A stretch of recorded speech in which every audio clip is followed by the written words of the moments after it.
The day I died. It wasn't fancy or gentle. No big fight. No last big moment to make my name stick. Nope. I died all alone in a dim room, lying on a bed that felt more like a coffin than something comfy. Every breath was a struggle, and my once sharp brain was fuzzy from getting old. I started with nothing. No name, no family, no legacy to leave behind. Just the endless, gritty alleys of the slums, where you had to fight to stay alive. My first kill was when I was 10. I slit a drug dealer's throat, 'cause he thought my starved little hands were too weak to hurt him. That night, something in me changed. I figured out how powerful fear is. I climbed up from all that blood and darkness, fighting my way through backstabbing and violence. A boy with no name turned into a man everyone listened to. Arthur Valentine. That SA name I gave myself. A ghost no one could track down, but everyone was scared of. In a world with huge glass skyscrapers and neon lights that never turn off, I built a crime empire, hidden behind computer tricks and masks that hide your face. High-tech stuff was my sword, fake limbs were my armor, and knowing things was my kingdom.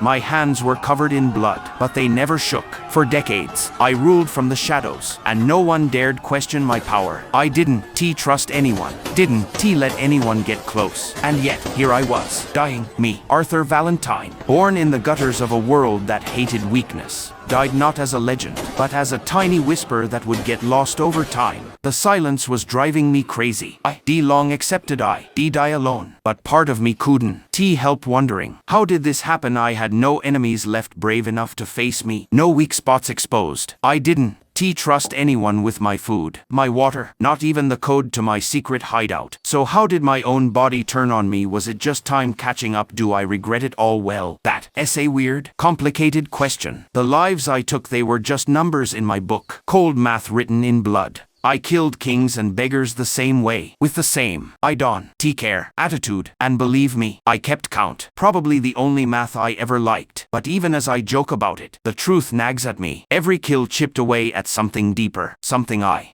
buried under metal and computer parts. I spent so much time trying to be the strongest that I never stopped to see what I was missing. My regret isn't from all the blood I spilled. I made peace with that. It's from the empty seats at my table. No one to grieve for me. No one to call me theirs. Friendship, love, family. I laughed at those things my whole life, only to crave them as I stared into the void. Funny, right? How the emptiness makes you want the very things you once thought were weak. Staring at the cracked ceiling above, one thought kept bugging me: if only I could do it over. If only I had more time. But life, a joke that way. It doesn't give second chances. Or so I thought. The end came slow. Then all at once. 1 minute I was choking in that dark room. The next I was falling. Deeper, weightless, endless. Darkness wrapped around me. But not the kind you can just close your eyes to. This was something bigger. A bottomless pit that swallowed everything. If this is the end, then what?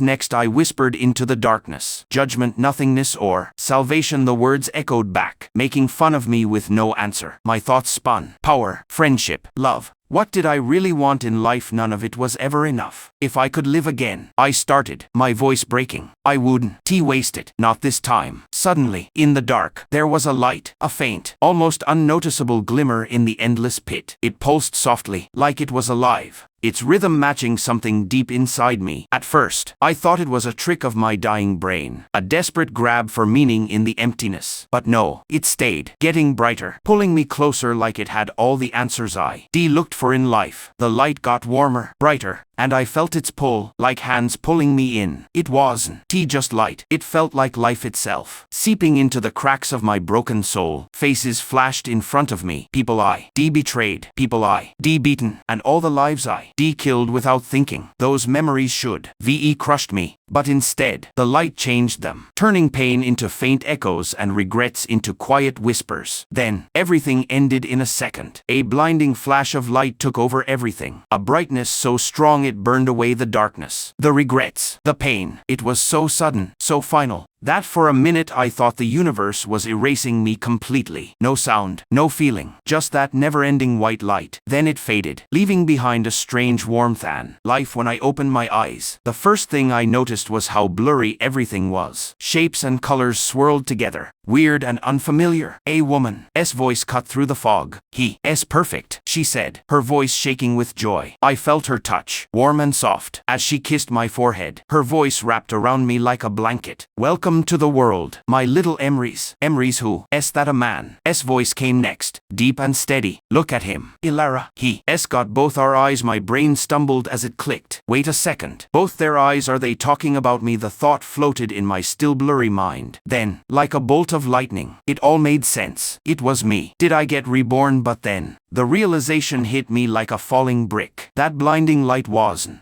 some magical rebirth. It was me being pushed out of a woman. Out of her. Oh no, was that light her birth canal? The question lingered, filled with pure horror. Is that why babies cry? 'Cause they figure out exactly where they just came from? I tried to push the thought away, but it stuck. I held back the urge to groan, which in my current state probably just came out as a gurgle. It took me a minute to process everything. My vision slowly cleared, showing a room softly lit by flickering candles. The walls were made of rough wooden planks, their uneven surfaces marked by time and tools. Every imperfection told a story of hard work and practicality. The room had no decorations or bright colors, just the simple honesty of natural wood and soft light. It was plain and useful, but it had a quiet dignity. Nothing like the sharp lines and cold precision of the shadowy underworld I used to run. The air smelled like burning oil mixed with the dampness of old wood. Under that, there was a faint flowery scent, like wildflowers carried on a breeze, grounding me in this weird new world. My eyes went to the bed frame. Solid wood, well made, holding plain but strong sheets. No sharp corners or cold metal here, just the care of someone who built things to last. It felt real. I looked around the room, half expecting something familiar, a faint hum of machines, a hidden panel, or the bright glow of a screen. But there was nothing. No screens, no drones, no trace of the high-tech stuff I used to take for granted. Just silence, thick, heavy, unbroken. Is this what fancy looks like here? I thought, a small smile tugging at my face even as unease twisted in my chest. The candlelight danced on the walls, casting simple shadows that looked alive. It was raw, unpolished, and weirdly calming. Is this what people live with? My brain struggled to adjust. The noise of my old world was gone, replaced by a stillness so deep it felt almost holy. But strange. The woman, Ilara, the man called her, held me close. Her long black hair, soft and silky, fell like a dark waterfall over her shoulders, wrapping me in warmth that felt unfamiliar and almost overwhelming. For a minute, I felt something I couldn't name. Maybe comfort, or something dangerously close to peace. Her eyes, they were black, a deep, captivating shade like the void of space, calm and endless, like they held the whole universe inside. Her gaze had a quiet strength, something motherly, a force you wouldn't dare mess with. My thoughts stumbled more as I became hyper-aware of how close I was to her chest. Huge. Her breasts seemed massive, though to be fair, everything seemed massive right now. The soft fabric of her dress clung to her curves, leaving little to the imagination, and the way they bounced slightly with her movements made heat rush to my face. How am I supposed to keep any dignity like this? I thought, feeling my cheeks, or whatever passed for cheeks now, get warm. It was totally embarrassing. She probably doesn't even notice, I told myself. But here I am, face buried in her breasts. Even so, it bothered me a lot. Kindness like this didn't exist in the world I knew, not without a catch. After a life of betrayal and cruelty, I was wary of such beauty, like it was an illusion meant to make me let my guard down. How can someone look so warm, so real? What's the trick? I wondered, a faint bitterness lingering. But even with my doubts, I couldn't look away. The warmth in her eyes was like nothing I'd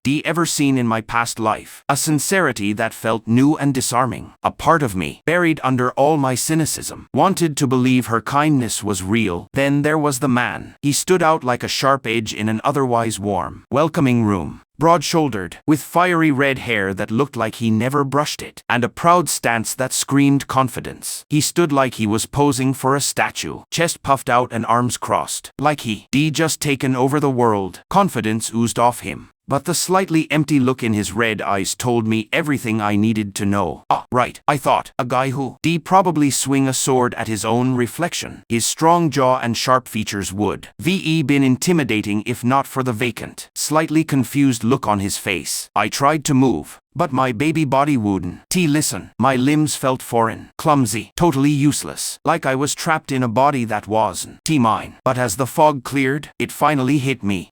Just been born. The blinding light, the warmth, the weird feelings, all of it made sense now. The realization felt weird, almost unreal. A man who watched nations fall and countless lives end by his hand. Now a helpless newborn. Me, Arthur Valentine, killer of men, reduced to this, a tiny human, pushed into the world. How ridiculous this was hurt my pride. But I couldn't deny the truth. That woman with the space-like eyes and perfect body, she is my mom. And that guy, with his overconfidence and empty head, he is my dad. My parents. The very idea felt strange. I ruled the shadows of my world, and yet here I was, a kid to people who probably had no clue who or what I was. But even so, as weird as it was, it grounded me. A mom's touch, a dad's proud voice, family. I never thought I'd have that. Never thought I deserved it. Emery's, Ilara said softly, like she was savoring the name. It suits him, doesn't it? Raiden grunted, puffing out his chest with pride. Emery's, he. LL be strong one day. Emery's right. Me. I let the name sink in. It sounded weird but kind of fitting. Strong. It sounded more like the name of a low-level assistant in a neon-lit office building. Someone who fetched coffee for their boss and faded into the background. It didn't have the weight, the presence, of someone who once been a killing machine. This is the name I am stuck with. I groaned, the irony stinging worse than an assassin's blade. It was plain, even boring, but maybe that simplicity had a strength I missed. A clean slate. A name free of all the blood and terror that used to follow me. Fine, Emery's it is. Not like I have a choice anyway. For now, the sound of Ilara's heartbeat and the soft hum of this weird, unfamiliar world was enough to calm the storm in my head. This was a second chance. The voices around me blurred into soothing murmurs. Ilara pressed her forehead gently to mine, her eyes shiny with unshed tears. You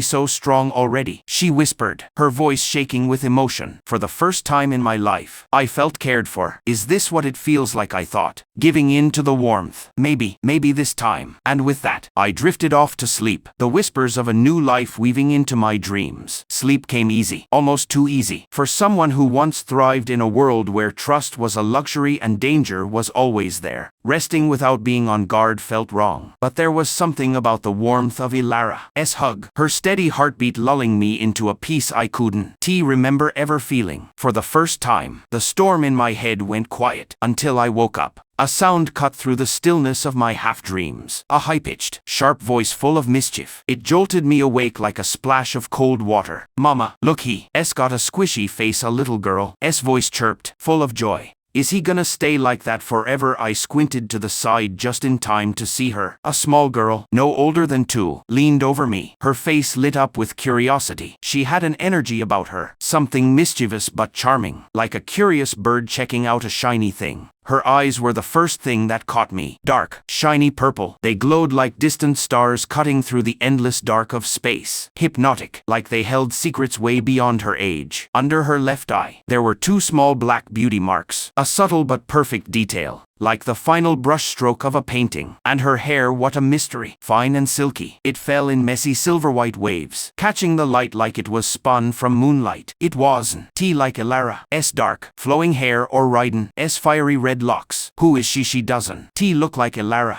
Not even a hint of her black eyes or hair. And she doesn't look like Raiden's bold red hair or features either. The more I stared, the more my thoughts got tangled. If she looks like this, do I look like this too? Do I have the same silky silver-white hair? Raiden had said I had both their eyes, so hers couldn't be mine. Then who is she? My sister? Or someone else entirely? The questions spun around in my head non-stop. But there was something about the way she looked at Ilara, the way she called her Mama, that suggested a bond way deeper than how they looked. Her voice had warmth and familiarity, a connection that couldn't be faked. As I watched her, the confidence in her tone and the way Ilara's eyes softened when she heard Mama stirred something in me. Could it be that family? T about having matching faces or features that love comes from something deeper. Something I never let myself believe in during my past life if she's really my sister. What kind of late night stuff did Ilara and Raiden do to have her? I chuckled, a little smirk on my face. I watched her giggle as she poked my cheek, her laughter bubbling like it was part of the air. She felt familiar in a way I couldn't name, a part of this new life I hadn't expected but somehow already belonged to. Her tiny fingers wrapped around mine, warm and impossibly soft. The room hummed with Ilara's gentle breathing, Raiden's quiet pride, and this girl's unfiltered joy. A world so different from the cold neon and blood-stained hallways I once ruled, and yet, lying there, wrapped in warmth and chaos, I felt something I never had before, a beginning. As my eyes got heavy, her giggles faded into a soft blur. Ilara's heartbeat steadied mine, and for the first time in 2 lives, I let myself give in to it. This fragile, unfamiliar piece. If this is my second chance, then let it start here. The little silver white-haired girl looked up again, her bright, curious voice echoing through the room and making everyone glance over. Mama, is he my little brother? Ilara smiled softly and brushed a hand through her silver-white hair. Yes, Helena, that's your little brother. So that's her name. I tilted my head when our eyes met. Helena's eyes lit up with joy. But then she frowned like she was thinking hard. So, what's his name? She asked, scrunching up her nose. His name is Emrys, Ilara said patiently, her voice warm. Emrys. Helena tried, stumbling over the name. She made a face, obviously not happy. That's too hard. I'll just call him M, she said firmly, nodding like her decision was set in stone. M, what kind of lazy name is that? But then again, this wasn't about me. It was about her. Helena had said it so confidently, her little voice full of pride when she named me M. It was a name from her love. And just because of that, I found myself okay with it. All right, I thought with a reluctant smile. M it is. Then, Helena's smile got even bigger, like she just won a big prize. She hopped up and down on her toes and pointed at me with a playful look in her eyes. You my little brother now. And I am your big sister. That means I get to tell you what to do forever, I groaned. Forever? Great. I've been alive less than a day. And she's already trying to make me do whatever she says. She's gonna be a little tyrant when she grows up. Ilara held me close, staring at me with this quiet wonder I still couldn't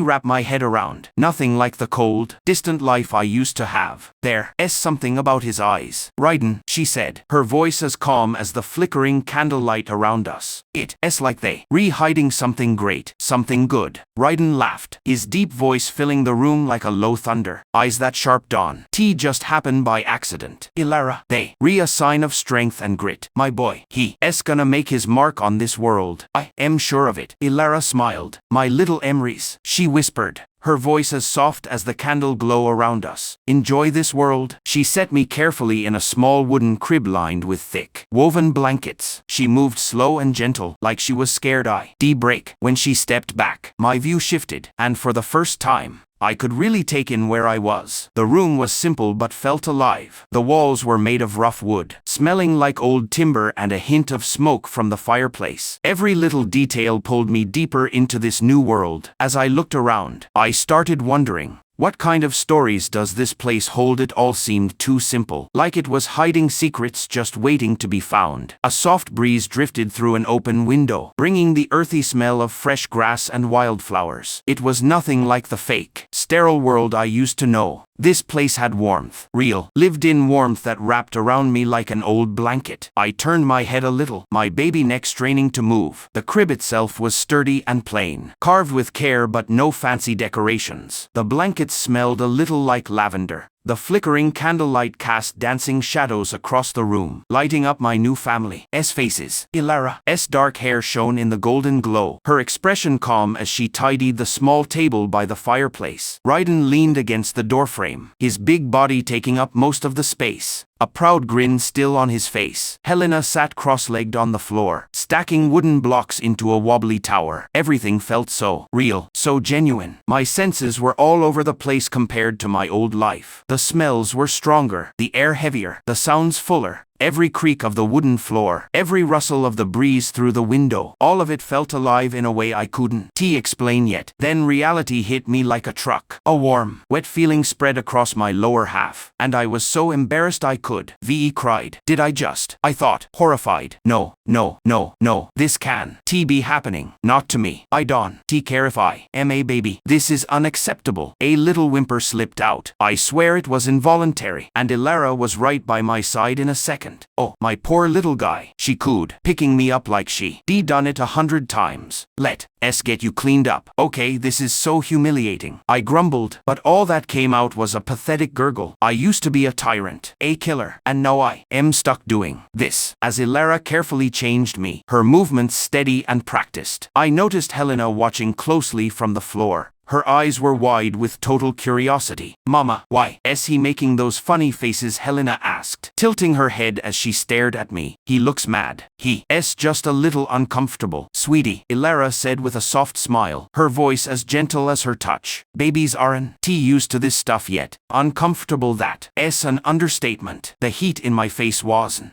from discomfort. It was from pure embarrassment. I am not making funny faces, and if I am, it's because I just got humiliated while my so-called sister stares at me like I am her new toy. Helena giggled, clearly loving my mess. He's so squishy and funny. I like him. Mama, can I help next time? Absolutely not. But all that came out was a gurgle. Helena's grin got even bigger, her joy at my helplessness both annoying and kind of cute. Ilara carried me gently to a small basin of warm water. She hummed softly as she washed me, her hands steady and sure. The warm water felt nice, even if the situation was mortifying. At least it's like being a king getting washed by a beautiful woman. Helena, of course, stood right there, watching with wide, curious eyes. Mama, why is he all wrinkly? She asked, tilting her head. Ilara laughed and brushed a strand of hair from her face. All babies are like this, sweetie. He'll grow out of it. Helena nodded seriously, like Ilara had told her some big secret. He's still cute, even if he's squishy. Once I was clean and dry, Ilara picked me up and carried me to the big mirror on the wall. She set me carefully in front of it and smiled. There, my little Emrys. See yourself. The mirror was smooth but a little warped, catching the candlelight and reflecting soft golden glows. She held me up gently, her hands steady and warm, and for the first time, I saw myself. The face staring back was both strange and familiar. A tiny, round, soft face, framed by a few wispy strands of black hair with red streaks. Nothing like Helena's long, silky silver-white hair. But it was my eyes that really stopped me. The left one was deep, endless black like Ilara's, and the right was burning crimson like Raiden's. One eye different from the other. A perfect mix of the two people who now called themselves my parents. Raiden had said I had both their eyes, and now I finally believed him. I stared at the mirror, at the weird little face that was mine. My eyes, their contrast was striking, almost creepy. The black was calm and deep, while the red burned bright, like embers ready to catch fire. Together, they were a total contradiction. Just like me, a killer reborn as a child. A man with blood on his hands given a second chance. But I have to admit, I thought with a cocky smile in my head, this kid is handsome. No, not just handsome, stunning. These looks are gonna get me in trouble someday. Moms, lock up your daughters. 'Cause I've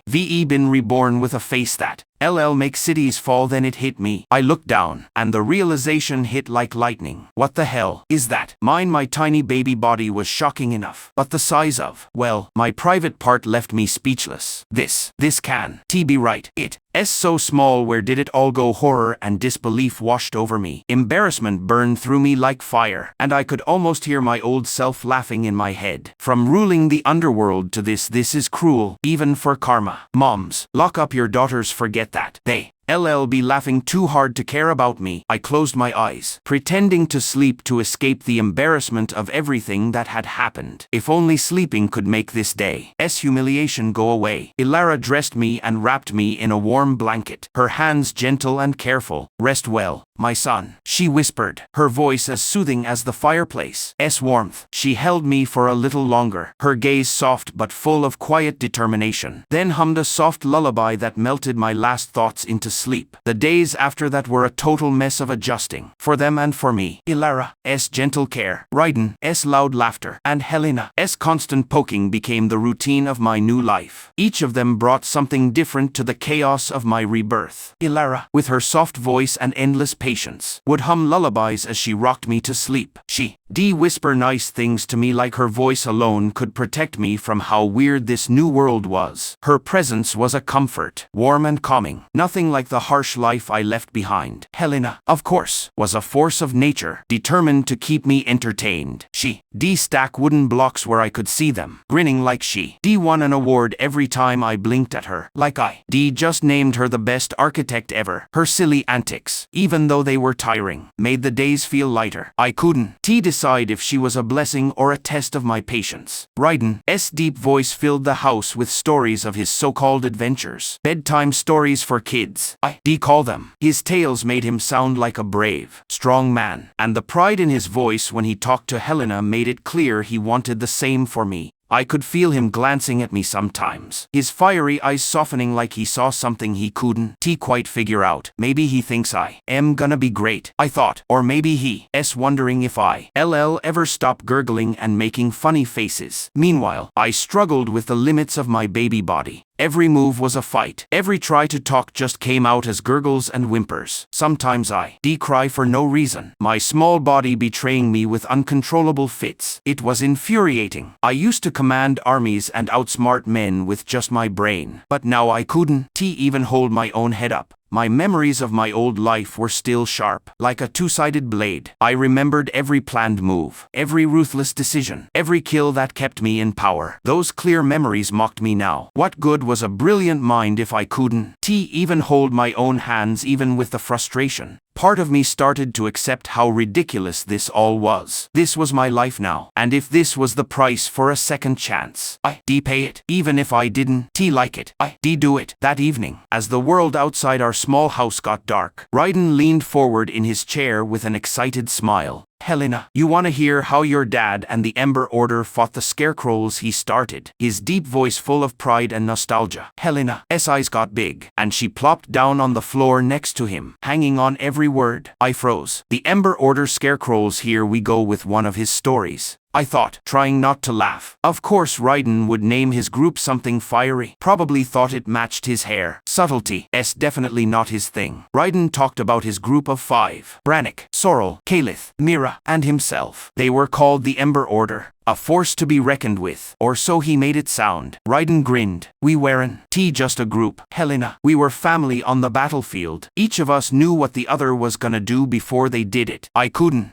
help but feel a little familiarity, not from shared experiences, but from the real teamwork Ryden described. How is he so good at making this stuff up, I thought, holding back a laugh. Seriously, did he practice this in front of a mirror? Tell me, were they big? Did you fight them with your bare hands? Helena asked eagerly, her silver hair catching the firelight as she moved closer. Ryden laughed loud, messing up her hair. They were huge, their flames hotter than any blacksmith's forge, hot enough to melt steel. But your dad didn't flinch. You know why this should be good. What? Is he gonna say some heroic crap about bravery? Or maybe he'll say the fire was scared of his hair? She's a kid. After all, Ryden's just making up fancy bedtime stories to keep her entertained. Probably thinks it makes him look cool. Or maybe he just likes hearing himself talk. Either way, I figured it was all made up. Helena gasped and leaned in. Cause you super strong. Of course, Anne. Cause I had a little help, Ryden said with a wink. He turned toward the fireplace, his big body outlined against the dancing shadows. His hand hovered over the logs. Then he opened it, and a small flame popped up in his palm before he tossed it into the hearth. The flames danced like they were alive, licking the wood before settling into a steady burn. The room filled with warmth and light, and Helena's mouth dropped open in awe. I stared, my baby eyes wide and unblinking. What was that fire magic? The word felt foreign but exciting. The flames reflected in my eyes as I tried to wrap my head around what I'd just seen. Does this world have magic? In my old world, power was logical, planned, a tool to be used precisely. But this was wild and alive. It didn't T come from circuits and orders, but from will and a force I couldn't T understand yet. Its unpredictability both thrilled and scared me. A new thought popped into my head as I remembered Raiden's words about the Ember Order. If this magic is real, then his stories might be too. A chill went down my spine. What kind of world did I get reborn into? How much of this magic, this power, is out there waiting to be found? More importantly, why did Raiden stop? He talked about the Ember Order with so much pride, but here he was, living a quiet life. Was it his choice? Was it Ilara? I needed to know. I wanted to find out the truth behind his stories and the secrets of this magic-filled world. Papa, you did it again. Show me more, Helena yelled, clapping her hands excitedly. I blinked, processing her words. Again, so she's seen this before, I thought. And it hit me. This wasn't some one-time trick. Magic was normal here. The fire Raiden made wasn't some lame circus trick. It was power he could control whenever he wanted. My mind raced with questions. How does it work? Can I do it too? And if I can, will I be able to control it? Or will it consume me like the flames themselves? Raiden turned to me with a big grin, his fiery hair catching the firelight. This world is full of magic, son, he said, his voice steady and confident. One day, you'll learn to use it too, and I'll teach you how to master it. I stared at him, interested but skeptical. Teach me? Well, let's hope your lessons are better than your storytelling. But I'll admit, I am kind of looking forward to it. The thought of using magic, of summoning fire as easily as Raiden did, woke something up inside me. It wasn't just curiosity. It was hunger. What other kinds of magic are there in this world? Can I control the elements, change reality, or bend nature to my will? My thoughts spun as I watched the flames flicker and dance. If magic was really within my reach, then this second life might be way better than I ever imagined. As I drifted into thought, a small smile tugged at my lips. The possibilities stretched out in front of me like an unknown path. And for the first time since I was reborn, I felt a little excited. One day, I'd master it. One day, I'd be able to control the same power Raiden showed me tonight. And maybe, just maybe, this magic would make me strong enough to protect the people I was starting to care about. In my old life, strength was always a tool, something I used to protect my power, to kill, to control. But now, for the first time, I felt a pull towards something bigger than ambition. A desire to love, to protect, to stand beside the people who mattered. My family. The idea was foreign but grounding, the total opposite of the ruthless life I used to live. And for the first time, I accepted it. For now, though, I'd wait, learn, and watch. My time would come soon enough. It's been a year, one whole year since I got reborn into this weird, magic-filled world. It's crazy how much can change in a year, even when you a baby. Actually, especially when you a baby. When I first opened my eyes here, I was a totally helpless blob. It felt like I was trapped in my own body. Had to depend on other people for literally everything, flailing around like a fish that got thrown onto dry land. But look at me now. I can grab things with the same pride a guy has when he holds his first sword, even if the thing I am grabbing is usually a spoon. And talking, well, let's just say I've gotten really good at making my parents think I am a super cute genius, while secretly holding back how smart I really am so they don't think I am some freaky prodigy demon kid and burn me at the stake. Learning to crawl was a game changer. The freedom, the power, the pure joy of being able to move wherever I wanted, even if I knocked over a few things along the way. Helena thought my new ability to move was hilarious, always cheering me on as I dragged myself across the floor like a determined little wiggly worm. Go, you can do it, she yelled, her silver white hair bouncing as she clapped. Then came walking, or rather, my version of walking. It was mostly wobbling, falling, and sometimes face planting right into the floor. But those first shaky steps, they felt like I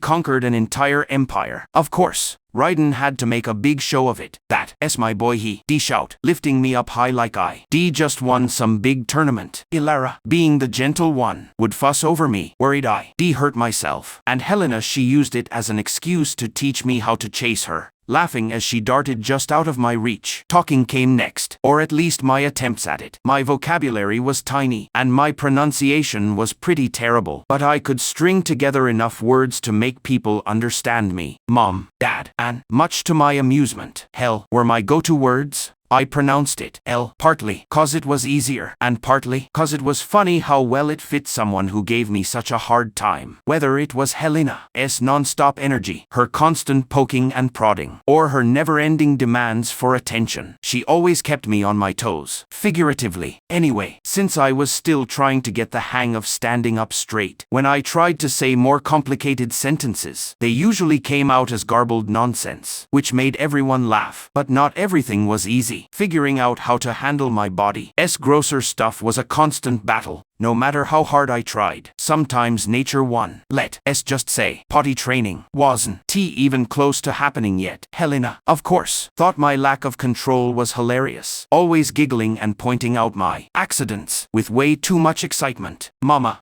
stinks again, she DL. Her voice a mix of being annoyed and amused. If I could, VE crawled into a hole and disappeared. I would. VE, even with all the embarrassing stuff, life kept going. It's kind of funny, really. I catch Ilara smiling at me like I just solved a huge mystery when I stumble over a word or trip over my own feet.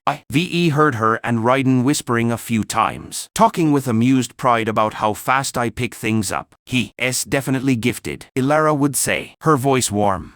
It's like he already gets things that are way beyond his age. Raiden, on the other hand, messes up my hair and says proudly, he'll be running by harvest season. Mark my words, like I am gonna break some kind of speed record. I play along. Of course, who am I to ruin their pride after all? Progress is progress, and I am starting to enjoy these little wins. They feel earned. Even if my mind is way ahead of this baby body, they think I am a smart, bright kid who's eager to learn. And while I appreciate the thought, they have no idea how much I really know. What they don't know, what they can know, is that my mind didn't get dumbed down by this baby body. I remember everything from my old life, and with that came the gift that always made me different. My ability to remember every single thing I see, learn, or read, no matter what. In my old world, that made me great at knowing stuff and planning things out. Here, at this age, it makes me a total sponge. Everything I hear, whether it's Raiden's over-the-top stories or Ilara's soft lullabies, I store away. I soak it all up, putting together bits and pieces of this world, its magic, its culture, its dangers, even the little snippets of quiet conversations between Raiden and Ilara, the ones they don't want me to hear, add to what I know. From all that listening, I learned a lot more about this world. This world only has one continent called Ether, a place that is super beautiful but also has hidden dangers, split into 5 regions. Etheria was the capital city, a shining example of progress and elegance. From what Raiden explained, its buildings had really detailed designs and cool features that were both useful and pretty. The structures were innovative and worked well, showing off how good the people there were at building things, way better than the other regions. His colorful descriptions always made me laugh, but I could tell he really respected how grand Etheria was. The city wasn't just fancy. It was also home to Magia Academia, the big academy where the strongest mages get better at their craft, and where young mages train to be the best. The academy was a symbol of wisdom and protection. This city brought all the different regions of Ether together. It was so important that different cultures mixed there, and alliances were made, making the whole continent come together around it. Umbacrest and the Hollows, though, were places for adventure and danger, where brave people fight monsters in the famous Hollows. I can believe it. His stories were true. This world has monsters too. Raiden and Ilara barely talked about the monsters that live there. That made me super curious about what kinds of creatures we up against here. Are they just mindless beasts, or something way smarter? I often heard bits of Raiden's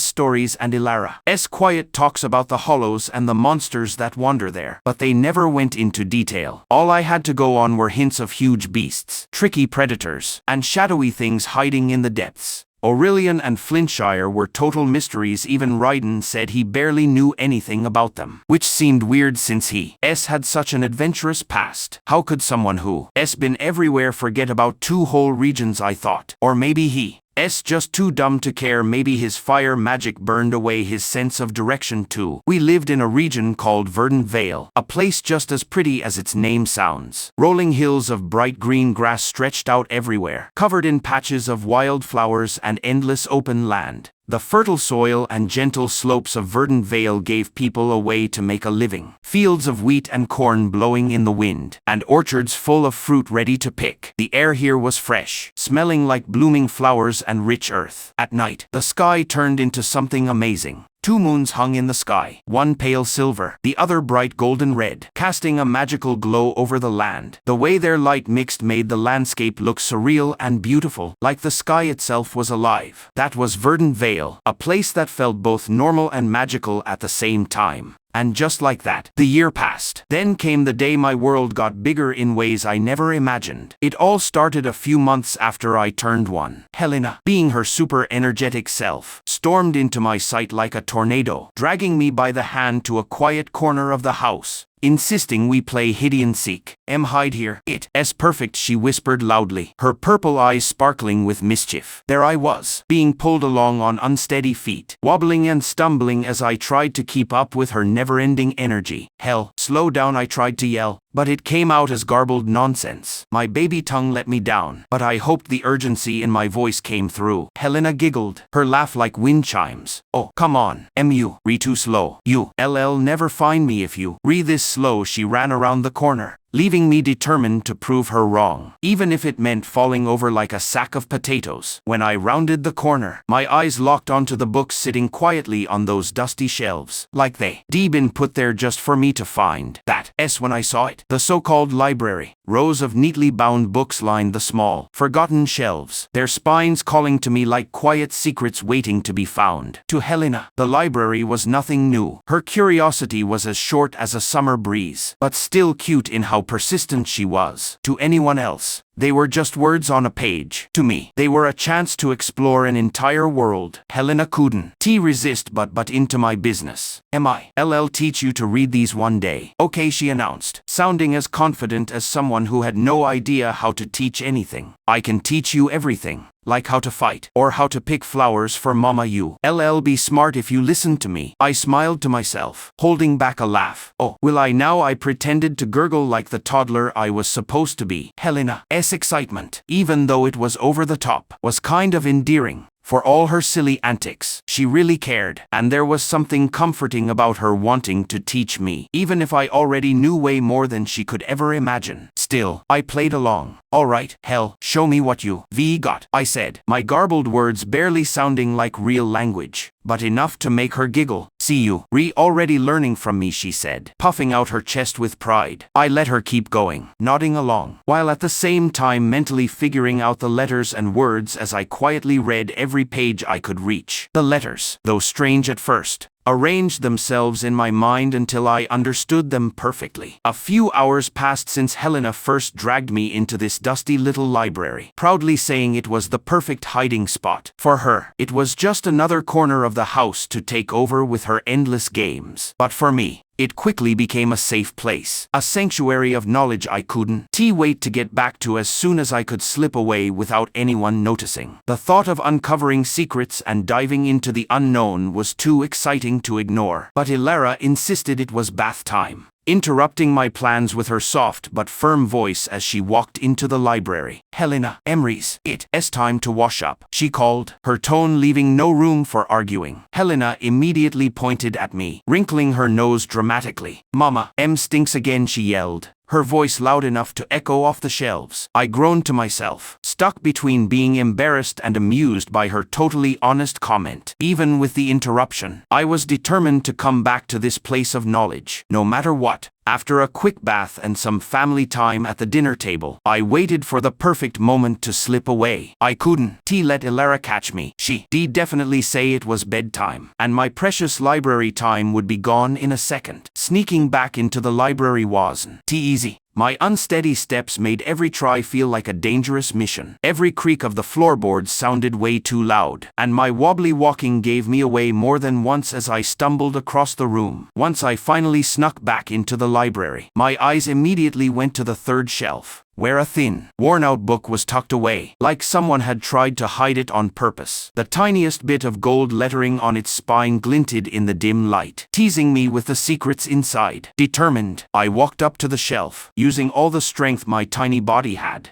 Standing on my tiptoes, I stretched as far as I could, wobbling dangerously, until my fingers just barely grabbed the book. But my victory didn't last long. The momentum made me fall backward, landing with a thud on the floor. At least I had the book, even if my pride was hurt. When I lifted my head from the book that had softened my fall, my eyes landed on the cover. Engraved in gold, the title was simple and unassuming: A Guide to Magic. I stared at it for a second, frowning, before a smile tugged at my mouth. Could this be Ryden's version of Magic for Dummies? I almost snorted. I could picture him sitting at a table, scratching his head and squinting at the pages, muttering nonsense. A Guide to Magic. How in my old world, magic was just considered silly superstition, something from the past in a world run by technology and logic. But here, as I kept reading, magic was real. It was woven into every part of life. It was everywhere. Mana, that's what they called it. The lifeblood of this world, in the air, the land, the rivers, and even inside people's hearts. And with mana, magic is born. The book explained the basics in simple, careful detail. Mana, I learned, is channeled through a person's mana heart. Every living thing in ether has a mana heart. It's both the source of their life energy and their magic potential. Like a beating heart, the mana heart moves mana around the body, deciding how good someone is at using magic. The book described the mana heart as a spectrum of progress, a journey from pure white to deep black. As a person's abilities, magic capacity, and control get stronger. Snow, the start, pure white. Moonstone, shiny silver, the early stage of being aware. Dawn, a light peach color. Sunstone, a warm golden glow. Verdant, a rich green. Sapphire, deep blue. Amethyst, a bright purple. Obsidian, shiny black with a hint of purple. Onyx, a dark, shadowy black. Abyss, the end, pure pitch black. The spectrum wasn't just about power. It showed growth, maturity, and how well a person understands themselves and the world's mana. The book explained that magic users who train their mana hearts can make them better over time. Their aura gets stronger with each stage, from faint and flickering to so powerful it can twist the air around them. The book then described how to make your mana heart stronger, a path that needs patience, self-discipline, and total focus. It said meditation was the key to refining mana. By getting completely calm, a mage can pull mana from the world around them, guiding it through their mana heart like a river through a dam. This flow of mana makes the mana heart stronger over time, slowly increasing its capacity and making the mana better quality. But the book made it clear that this growth isn't instant. It can take years, even decades, to move to the next level, depending on how talented you are, how hard you work, and how connected you are to mana. Moving from one level to the next isn't easy either. The book mentioned a term, breaking through, a moment when the mana heart reaches its limit and has to break its current boundaries to get stronger. These breakthroughs are both physically and mentally tiring, usually needing a lot of willpower to get through. Interesting, I thought, running my fingers along the edge of the book. So power isn't just given. It's earned, built, forced by practice and determination. I leaned back inside, making a face like I'd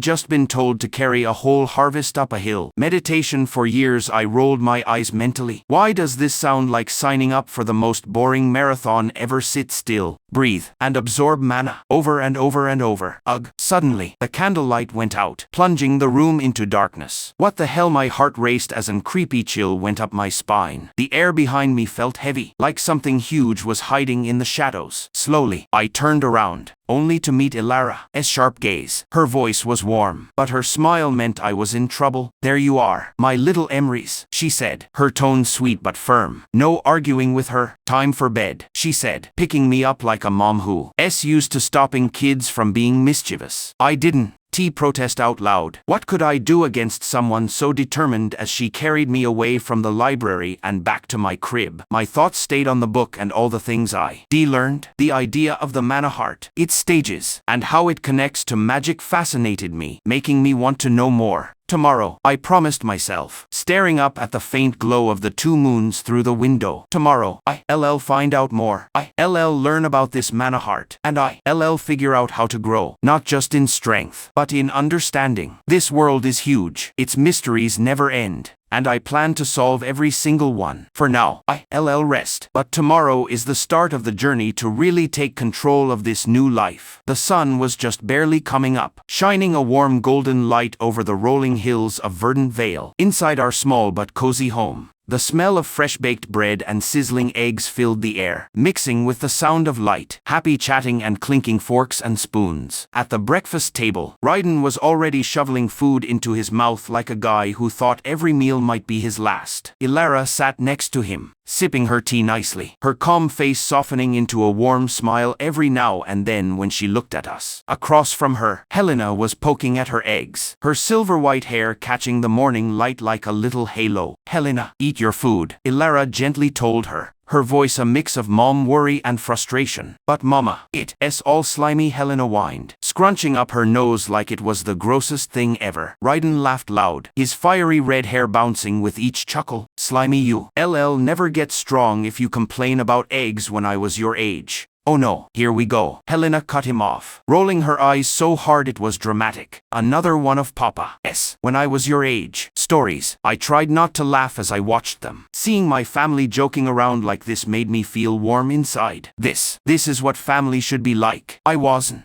totally quiet, though. Between bites of soft bread slathered with honey, I tried to join in every now and then, my words still clunky but getting better. "No, slimy," I managed to say, pointing at Helena's plate with an over-the-top frown. Helena burst out laughing. "See, even Em agrees," she teased, sticking her tongue out at me. Ilara smiled, leaning over to wipe a little honey off my cheek. "He's learning so fast," she said, her voice full of pride. "Before we know it, he'll be talking non-stop just like you." "Helena, good luck keeping up with me," Helena said, grinning as she messed up my hair. Ryden leaned back in his chair, finishing his plate with a satisfied sigh. "Dawn, forget Emery's. You've got way more to learn than just talking. The world's big, and you'll need to know how to face it."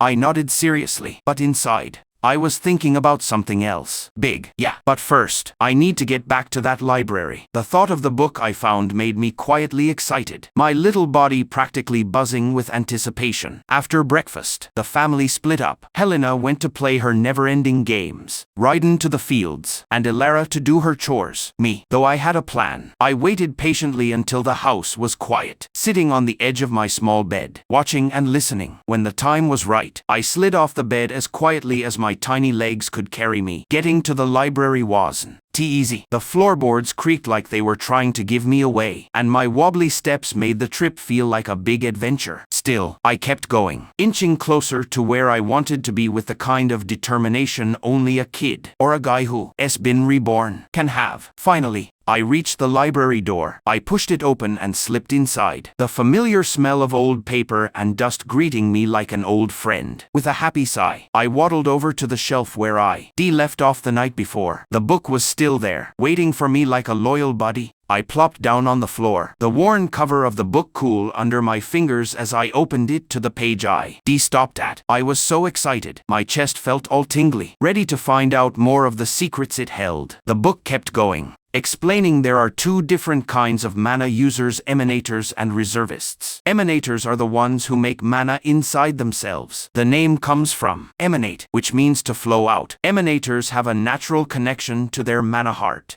so they can make and control mana inside themselves without relying too much on what's around them. It said they self-sustaining. They can use their own mana to cast magic as long as their mana heart is strong. But it wasn't perfect. If their mana heart gets too tired or damaged, their magic fails, and running out of mana can leave them totally helpless. So, it's kind of like being a fancy combat drone with no backup battery. Impressive until the power runs out, I thought, wincing a little. I pictured a mage collapsing dramatically after casting one too many spells. Then there were the reservists. These mages are the opposite. They mostly take mana from their surroundings and use their mana heart as storage. The book compared them to reservoirs, since they can hold and use tons of mana. Being able to take mana from the environment often makes them look stronger, especially in places with lots of mana. Their spells can be bigger, more complicated, and super powerful. Reservists usually use a staff or weapon to store and channel mana, which gives them more control and lets them use the environment to their advantage perfectly. but relying on outside mana has its own risks. In places with little mana, their abilities get really limited, and they have to use more of their own internal mana. Even though they can be super powerful, how good they are depends a lot on where they are. So being able to adapt is really important for any reservist. I smiled at the differences, a little joke forming in my head. Emanators are like lone wolves, super independent and strong until they get tired and crash. Reservists are opportunists. They thrive when their surroundings are good, but they struggle when things dry up. Yeah, that makes sense, I mumbled, running a finger down the worn page. I am either gonna burn bright like a solo light until I fade out, or be a poor servant stuck depending on what's around me. Seriously, what great options. The book, of course, had no sense of humor and kept going in its boring, textbook way, explaining that both paths are really respected in the world of ether. Emanators are valued for being self-sufficient and really talented on their own. They often become top warriors or protectors. Reservists, though,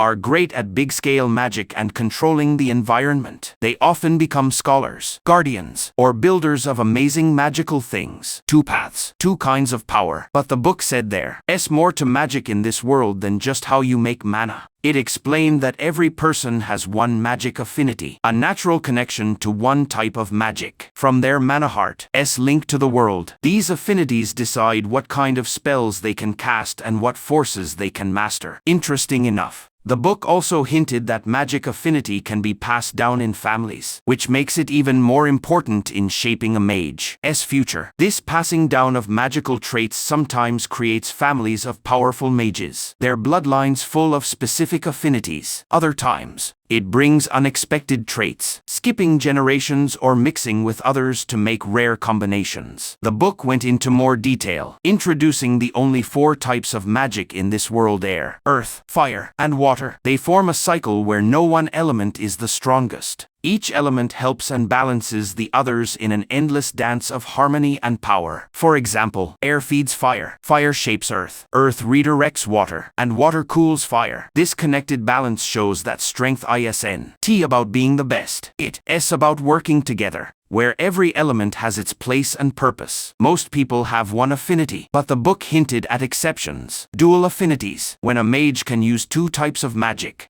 Super rare, a gift only a few people in history have gotten. Even rarer are those who can use multiple affinities, going beyond the usual magic rules. I stopped for a second, my mind racing. 4 kinds of magic, each person stuck with one, but some can use more. The idea made me feel ambitious, a drive that had been asleep for what felt like forever waking up. I grinned thoughtfully as I thought about all the things that power could let me do, each idea more exciting than the last. Dual affinity, maybe even 3. Imagine me throwing fireballs with one hand and controlling the ocean with the other. Total chaos, I thought, grinning as I pictured the shocked looks on people's faces. Before I could daydream more, the book talked about magical awakening. It explained that most people have their awakening between 5 years old and puberty, a natural process where their magic affinity shows up for the first time. But in rare cases, an awakening can happen before 5, usually showing up as big, messy bursts of uncontrolled magic. The book told stories of kids summoning walls of fire, making storms, or breaking the ground around them, things that scared and amazed everyone nearby. It warned that these outbursts could kill the kid if they lose control and no one helps them, showing how careful you have to be to use magic safely. The awakening, it said, usually matches how strong the person's mana heart is. At lower levels like snow or moonstone, it might be small, controlled things, a gust of wind, a tiny flame, or a little ripple in water. But at higher levels, breakthroughs during awakening can cause big explosions of power that change the land. I tapped my fingers on the page thoughtfully, an idea popping up. If awakening is tied to how strong my mana heart is and how old I am, maybe I should start getting better at it early. What would happen if I have my awakening way earlier than I am supposed to? Could I shock the world, or at least not set everything on fire? I don't want to worry or hurt my family. Just as my thoughts started racing with possibilities, I noticed something weird when I got to the end of the book. Several pages were torn out, and others were smudged with ink, like someone tried really hard to hide what was written there. My eyes narrowed as I looked at the faint bits of words left. Forms, an evolution, phrases that hinted at something to do with the magical elements. Well, that's not suspicious at all, I muttered, shaking my head. Still, finding this didn't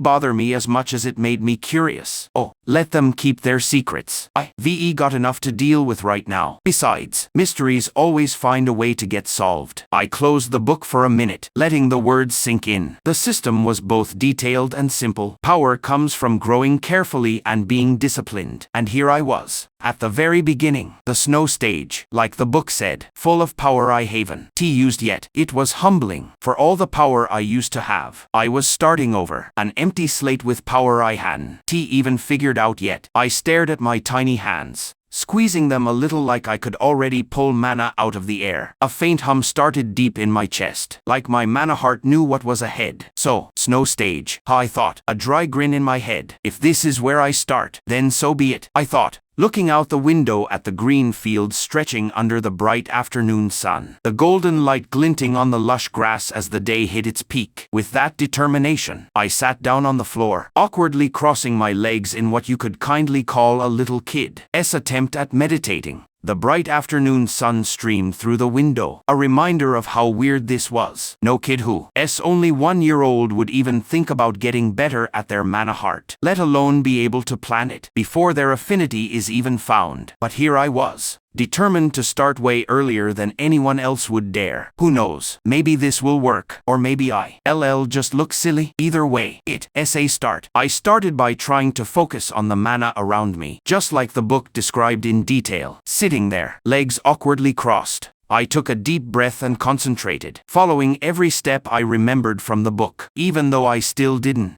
fully understand magic in this world, I held on to what the book had taught me, using it as my only guide to figure out this new kind of magic. The idea seemed easy enough. Breathe. Concentrate. Let the mana flow into me. So I concentrated harder, focusing so much that it felt like the room itself was holding its breath. Not discouraged, I tried even harder, pushing myself to focus more. My tiny fists squeezed tight, my face scrunched up in determination. And then, a small, embarrassing noise broke the silence. A quiet, obvious fart. My eyes shot open, and a slow, terrible realization hit me. Oh no, I pooped myself, sitting there in what I hoped would be a big moment of magical discovery. I instead got the most humiliating reminder of what my life is now. So much for being a genius, I sighed, defeated, looking at the door and hoping no one would walk in before I could fix this mess. As I sat there, trying to figure out how to get out of this embarrassing situation, a soft rustling sound from the doorway caught my attention. Ilara walked in, her eyes finding mine right away, and I couldn't help but wonder if moms really have some kind of magical sixth sense. Her timing was, as always, perfect, like she knew exactly when I needed her most. It was like she could sense I was there, and my mess, from a mile away. You, here again, Emrys, she said, her warm smile making the embarrassment hurt less. You really do love books, Dawn. She bent down, her face full of amusement and love. I'll read them to you later, she added, picking me up easily. But first, we need to take care of that little smell. The rest of the day was filled with the kind of warmth that makes living in Verdant Vale so nice. Late lunch was lively, with Helena telling crazy stories about her make-believe adventures while Ryden listened with a big grin, sometimes butting in to correct her facts. Ilara bustled around the kitchen, moving smoothly and gracefully as she made a meal that seemed way too big for our small family. She made sure everyone ate enough, though not without gently teasing Ryden for being too excited about her cooking. Ryden, if you keep eating like that,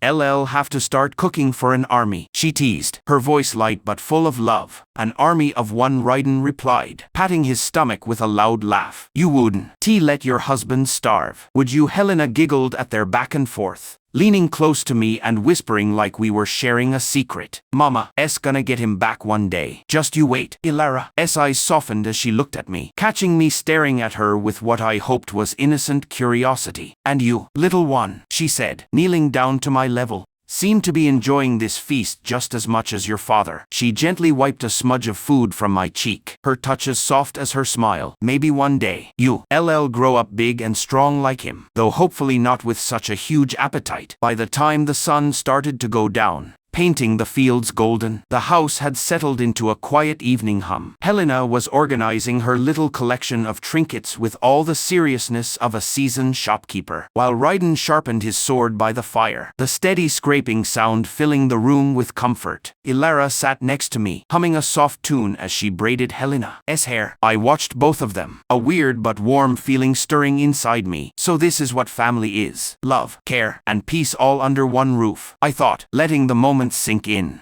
As night fell and the house got quiet, the soft rustle of evening wind and the occasional creak of wood were the only sounds, along with the fire dying down. Lying in my small bed, I stared at the wooden beams above me, listening to my family's steady breathing as they slept soundly. A feeling of peace hung in the room, and for a minute, I let myself enjoy it. But the quiet only made me more determined. I carefully sat up in my bed, looking around to make sure no one was awake. Helena's soft mumbles in her sleep, Ryden's quiet snores, and Ilara's calm presence told me I was alone in what I was about to do. If I am ever gonna make progress, I whispered to myself in my head, it has to start right here, right now. I looked at Ilara, Ryden, and Helena, their sleeping forms calm and peaceful.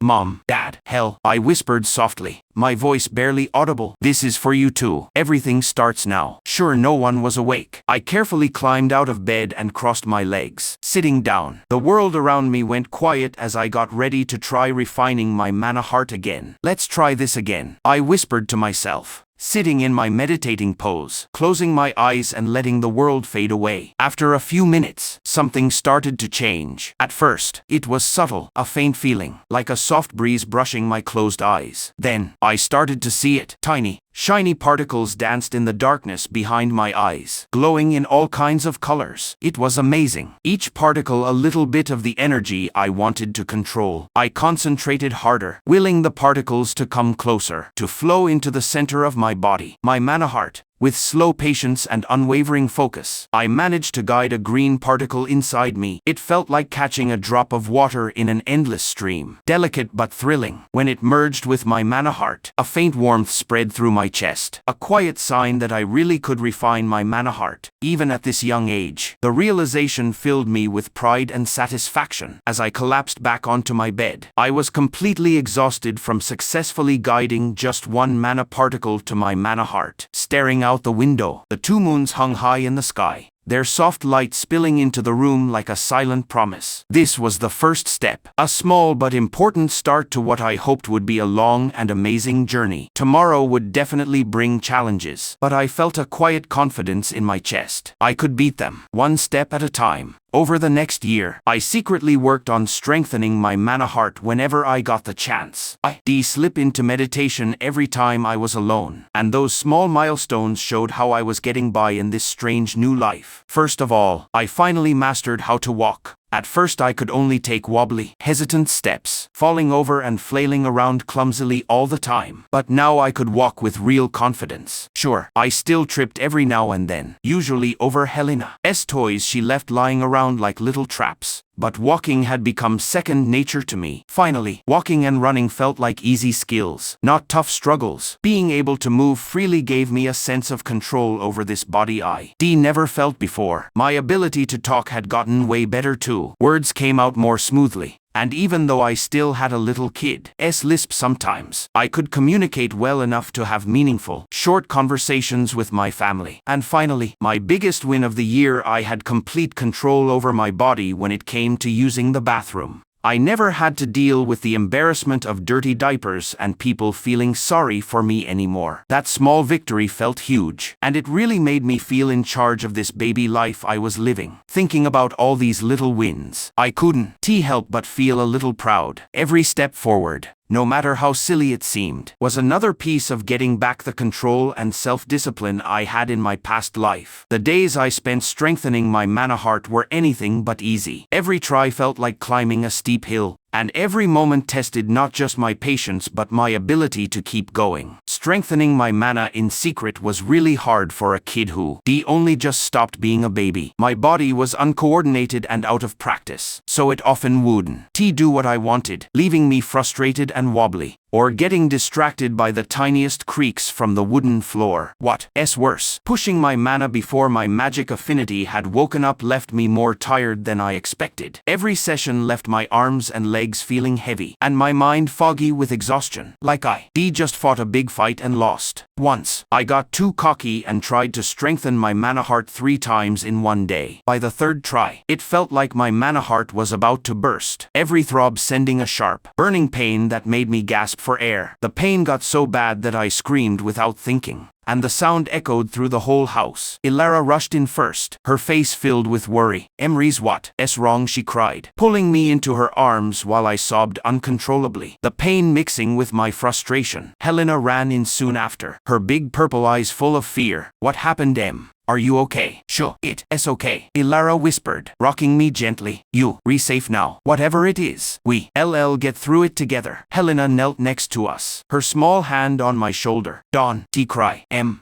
I'll protect you," she said, her voice shaking but determined. Even through the pain, their care felt like a comfort, and their words reminded me why I was pushing myself so hard. As the ache in my chest faded, I mumbled through hiccups, "Mom, I tried too much." Ilara didn't seem to understand what I meant, but she was clearly worried. "You're okay now, Emrys," she said softly, brushing my hair back. "Whatever upset you is over. You're safe." Helena frowned, her little eyebrows squeezed together. "Was it a bad dream or did you fall? You're always doing weird stuff," she said, even though her voice was full of worry. I nodded weakly, my body completely worn out but my will still strong. Their care only made me more determined, even if I knew I had to take things slower from then on. After that day, I spent most mornings after breakfast and late at night secretly working on my mana heart. Every session brought new problems, and even though I tried to take it easy, the effort often left my body weak and sweating. I learned to space out my attempts carefully, scared of pushing myself too hard again. And every time after strengthening my mana heart, I got starving hungry, like a ravenous monster that needed to be fed. If there was a prize for eating bowls of soup super fast, I would. Won it twice over by now. The whole process was painful, but the quiet hum growing inside my mana heart kept me going. A little promise that the hard work would be worth it one day. Strengthening my mana heart in secret also led to some really funny moments that tested my focus and my dignity. Once, I was sitting cross-legged, deep in concentration, when Ilara walked into the room unexpectedly, her soft footsteps catching me off guard.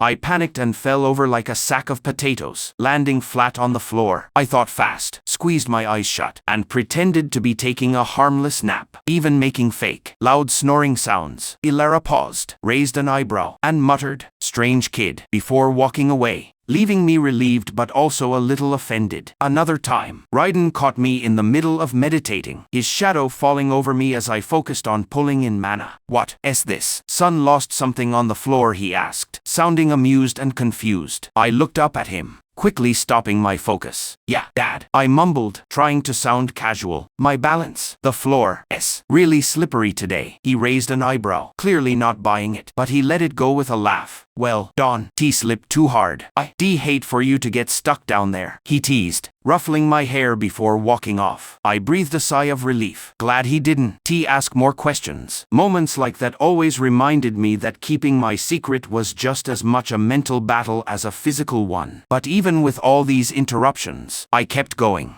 The instructions from the book repeated in my head like a chant: focus, breathe, and channel the mana around you. It wasn't just about sitting still. It was about finding peace inside myself and with the world. The process was slow and tiring, but I could feel the changes, a soft warmth spreading through my chest that felt almost alive. By the time I turned 2, something amazing happened. My mana heart was no longer at the snow stage. I felt it before I could see it, a clear shift deep in my chest. Like the rhythm of my inner heartbeat had changed slightly. I expected a big, dramatic breakthrough, like a sudden surge of power or an awakening like the stories in the book described. But nothing happened. No burst of power, no new feeling, no sign of my elemental affinity. And then I realized I didn't have an affinity yet. Without one, there was no awakening to trigger, no elemental energy to cause a big change. All I had was the raw foundation, the mana heart itself, growing quietly because I kept working hard. Still, knowing I reached the moonstone stage all on my own filled me with deep, excited pride. I made progress using only my willpower, not magic. And even though the big breakthrough I waited for never came, that quiet change was proof I was moving forward, even without an affinity to guide me. It felt like my baby brain, which was great at remembering, absorbing, and learning new things quickly, had passed that same talent on to my mana heart. It was like the sharp intelligence from my past life had found a way to come back in this magical world. Absorbing mana felt way faster than what the book said was normal for most people. I couldn't help but smile to myself. With my past life memories guiding me, my skill with strategy and knowledge gave me a clear advantage. Even in this new world, that edge hadn't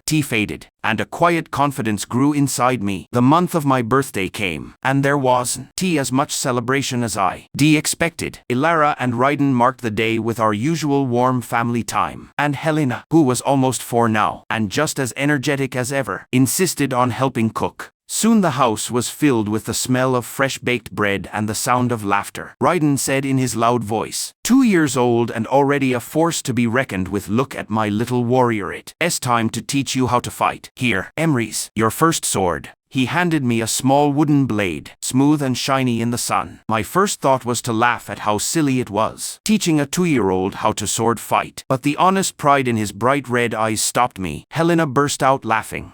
"Is not a warrior yet, Papa. He's still squishy," she teased, her purple eyes sparkling with mischief. I sighed to myself but managed a small smile. "Squishy or not, I am sure I'll use this masterpiece with grace," I said, holding up the tiny wooden sword. Ilara, though, wasn't amused. Her dark black eyes narrowed as she put her hands on her hips. "Raiden," she said in a tone that left no room for argument. "You really giving him a sword? He's 2 years old." Raiden shrugged, grinning unapologetically. "It's just a wooden sword, Ilara. He has to start somewhere if he's going to protect his family one day." "Protect his family?" Ilara shot back, sounding disbelieving. "He can barely hold a spoon without spilling half his porridge." Raiden laughed, not bothered by her complaints. "That's why we restarting early. By the time he's 5, he'll be better with that sword than I was at 10. I sighed, my small hand gripping the wooden sword's handle. "I am sure this training will be interesting," I thought, glancing at Ilara, whose expression had softened a little. Her worry, even if it was overprotective and annoying, was really sweet. A week later, Helena turned 4. Ilara, who always planned everything perfectly, had made a crown of silver flowers for Helena, matching the shine of her hair. "A small gift, my love," Ilara said with a soft smile, placing it on Helena's head. Helena spun around in circles, giggling. "Do I look like a real princess?" she asked, striking a pose that made her silver-white hair shine in the sun. I raised an eyebrow. "You look like trouble wrapped in flowers," I joked, and she nudged me playfully. "You look beautiful, my little princess," I said with a smile. And she replied right away. "You do know I am older than you, right?" she teased, crossing her arms with a fake serious look that made her seem proud and cute. That week reminded me of the warmth and happiness this family brought into my life, even with all the chaos. Moments like this made me even more determined to get strong. As I watched Helena smile brightly and Ilara and Raiden exchange knowing looks, I thought, this is why I am getting stronger. Balancing my secret training with the growing bond one had with my family was really hard. But that changed quickly. A few months later, on a quiet afternoon, I was sitting cross-legged in my usual meditation pose when I felt a sudden tug on my ear. Helena's voice broke my focus, high-pitched and curious. "What are you doing? You look so funny. Can I do it too? Is it a game?" I opened one eye and saw her staring at me with her purple eyes, her small hands already trying to copy my pose. I blinked, torn between annoyance and amusement. "Hell," I said, holding back a laugh. "This isn't a game. It's a kind of training." Her eyes lit up with excitement. "Training like the heroes in Papa's stories. Can I be a hero too? Teach me." Teach me," I sighed, my calm meditation mood completely ruined. But the curiosity in her eyes was hard to say no to. "We LLC," I said with a smirk. "But first, You have to sit still for longer than 5 seconds. Her determined pout told me she'd take that challenge seriously. And just like that, my quiet secret wasn't so quiet anymore. After about an hour, Helena's voice cut through the peace. I managed to get back. Teach me how to do it again, please. Please, please, she begged, as persistent as always. I opened one eye and saw her crouching next to me, her face inches from mine, eyes full of curiosity. Hell, I sighed. Meditation needs peace and quiet. You like a tornado of chaos. She puffed out her cheeks. I was sitting quietly. I didn't even poke you this time. I raised an eyebrow. You tugged on my sleeve for 5 minutes straight. Tugging isn't poking, she argued, crossing her arms like she was defending something really important. I couldn't help but smile at how stubborn she was. All right, I gave in. But if you going to join me, you have to really try. No fidgeting, no talking, and definitely no sneaking off to get toys while you supposed to focus. She grinned proudly, eyes bright with determination, and plopped down next to me like a falling leaf, crossing her legs in a silly copy of my pose. Like this, she asked, eager but mischievous. Close enough, I said with a smile, shaking my head a little. Now, breathe deeply and try to feel the mana around you. Think of it like invisible water floating through the air, waiting for you to guide it. She frowned, concentrating hard. And for a second she stayed perfectly still, but then her eyes popped open. Did you know Mama and Papa were talking about my first birthday? They said I might have an awakening that got my attention. Your first birthday, an awakening, I repeated, pretending to be curious while my mind raced. Didn't we just celebrate my birthday? And hers? Is she confused? I am confused, I thought, trying to figure out what Helena meant. She nodded excitedly. Mama said it's a huge deal. What if I am like you and can start training early? Wouldn't that be amazing? I stared at her, thinking hard. If Helena was going to have her awakening soon, this was the perfect time to help her get ready. After all, starting early could only help her, and it would be a great chance for me to understand mana better myself. All right, Hel, I said, pretending to be serious. If you really serious about this, we train together, but you have to listen to me. No distractions. She saluted like a little soldier. Yes, sir. Over the next few weeks, we trained together regularly. Helena was so enthusiastic, and even though she could barely focus, she had a surprising natural talent for it. Every training session brought new problems. Helena could barely sit still for long, wiggling and bouncing around, full of energy. Her attempts to channel mana usually ended with her falling over. But even with all these silly setbacks, she kept going.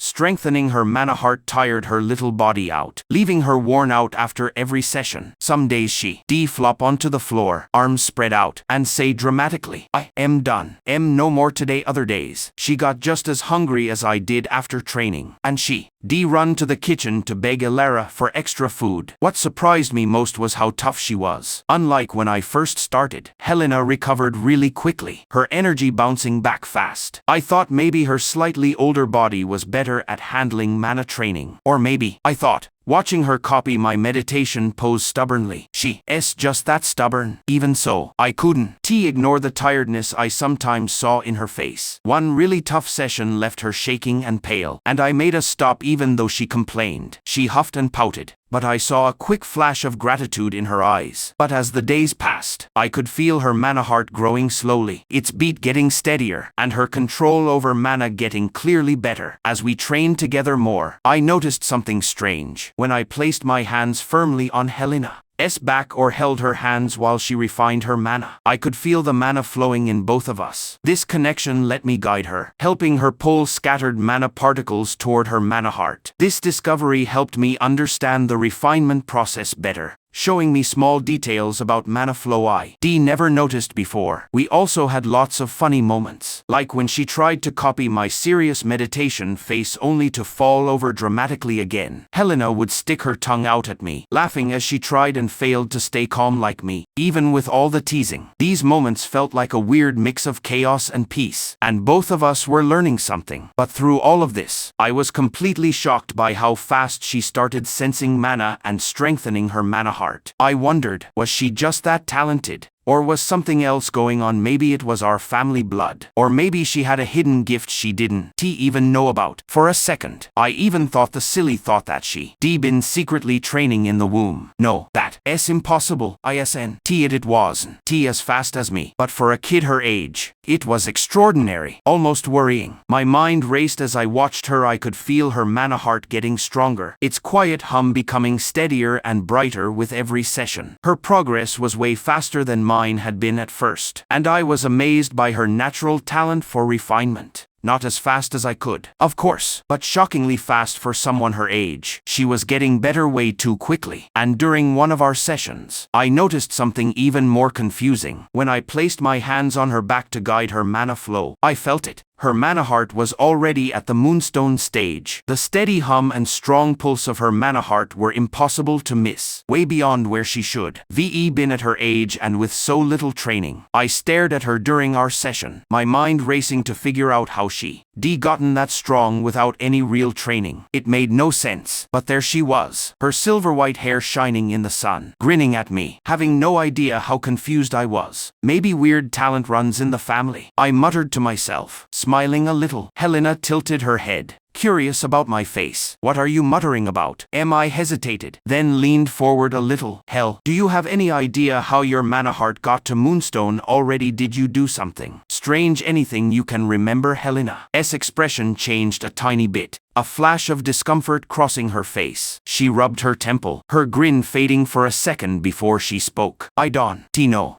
It just feels normal, like it's always been this way. I raised an eyebrow, thinking hard. I hadn't seen anything obviously wrong, but that small hesitation in her voice stuck in my head. Weird. I decided not to push her, but I was really curious about what was going on. As we finished our session, we heard the crackle of fire and a loud laugh from far away. Helena perked up right away. Papa's practicing again. Let's go watch. Before I could say anything, she was running to the backyard. I followed, curious too. Raiden stood in the middle of the training yard, his hands covered in dancing, living flames. He swung his hands, sending a wave of fire at a practice dummy, which exploded into ashes. Papa's so cool, Helena cheered, clapping her hands. Raiden turned when he heard her voice and grinned. My little audience is here, come to watch your old man show off. I couldn't help but smile. Old is right. That last fireball barely reached the target. Are you sure your mana heart is still working? Dad? Raiden laughed loudly, not bothered by my joke, still as cheeky as ever. Emrys, let me show you how it's done. He closed his eyes, whispered words I couldn't hear, and the air around him got warmer. Flames swirled around his hands, forming a bright fireball that he threw perfectly. The practice dummy burst into ashes. Helena cheered, and even I had to admit it was impressive. Not bad, I said, for a mid-level Sunstone mage. Raiden chuckled, ruffling my hair as he walked past. Just wait, son. One day, you'll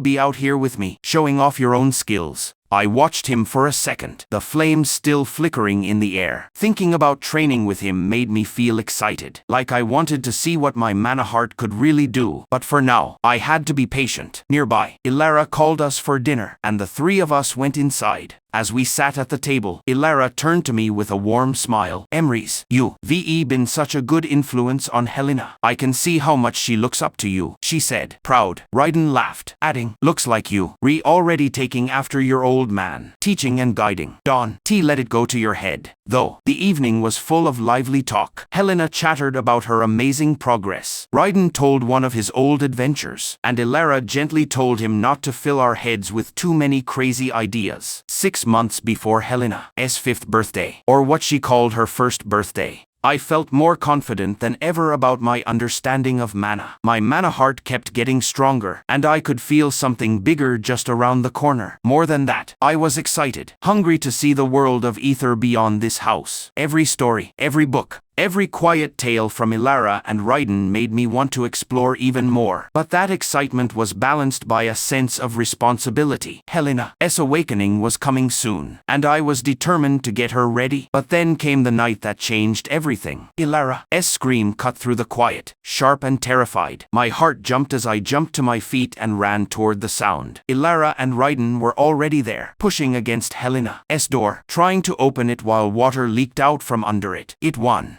Open, Raiden growled, his voice tense. The pressure from the other side was impossible to fight, like the whole room was filled with water, making a solid barrier. The pressure was overwhelming, and every time they tried to open the door, it only stuck more. After what felt like forever of trying, the door burst open with a loud crash, and a huge wave of water poured out, hitting us like a tidal wave. The force knocked Ilara, Raiden, and me to the ground, sending us sliding down the hallway as the water flooded through the house. Soaking wet and dazed, I scrambled to my feet, barely able to believe what I saw in Helena's room. The swirling water glowed with a soft, otherworldly light, moving wild and fierce, like a storm that wouldn't be calmed. The walls shook under the magic, water droplets covering everything. But even in all that chaos, Helena was the center, a little girl trapped by a power way bigger than her. Floating in the middle of the room, a whirlpool of water spun violently around her. The air was thick with moisture, and I could smell a sharp salt and damp scent. The noise was deafening, water crashing and swirling non-stop, and Helena gasped for breath, struggling to breathe. Her small body shook like she was drowning in the magic she unleashed. Has she awakened, I thought, panicking and shocked. I could feel mana surging around her, wild and out of control, like the very essence of water had burst out of her mana heart. The swirling water moved in time with her shaky breaths, getting more chaotic every second. Ilara was frantic, grabbing the doorframe, her face filled with pure terror, her eyes darting between Helena and the chaos. Raiden held himself against the broken doorframe, his jaw tight and muscles tense, determined even though fear flashed in his bright eyes. Both of them were torn between fear and courage, desperate to reach Helena through the flood. "Helena, hold on," Ilara cried, her voice shaking with panic. Raiden gritted his teeth, using all his strength to fight the water flooding the hallway. "Hell," I shouted, my voice cracking as I waded through the water, desperate to reach her. I tried to find a way to get through the chaos and save her. But in that moment, I was painfully reminded of how weak and small my body was. My mind raced with plans and ideas, the instincts of a tactician. But none of it mattered because I was too physically weak. That realization hurt deeply, like my mental strength was useless in this body. For all my knowledge and experience, I was completely powerless to protect someone I'd grown to care about. The water was overwhelming, and every attempt I made felt like fighting a tidal wave with a tiny stick. Helplessness ate at me, worse than anything I'd ever felt. What I saw was something I'd never imagined. Magic, raw and out of control, threatening to destroy everything. And in that moment, I understood the true weight of the world we lived in. A world where magic could be just as dangerous as it was wonderful. Seeing Helena's shaking body trapped in the whirlpool made that real. Magic, which could give so much power, was now threatening someone I loved. For the first time, I felt cold, sharp fear. Fear of losing someone you care about. The thought of losing Helena touched a part of me I didn't know I had. A feeling I'd never truly felt before. The water was so loud it hurt my ears, crashing non-stop against the walls and bouncing all through the house. The air felt thick, so damp it was hard to breathe, and there was this weird tingly electricity in it that made my skin prickle like static. Seeing Helena stuck in that swirling water vortex was like a messed-up nightmare. Her little body was right in the middle of that crazy storm, pale and soaking wet, shaking every time that magic spazzed out. Her silver-white hair was stuck to her face in wet clumps, and her usually bright purple eyes were flickering faintly, like they were halfway between being open and closed. The magic around her was twisting and convulsing, making sharp, jagged water currents that lashed out like whips, leaving her tiny frame looking super fragile, but somehow still hanging on through all the chaos. "Dad, we gotta get to her," I yelled, but my voice was almost drowned out by all the noise. My feet kept slipping on the wet floor, water rushing past so hard it felt like it might sweep me away. Every step was practically impossible. My legs were shaking so bad from trying to push forward. The cold water numbed my skin, making my limbs feel heavy, and I was breathing fast and shallow. It was like trying to climb a mountain in a storm, with nothing but sheer stubbornness keeping me going. "Ilara, stay back," Raiden shouted, his voice steady even though I could see the panic in his eyes. His jaw was clamped tight, and his fiery gaze flicked back and forth between Ilara and Helena. I could almost hear what he was thinking. "I gotta protect all of them." "But how do you fight something like this?" He stood there like a wall against the current, his broad shoulders tensed up as he tried to get closer to Helena. The flames popping up in his hands sputtered and hissed when they hit the pouring water. Raiden glanced at me for a second, seeing my little body struggling so hard against the water. A mix of pride and fear crossed his face before he barked at Ilara. Get her, just keep Emery's safe. Ilara froze for a second, her eyes wide with shock like the chaos of the vortex had paralyzed her. Emery's, get back here, she shouted, her voice full of panic and desperation. Her shaking hands grabbed the wall to hold herself up, and she turned to Raiden, her voice breaking. Please, Raiden, save her please. Her dark hair was stuck to her face, wet and wild, and her usually calm, caring eyes were filled with tears, showing just how terrified she was. I was barely holding on, my small hands gripping the doorframe to keep from being pulled back. Seeing Helena like that lit a fire in me. I hadn't felt this angry since my old life. She's hurting, and I can't just stand around doing nothing. I thought, the desperation pushing me to take every shaky step forward. My legs were quivering like grass in a storm, each move super slow. But I refused to let the water tell me what to do. Helena, hang on, I yelled, my voice shaking but firm. I pushed off the doorframe and waded into the water. It felt like the water was alive, fighting me every step of the way, like it had a mind of its own. My mana heart was throbbing faintly. All the growth from the past year gave me strength even though I am just a baby. But it came with a cost. Every step felt like fire running through my veins. My body screaming from trying to use mana it wasn't even ready for. Come on you. Been through worse. I gritted my teeth and forced one foot in front of the other. But deep down, I could feel how much it was taking out of me. My breathing got even shallower. My heart pounding so hard it felt like it might burst. This is nothing, just keep going. But I was lying to myself. I was only 2 years old, and pushing this hard was dangerous. A sharp pain stabbed my chest, a harsh reminder of my limits. I knew if I stumbled now, I might not be able to get back up. But I kept going, determined to reach Helena no matter what. Emery's, no. Ilara's voice was sharp. Panic mixed with that mom instinct to protect me. Her words hit me hard, but I couldn't stop. Every step forward felt like dragging weights, the freezing water numbing my legs and making each move a fight against my own body. But her desperation only made me more determined. I knew she wanted to keep me safe, but I couldn't just stand by and do nothing. Raiden, do something. Ilara's voice cracked, tears streaming down her face as she clung to the wall. You could feel how desperate she was, her eyes flicking between her husband, her son, and her daughter like she was willing the chaos to stop. Raiden clenched his fists, the glow of his fire dimming as the magic kept slamming into him. His broad shoulders tensed against the water, and his face got hard with determination. He took a deep breath, held his hands high, and his voice boomed over the water. S-roar, Fyra Venera, Avis Ignis, Protogat et Ulsiska Phoenix Flare. The air around him practically caught fire as a huge, phoenix-shaped flame burst from his hands, its bright wings spreading out to shield him from the never-ending water. The fiery bird let out a loud cry as it surged forward, slamming into the water currents with waves of intense heat. Steam hissed and billowed all around them, pushing the chaos back for a second so Raiden could move toward Helena. Hold on, my girl, he roared, his voice full of both command and desperation as he used the fiery bird to carve a path through the water. I stared at Raiden, still struggling to stand, in total shock. My heart was pounding. Was that a spell? The words he shouted echoed in my ears, each syllable crackling with power.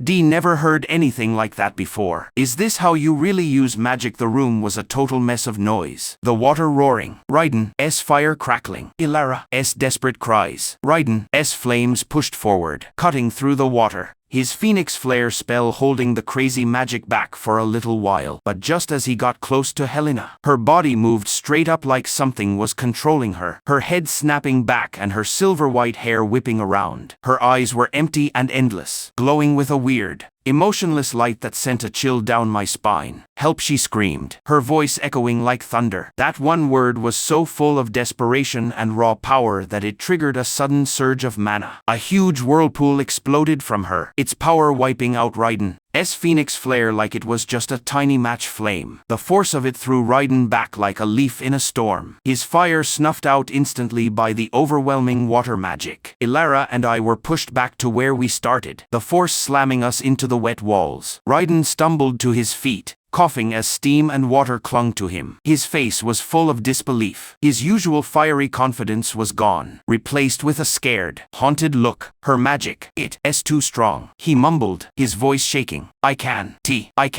control this. She's out of my reach. I lay there frozen where I landed, my little body shaking with despair. My mind raced as I stared at Helena, her fragile body twisting in the middle of the chaos. Is she gone forever? Can we even save her? The thought hit me like a rock, and tears stung my eyes. I clenched my fists, hating how helpless I felt. Helena, I screamed. That's when I felt it. A sudden, burning heat in my chest, coming from my mana heart. The feeling burned through me like molten fire, shocking and strange. My knees gave out, but before I could fall, the air shifted. A strong gust of wind came out of nowhere, swirling around the room. It wasn't gentle, it was fierce and commanding, sweeping through and silencing everything. The magic Helena was casting disappeared like it had never been there, leaving a weird, stunned silence. My vision got blurry as exhaustion took over, but before I blacked out, I saw Helena. Her body fell from the vortex, lifeless but graceful, crashing onto the wet floor. Ilara's scream cut through the silence, and I watched her rush to Helena's side, holding her and crying. I tried to figure out what had just happened, my mind grabbing at bits of thoughts. Where did that wind come from? Who did that? The world tilted, and my little body gave in to the exhaustion. As I slipped into unconsciousness, the last thing I saw was Ilara holding Helena, her cries echoing through the now quiet room. Helena, are you okay? Wake up, please. Her voice trembled, panic growing with every word. Then her tone changed, sharp and desperate. Raiden, check on Emery's something's wrong. I could barely hear their voices through the fog. My body felt like it was sinking into the floor, every muscle heavy and unresponsive. I heard Raiden shout something, his voice full of fear, but the words were swallowed by a rushing sound in my ears. Ilara's cries got fainter as the darkness pulled me under. Mom, Dad, Helena, are you okay? What just happened? All I could see was darkness, with faint, shimmering little particles that looked like mana floating around me like tiny stars. Did I die again? The thought sent a weird mix of fear and resignation through me. The blackness seemed never-ending, suffocating in its silence. My chest felt heavy, and a new fear creeped in.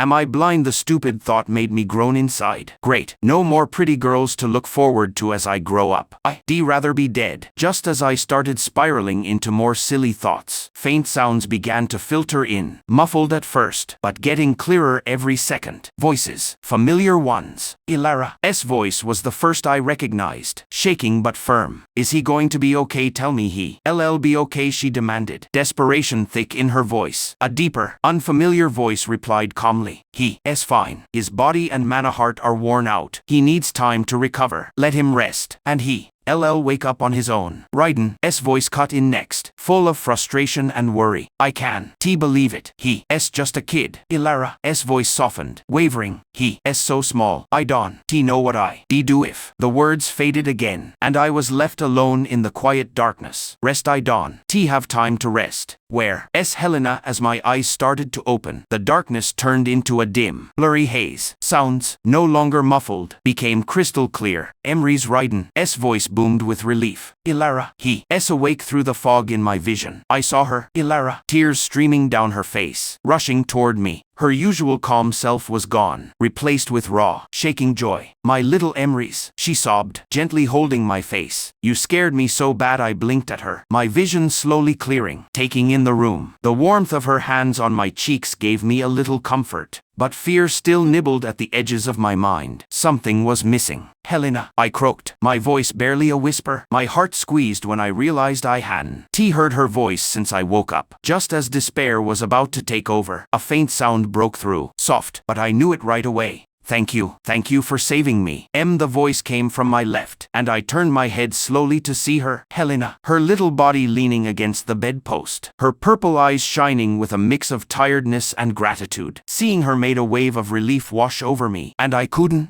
help but smile weakly. She's okay. The tension in my chest easing for the first time. Hell, we both okay? You reawake. Did you rest well? An unfamiliar voice said as an old man walked into the room, his steps slow and calm. He was hunched over, his frail body wrapped in a long, tattered robe that dragged on the floor with every step. A silver beard hung down to his chest, and deep wrinkles covered his face, like he lived a long, wise life. But his eyes were sharp, way sharper than I expected. Who the hell are you, I thought, my face staying still, but inside I was annoyed. Way to ruin the moment, old guy. Can you see this is a happy time? The man walked over with a calm, authoritative air, his voice steady as he introduced himself. I am Hivalis Graindare, a healer and a mage. Your parents called me here to make sure you get better. His gaze turned analytical as he went on. I specialize in water magic, which lets me find illnesses and heal injuries. That's why they summoned me. Before I could say anything, Hivalis added, You've been unconscious for a week. Your sister woke up 5 days ago. A week. My mind spun at the thought. No wonder my body feels like it went through a war. Hivalis kept talking, his tone now a little worried. Your mana heart is really strained. It's amazing for someone your age to have it so refined. But it's also totally unnatural. Whatever training you've been doing has pushed you way beyond what's normal for a kid your age. His eyes narrowed a little, like he was trying to figure out my secret. You can do any training or hard activity for at least the next month so your body can heal, Hivalis said, his voice firm but kind.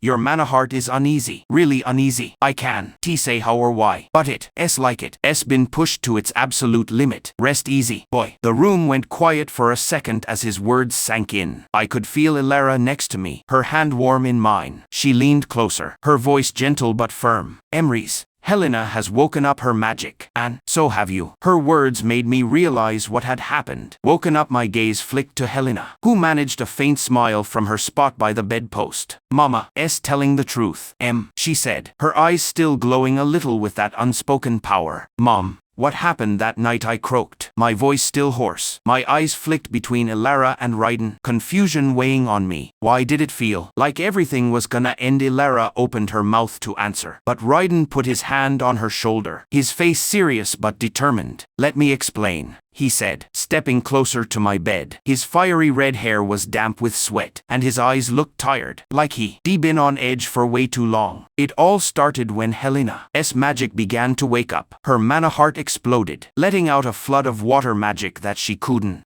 control. It was like nothing I've ever seen. He paused, his jaw tightening like he was replaying the chaos in his head. I tried to get to her, Emrys. I used every bit of strength I had, but her magic was too strong, wild, out of control. It threw me back like I was nothing. Ilara's voice shook as she added, We thought we were gonna lose her, both of you. Her dark eyes glistened with tears, and she squeezed my hand tight. But then something happened, Emrys, something really rare and not normal. The magic, it stopped, and it wasn't because of Raiden or me. Raiden nodded, his gaze locked on mine. It was you, son. You stopped it, his voice heavy with pride and worry. After I got thrown back, I don't know what happened, but you screamed for Helena and just started floating in the air. It was like the room itself moved around you. We tried calling you, but you didn't answer. Suddenly, a strong gust of wind came out of you, like it pulled every bit of air in the room to put out Helena's vortex. The water magic collapsed right away, and everything went quiet. It was incredible and terrifying. He paused, his gaze distant like he was reliving the moment. We were so confused. That much magic, at your age, it must have drained you completely and left you like that. The room went quiet as his words settled over us. I blinked, my mind racing to process everything. Floating a gust of wind, what Raiden described felt almost fake, like a story he'd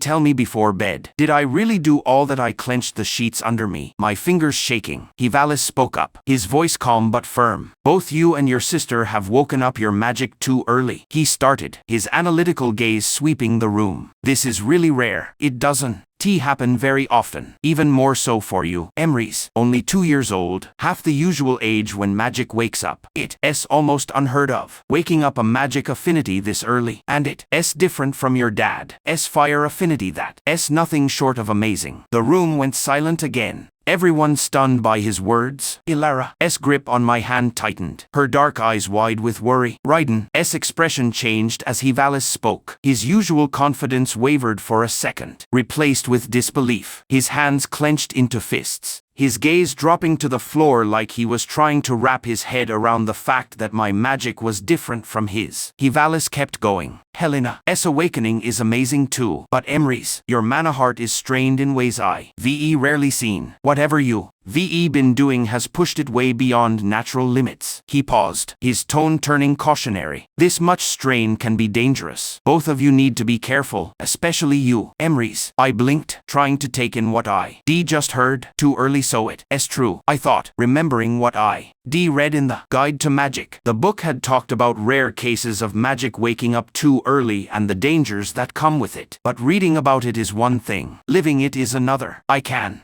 believe this actually happened to me and Helena. The pieces were starting to fit, but how rare this was left me stunned. What does this mean for us? I asked, my voice hoarse but steady. Helena's voice piped up from by the bedpost. We re-special that's what it means, she said with a small, proud grin. Her words made me smile a little, but my thoughts were anything but light. Special. My gaze drifted to Hivalis. If this is what special feels like, I am not sure I like it, Hivalis answered. It means you and your sister need to just be kids for now. Boy, when you old enough, you can start training again. But until then, enjoy what you have. Maybe you and your sister are meant for big things. But for now, rest and get better. He turned to Ilara and Ryden with a respectful nod. Mr. and Mrs. Valenhart, I need to leave. I'll come back in a few months. Maybe right before or after Helena's birthday. As Hivalis walked toward the door, Ilara and Ryden both stood up to see him out. Thank you for everything, Hivalis, Ilara said, her voice full of gratitude. We owe you so much. Ryden firmly clapped Hivalis' shoulder. Your wisdom and skills are priceless. We can't thank you enough. Hivalis waved them off with a faint smile. Take care of yourselves and these amazing kids.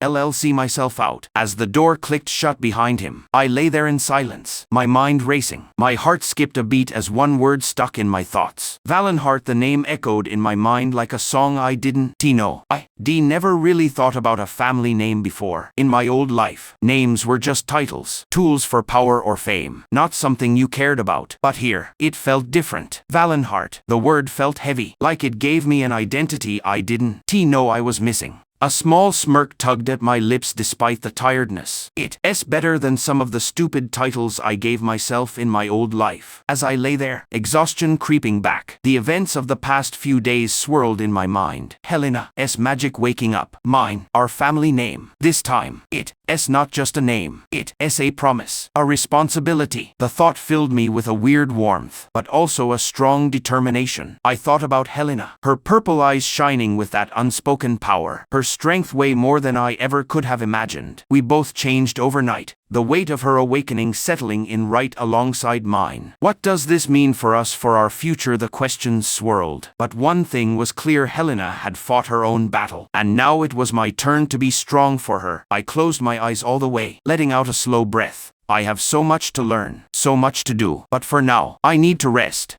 I'll get stronger, protect the people I love, and never again feel that despair of almost losing them. We not just a family, I thought as my body gave in to sleep. We rebound by something deeper, the warmth of Ilara's touch and the proud, fierce determination in Ryden's eyes were the last things I remembered before sleep finally took me. With one final thought, tomorrow is a new day. The past 6 months have been pretty quiet, but they totally changed our lives. After that crazy night that shook everything up, the days after were all about healing, our bodies, our feelings, and our family as a whole. Helena waking up with her magic and me accidentally using mine too early scared us all so bad. But we got stronger because we stuck together. Ilara's soft hands and warm smiles were what held us together. And Ryden's South Fiery Drive made us remember that no problem was too hard to fix. Every morning, I'd sit on the porch wrapped in a soft wool blanket. Ilara would tuck it around me no matter how warm the sun was. The air smelled like dewy grass and fresh dirt from the fields outside the village. From where I sat, I'd watch Ryden in the yard, shirt off, swinging his sword like he'd done it a million times. His moves were smooth, but I could see little mistakes only someone with my past life memories would catch. Thanks to that, I knew he was wasting energy. The sword whooshed through the air, and sometimes it burst into flames when he put his mana into it. But his follow-throw was weak, like he couldn't T land a real finishing blow. He leaving his left side wide open. I thought, watching his sword swing in the same predictable arc. If an enemy dodged right, they could hit him straight in the ribs. I almost smiled. All he needed was a quick spin and a fake move with a reverse grip to fix that. Focus on your core, Raiden mumbled to himself, not knowing I was watching. He stopped mid-swing to adjust his stance, sunlight glinting off the sweat on his forehead. Every strike has to mean something. I held back a laugh, picturing some strict old teacher yelling at him when he was a kid. Having the right attitude is good, but how you actually do it matters more. Staring again. Ilara's voice pulled me out of my thoughts. She stepped onto the porch with a basket of mending in her lap, her black eyes twinkling like she thought it was funny. Are you gonna criticize your dad? Sword moves again. Little soldier, I shrugged like I didn't care.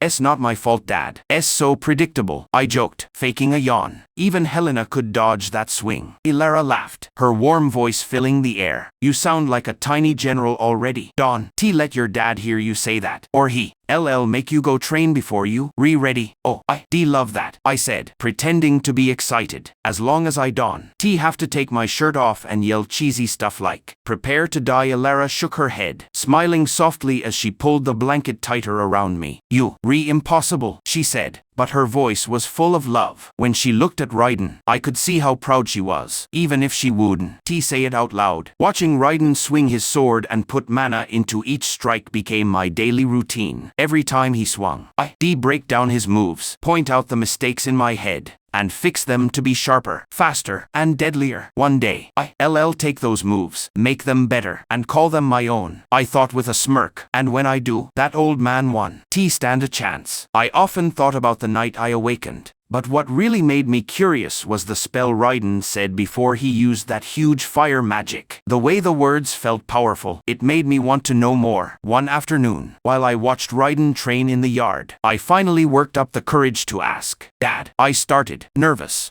What was that spell you used that night, and how do those incantation things work? Raiden stopped mid-swing, lowered his sword, and turned to me with a curious smile. You curious now? He teased, wiping sweat off his brow. Well, it's simple, in a way. Incantations are like a bridge. They use words to channel your mana and give it shape. Without them, a mage can control their magic properly. So you have to say the incantation every time. I pressed, leaning forward, eager to know more. He nodded. Yeah, for most mages, the words shape and guide the mana. But it's not just about saying them. A mage needs control. You have to feel the mana and picture it in your head to direct it. Then the incantation pushes it over the edge, turning that raw energy into the spell you pictured and said. I frowned, trying to wrap my head around it. But why did it sound so different, like the words were alive? Raiden's face softened, like he get it. That's because the mana vibrates with your voice when you say the incantation. It's not just saying the words. It's putting your mana into them. The language sounds weird because it's full of power. I thought about what he said, a million questions spinning in my head. So every mage needs incantations? Raiden's eyes narrowed a little, like he was remembering something from a long time ago. Every mage needs incantations to do strong magic. But you can also use mana for basic stuff, like making your attacks stronger, defending yourself, or even moving faster, he explained, his voice calm, like a teacher. That said, I've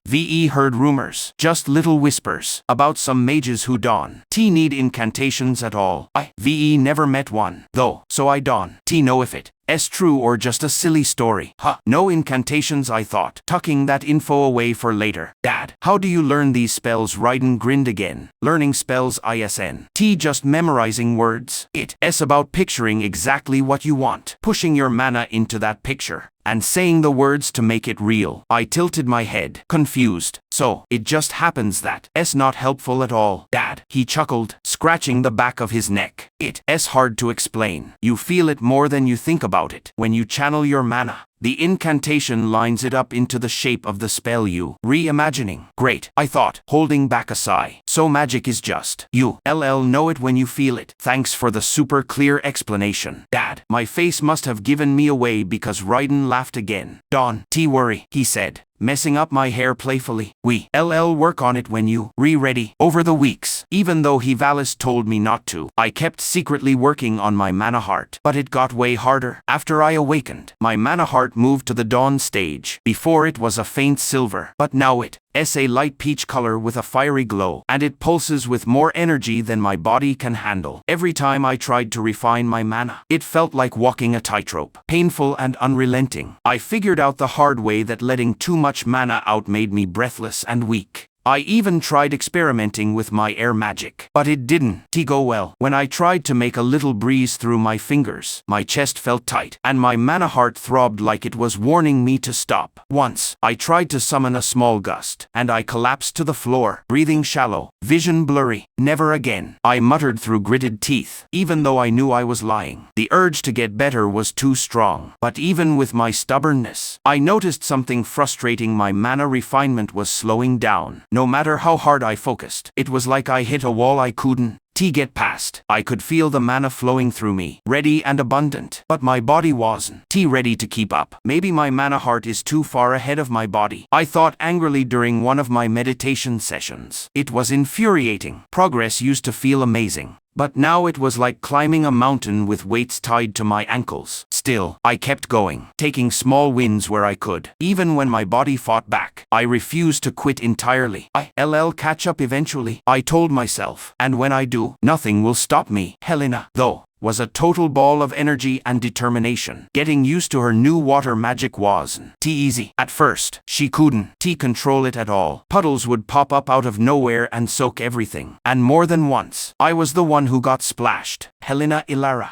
Annoyed voice would echo through the house, not inside. I didn't mean to, Helena would shout back. Cheeks puffed, little fists clenched in frustration. Some days, tears would fill her purple eyes, especially after she tried and failed to make even a tiny water tendril. Her silver-white hair would stick to her cheeks from trying so hard as she sat cross-legged, staring at her palms like she was willing the water to come. But even with all the mess and mistakes, she got better, no doubt about it. Raiden stepped in to teach her, being super patient the whole time. Watching him kneel next to her, big hands gently guiding her small ones, was a side of him I never seen before. Helena, he say, calm but encouraging. Focus on the flow, not the force. Water is stubborn. It doesn't need to rush. Helena threw herself into the lessons, even when she didn't succeed. One crazy day, she tried to summon a water stream and ended up drenching both of us completely. Water dripped from my hair and down my back. Freezing cold. Hell, I sputtered, wiping water off my face. What are you trying to do? Drown me, she laughed. Hair stuck to her face. You looked funny. Like a wet cat, I rolled my eyes, trying to wring out my soaked clothes. For the record, this is not how I imagined getting soaked by a girl. Her laughter stopped suddenly, face scrunched in confusion. What does that even mean? I shook my head fast. Never mind. Forget I said anything. I groaned to myself. Why did that even pop into my head? She a kid. No, I am thinking like a creepy old guy. But you couldn't ignore Helena's progress. By the 3rd month, she could make water tendrils really precisely. And by the 6th month, she could use 2 spells at the same time without trouble. Watch this, she said one afternoon, eyes lit up with concentration. Her voice was full of confidence, and it made me feel good too. Aqua minima, unda moviat ripple, aqua singula.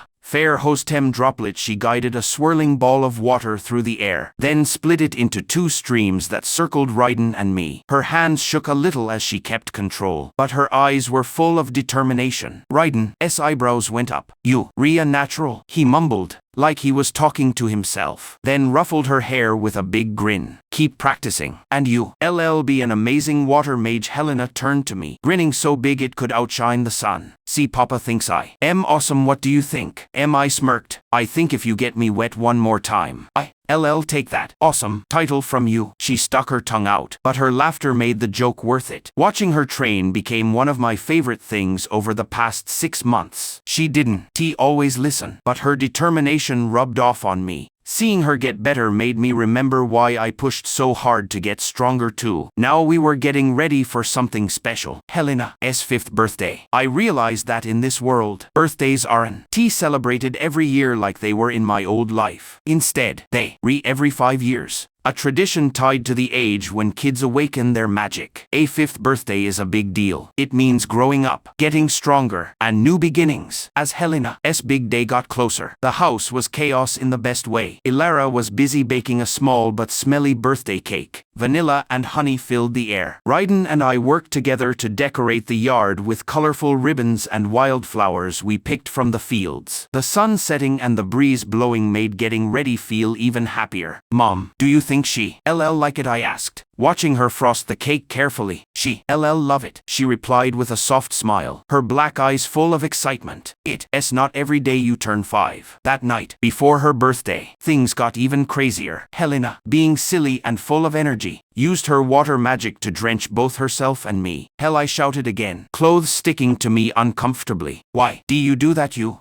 Always getting me wet." Helena giggled, water dripping from her hair onto the floor. "Sorry, you looked like you needed to cool down." Before I could snap back, Ilara appeared in the doorway, hands on her hips. "Both of you need a bath right now," she said firmly. "No arguing. Helena, take your brother with you and clean up." I froze. A bath with her, my mind raced. It's just hell. No big deal, right? But the thought of being naked in the same tub as a girl made my face turn red with embarrassment. What if she sees? I panicked. She's gonna see how small I am. This is so humiliating. At the same time, a stupid thought popped into my head, but I'll be naked with a girl? I cringed right away. What's wrong with me? She's my sister. Am I some kind of pervert for being reborn? Helena, totally unaware of my freakout, grabbed my hand and dragged me to the bathroom, her giggles echoing through the house. "Come on, it'll be fun, I thought angrily. This is gonna be the most awkward day of my life. When the warm water covered us, I couldn't help but notice how calm Helena looked, her silver white hair slicked back, eyes closed, enjoying it. The soft splashing of water echoed in the small bathroom, mixing with the light smell of lavender soap. It was weirdly peaceful, at least for her. For me, it was anything but calm. Sitting so close to her, sharing something so private, felt strange. But as I watched her hum softly to herself, I realized something I hadn't admitted before. Being around her calmed me down, and her laughter made my chest feel light in a way I didn't know I needed. She really does make this life happy, I thought, staring at her small, delicate face. The way she was so innocent, playing with the water carefree. It was nothing like the terrible memories from my old life. I never thought I'd feel this way, happy, at peace, with a reason to smile.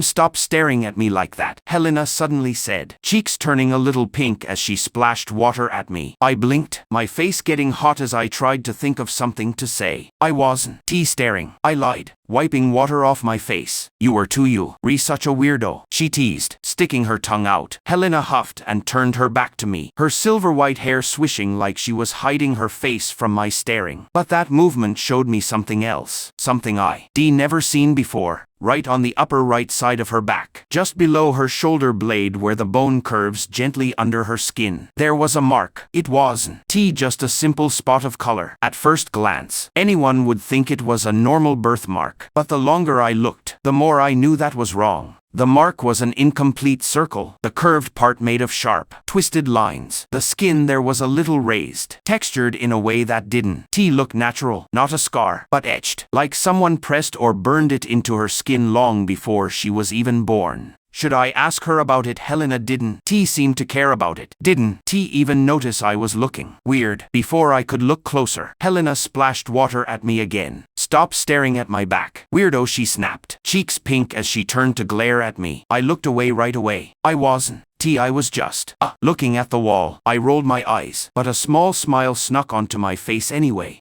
Lucky you, my sister," I said, leaning back against the tub. "Lucky," she repeated, raising an eyebrow. "I think you, the lucky one. I am the best sister ever." "Sure, keep telling yourself that," I mumbled, but my voice was warm, giving me away. Helena grinned wider, and for a minute, the awkwardness was gone, replaced by the simple joy of being together. The next morning was Helena's 5th birthday, a big milestone. As the sun came up, filling the house with golden light and casting long, Warm beams through the windows. The air felt buzzing with excitement and happiness. The faint chirping of birds outside made it even livelier, their songs cheerful. "Happy birthday, Hell," I shouted, running to her and hugging her tight. Her laughter was like music, pure and happy. And as I held her close, I felt a warm feeling all over. "This is happiness," I thought, savoring the moment. Ilara came out of the kitchen carrying the fresh-baked cake, the smell of vanilla and honey filling the air and mixing with the wildflowers on the table. The cake was small but perfect. Golden crust, light creamy frosting that sparkled in the morning sun. "Happy birthday, my little star," she said, putting the cake on the table decorated with the ribbons and wildflowers Ryden and I had picked. Helena's eyes sparkled as she looked at the simple but loving setup. Ryden clapped his hand on her shoulder, grinning proudly. 5 years old already? Hasoon, you'll be better than me with that water magic of yours. Helena beamed, cheeks pink with joy.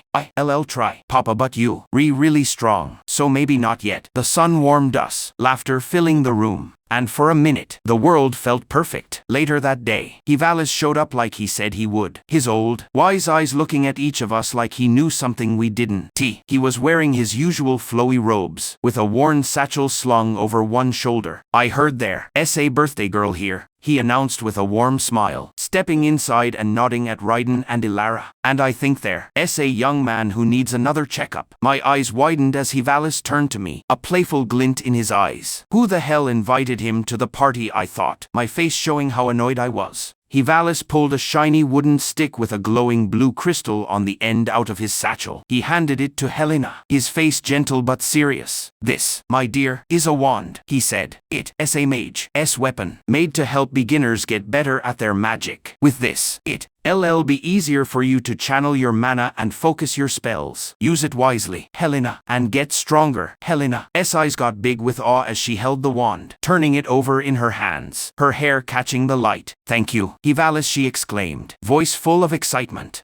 "It's beautiful," I watched, curious. "What's that crystal?" I wondered, staring at the glowing blue gem. Its light pulsed softly, almost like it had a heartbeat. Hivalis noticed I was interested and turned to me with a knowing smile. "That's a mana crystal," he explained. "It's a tool for magic. Mages can get mana from it, mostly used by people who need extra mana reserves." I nodded, tucking that info away. "A tool for mana. I wonder if I'll need one someday, or if my magic will work differently." The room felt warmer, almost glowing with happiness as Helena held her wand tight. Excitement in every move. Ryden and Ilara smiled at each other, proud, and their joy made everyone else happy too. "Thank you for coming, Hivalis," Ilara said, her voice full of real gratitude. "It means a lot to us." Hivalis chuckled, waving her off. "Anything for the Valenhearts. Now, let's check on our young magic users." He did some smooth, deliberate hand movements, his hands glowing light blue as he used his water magic. The air around him got cooler, and you could hear a soft hum from the mana. He explained to Ilara and Ryden that his water magic let him heal and find any problems or sickness in the body. "It's like listening to their life force," he said, voice calm and precise. "Both Helena and Emrys are doing way better than I expected. It reminds me of a young boy I treated over 10 years ago. He was super tough and had a gift for fire magic. Grew up to be really strong. Their recovery is amazing." As he packed up, Hivalis stopped next to me. He leaned in and whispered, "I can feel your mana heart. It's at the dawn stage. That's unheard of for a kid your age. That kind of power is a gift. But even the best gifts can be heavy. I suggest you don't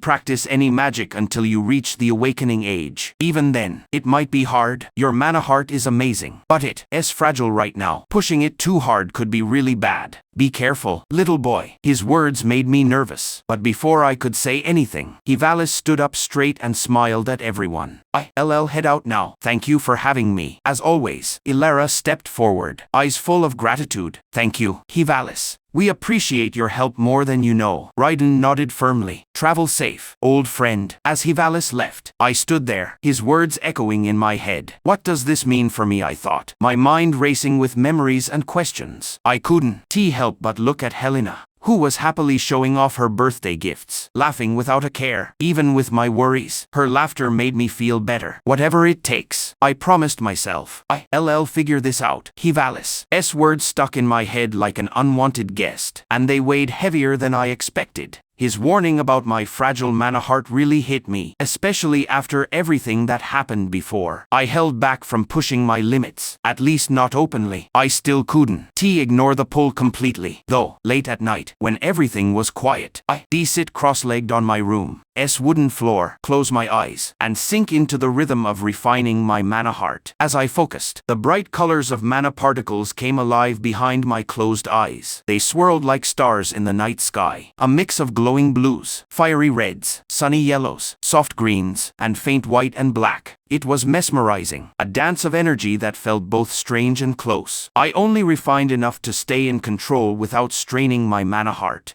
I'll get stronger with time, I told myself. For now, I just needed to be patient. Instead, I focused on my body. Every morning started with Raiden's loud voice yanking me out of bed. Come on, Emry's the sword one. Swing itself, he shout, his hair glowing in the sunlight as he waited for me in the yard. He handed me a wooden practice sword. It felt familiar but weird in my small hands. This was the first step of my training, getting used to the weight and balance of the blade. My little arms struggled to lift it at first, pulling at muscles that were barely there. But Raiden was patient. He showed me how to hold it right and let me feel where it balanced best. Every swing started off clumsy, the wooden blade wobbling in my grip. But the more I did it, the steadier my movements got. Still, everything felt off. My brain knew exactly how to hold the blade and strike well, but my small body couldn't keep up. It was so frustrating having to relearn skills that used to be second nature, all because I didn't have the muscle memory anymore. Remember, Raiden would say, firm but encouraging, a weapon is an extension of your body. Control it, Dawn.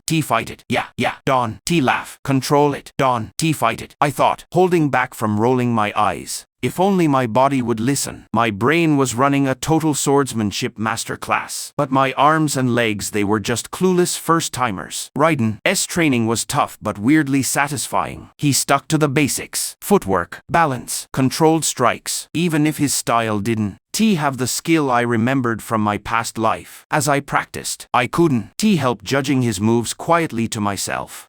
Swinging too wide. That just wasted energy. A tighter arc would be way more efficient. Dad, why do you keep leaving your left side open? I asked one morning, more curious than mean. Raiden froze mid-swing and blinked at me. My left side, what do you mean? I stepped up and copied his stance. Look, when you step in to hit, your left side is exposed. An enemy could counter you super easily. Raiden narrowed his eyes, the corner of his mouth twitching with amusement. Well, look at you, little master swordsman. Got all the answers. How wanna show me? I grinned, fixed my stance, and showed him the better move I was thinking of. Raiden watched closely, his face going from amused to shocked and then impressed. Not bad, he admitted, ruffling my hair. Not bad at all. You got a sharp eye, son. Sparring with Raiden became a daily thing, and at first, it was really humbling. My first tries copying his moves were clumsy. One wrong step and I fall over, or a badly timed swing would leave me wide open. My small, weak, uncoordinated body couldn't make enough power to matter, and most of the time I ended up flat on my back, staring at the sky while Raiden laughed loudly. You getting there, he teased, holding out a hand to pull me up. Eventually, it was so frustrating knowing exactly what to do but not having the body to do it. My legs would fail when I tried old life footwork, and my swings never had the precision or power I remembered. But I refused to give up. With every spar, I adjusted, learning the ins and outs of my smaller, weaker body. It felt like fighting with weights on. Slow and painful, but progress was still progress. After a few weeks, I started testing small bursts of mana and air magic in my moves. A little mana in my legs and some air around me gave me a speed boost to dodge better, and a tiny bit of wind in my arms made my hits sharper. The wooden swords banged and cracked against each other, the loud sounds echoing across the yard. Every hit sent tingles up my arms, a sharp reminder of how weak I still was. Raiden wasn't holding back either. His swings were heavier, his moves sharper, and every now and then he used his fire magic. The heat was thick in the air, flames dancing along his blade to pressure me into making mistakes. I had to stay sharp because of his fire and non-stop hits. The air smelled like burnt wood and faint hot metal, flames crackling mixed with wind whistling as I tried to fight back. It was during one of these practices that I realized something huge. Raiden wasn't just good with a sword. He was an emanator. He wasn't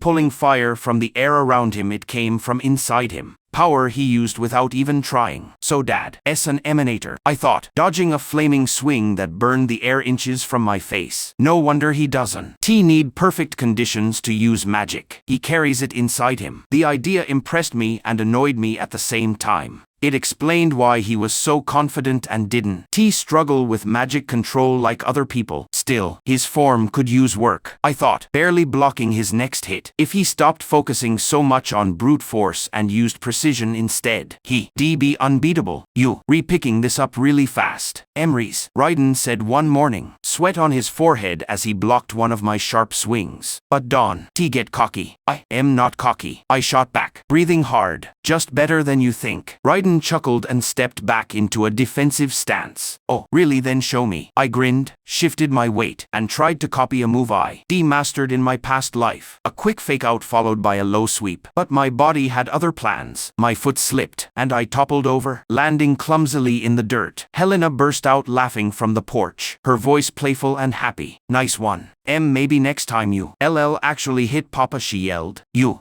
progressing faster than I thought. Son, Raiden laughed, holding out a hand to pick me up. At this rate, you'll be giving me a run for my money soon. Not quite yet, I thought, feeling my arms and legs ache. But the proud look in his eyes was enough to keep me going. Later that day, after sparring with Raiden, I kept practicing alone. When I channeled a little mana into my moves, I felt a faint warmth coming from my mana heart. It wasn't the soft hum I felt during refinement. This was different. It got hotter with every swing. A steady warmth that made me stumble. Then a sharp, quick pain hit me, and I nearly fell over. I stopped, grabbed my chest, and breathed shallowly. What was that? I thought. Scared. Am I pushing too hard? Hivalis's warning popped into my head right away, and I stopped using mana completely. But even as I caught my breath, I couldn't shake the feeling. It was like my mana heart was on the edge of something. No, it's not worth the risk, I told myself. Better to play it safe for now. In the afternoons when I wasn't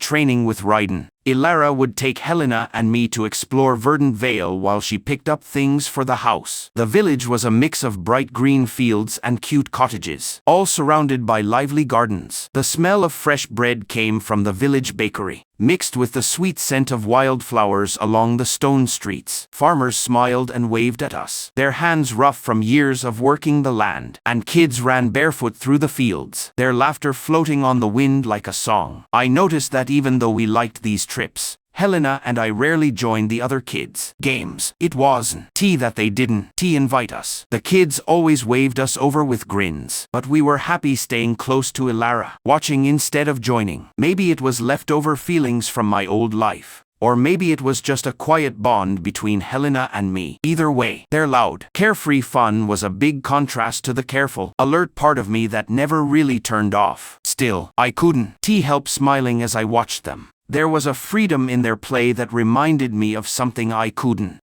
quite remember. A faint memory from a long ago life. One family always stood out, an old couple named Miriam and Oswald, who lived in a cute stone cottage on the edge of the village. Miriam was famous for her huge herb garden, full of bright greens, sweet-smelling flowers, and exotic herbs growing together perfectly. She often gave Ilara small bunches of fresh herbs and jars of ointments, her warm smile making the gift even nicer. These help keep the little ones strong, she'd say, her black hair streaked with silver shining in the sun. Oswald, on the other hand, carved small wooden figurines of animals and villagers. His rough hands moved quickly, making carvings that looked almost real. He'd often stop us as we walked by. You've got sharp eyes for a kid, he said one day, squinting at me through thick glasses that made his playful eyes look bigger. Bet you'll carve your own path in life soon enough. I couldn't help comparing them to a sweet old storybook couple, the kind that hands out advice and cookies. They were nicely predictable, and their cottage, full of life and smelling like rosemary and thyme, was a regular stop for Ilara. Their kindness felt real, and I looked forward to their little treats and nice words. While Ilara chatted and traded herbs with Miriam and Oswald, Helena and I ran off to the nearby Elliswin Bloom. A field named after the mythical garden of the Eliswind spirits, full of purple, pink, and white flowers that glowed softly in the sun. The meadow stretched on forever, a sea of bright flowers swaying in the cool wind. The soft buzz of bees mixed with distant village chatter, making it feel calm and peaceful. We flopped down onto the soft grass, the sweet flower smell wrapping around us as we stared up at the sky. 2 moons hung high, one silver, one golden red, their light making everything look dreamy. Look at that cloud, Helena said, pointing at a lumpy, uneven cloud. Doesn't it look like Papa's face when he's mad? I laughed and tilted my head. More like his face when he tries to explain something and forgets halfway through. She laughed, light and carefree. She turned to me, her purple eyes shining with happy energy. Do you think the moons are watching us like they know what we're doing? I looked at her and smiled softly. If they are, they're probably jealous. I mean, how could they not be? Ve got the best view right here, I said, gesturing around us before glancing at her. The warm moment made my chest feel full in the best way. Helena playfully hit my arm, her cheeks turning pink. You're so weird. I am the older one, but you talk like you're way older sometimes. Weird. How about moments like this? They make everything worth it. This field wasn't just any place. It was ours, a secret shared between us. Every week when Ilara brought us to Verdant Vale's main village, Helena and I would sneak off to this quiet field, where time felt like it stopped just for us. The Eliswind bloom became our safe place, where the world's noise faded into buzzes and flower rustles. It wasn't just a field, it was our little perfect world, just for us. Meanwhile, Helena's water magic got amazingly good, especially after she got her wooden wand from Hivalis. With the wand, her spells got sharper and more controlled, letting her use mana with precision. She even started pulling mana straight from the blue crystal in the wand. Could she be a reservist? I wondered. It was amazing to watch the crystal glow brighter as it matched her energy, making her magic stronger than most kids her age. If that's true, I thought with a small grin, she's gonna be unstoppable later. Ilara's gentle help and patient teaching let Helena learn to read and write, and I secretly picked it up too by watching them. Her first tries were enthusiastic but messy. I lost count of how many times she got ink on her nose or mixed up similar letters with an annoyed sigh. Why do they look the same? She groaned, dropping the quill dramatically, making Ilara chuckle softly. Watching Helena push through these small struggles was sweet and inspiring. Whether she wrote a perfect sentence or nailed a spell after tons of tries, pride lit up her face. One day,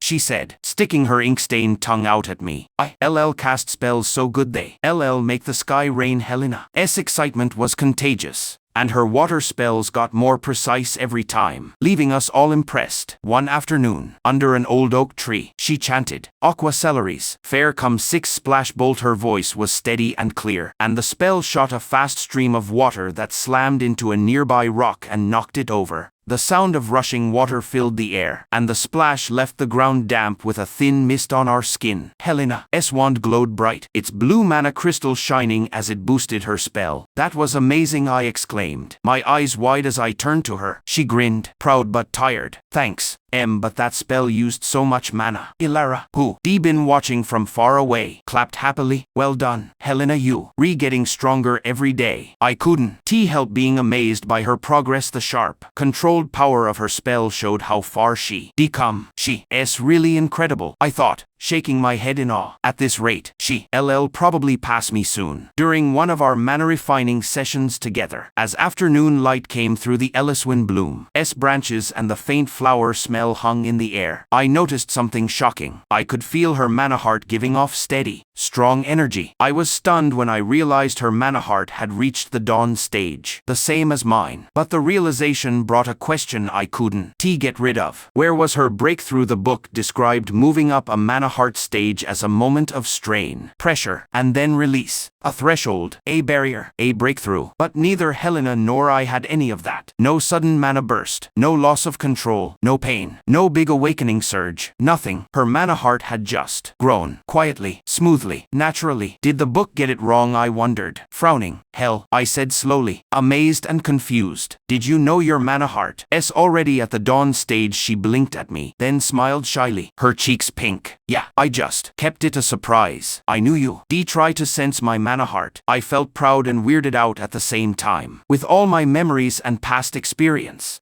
She was keeping up with me in a way I never expected. Still, seeing her grow made my chest feel warm in a way I couldn't describe. We kept refining our mana together, the faint hum of energy between us a quiet sign of her amazing progress. As we sat cross-legged, I smiled at Helena. Hell, when you close your eyes, try focusing on the colorful mana particles around you. Picture them clearly and pull them closer. She tilted her head, curious but doubtful. Colorful, what do you mean? I only see gray and blue particles. I froze, confused. Gray and blue, what are you talking about? I see all kinds of colors. Helena frowned, squeezing her eyes shut to try again. Nope, still gray and blue. Are you sure you're not making this up? I leaned back, my mind racing. Why is she seeing something totally different? Does everyone see their own colors? The mystery bugged me, a question I couldn't answer yet. That's it for today. I don't want to strain myself, I told Helena, letting out a deep breath as the faint mana hum faded between us. The soft golden sunset light filtered through the leaves, making everything calm and peaceful. As I stretched my stiff legs, I noticed Helena staring at me curiously. Are you sure? I think we could refine a little longer, she teased, light but genuinely excited. I laughed and shook my head. Hell, we've been at this for hours. I can barely feel my legs, and I am not gonna collapse just to prove a point. Besides, we made good progress today. She grinned, playful and stubborn. Fine, but Dawn, think I'll let you slack off tomorrow. Deal, I said, rolling my eyes but smiling at her determination. With that, we got up, the faint smell of Eliswin bloom flowers still in the air, and walked back to Ilara, bees and crickets humming as we went. Days turned into weeks, and weeks turned into months, and my 5th birthday got closer. The house was quietly excited as Raiden, Ilara, and Helena got ready. Ilara baked a sweet honey cake, its warm, golden smell filling the air and mixing with the earthy scent of wildflowers we picked to decorate the yard. Helena ran around the house, laughing loudly as she helped Ilara prepare. My birthday came in a flash of sunlight and laughter. Oswald and Miriam from the village came to our yard, their cheerful voices mixing with the lively vibe of the party. The honey cake smell hung in the air, mixed with the sweet flower scent decorating the yard. Helena ran to me, her silver-white hair glowing in the sun, and threw her arms around me. Happy birthday, she said, warm and happy. I laughed and hugged her tight. She always made me feel calm. Thanks, Hel. I am glad you're here. Ilara walked over with a bright smile. Happy birthday, my not-so-little Emrys, she said, kissing my forehead gently. We're so proud of you. Thanks, Mom, I mumbled, touched by her words. Raiden stepped up next, a playful grin on his face. In his hands, he held a small, carefully carved dagger made of material as strong as steel, with a leather handle. Here, your first weapon. Happy birthday, son. Every warrior needs one to protect their family, he said, holding it out to me seriously. I took it, my hands shaking a little. The dagger balanced perfectly, its handle wrapped in dark, soft leather for a tight grip. The blade shimmered faintly in the sun, carved with delicate swirling patterns that looked like flowing water. The material, polished to a perfect shine, felt as strong and heavy as steel. It came in a simple but sturdy leather pouch, sewn carefully and dyed dark brown, looking quiet but nice. Thanks, Dad, I said, staring at it in awe.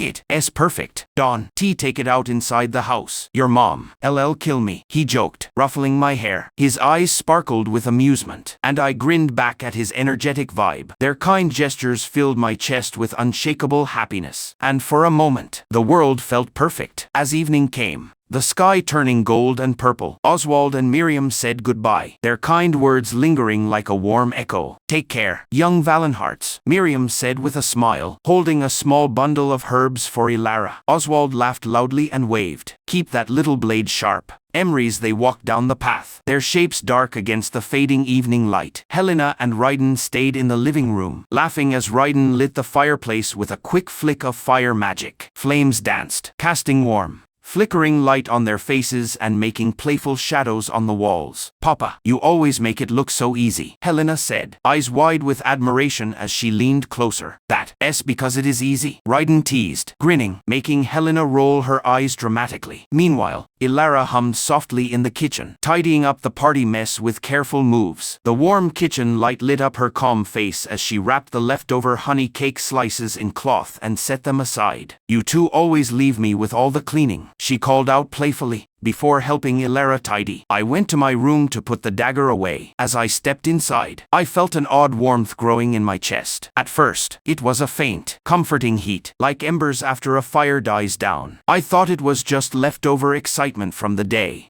I ignored it and went back to the kitchen to help Ilara, determined to pitch in. But the warmth stayed, pulsing softly in the back of my mind. I joined Ilara in the kitchen, picking up a cloth to wipe the counters. "Thanks for the cake, Mom. It was amazing," I said, looking at her as she worked. She smiled warmly, pushing a stray dark hair from her face. "I am glad you loved it, Emrys. You deserve a perfect birthday." Raiden's laughter echoed from the other room as Helena challenged him to a game of knuckle stones. A simple but intense game with small polished stones. Her voice fake serious. "You better not cheat this time, Papa," she declared, making him laugh again. "You hear that? Ilara, my own daughter, thinks I may cheat," Raiden called out, pretending to be offended. Ilara smirked and shook her head, her eyes sparkling. "Well, dear, if the shoe fits." I laughed at their playful bickering, feeling a warmth in my chest that had nothing to do with the fire. These simple, meaningful moments reminded me how much I loved this family. After finishing the kitchen, Ilara and I joined Helena and Raiden in the living room, the fireplace's warmth wrapping around us. The room was full of laughter as Helena and Raiden kept playing their game. I sank into the soft couch by the fire, still feeling the day's joy. Just as I started to relax, I froze. My hand grabbed my chest instinctively as a sudden, sharp throb shot through me, burning pain spreading all over my body. I gasped for breath, the pain so intense my vision blurred. Ilara's voice reached me, faint and worried. "Emrys, are you okay?" But I couldn't answer. Every beat of my mana heart brought waves of agony that blurred my sight. Ilara's voice trembled, panicked. "Emrys, say something." Her hands hovered near me, unsure if she should touch me. Scared she'd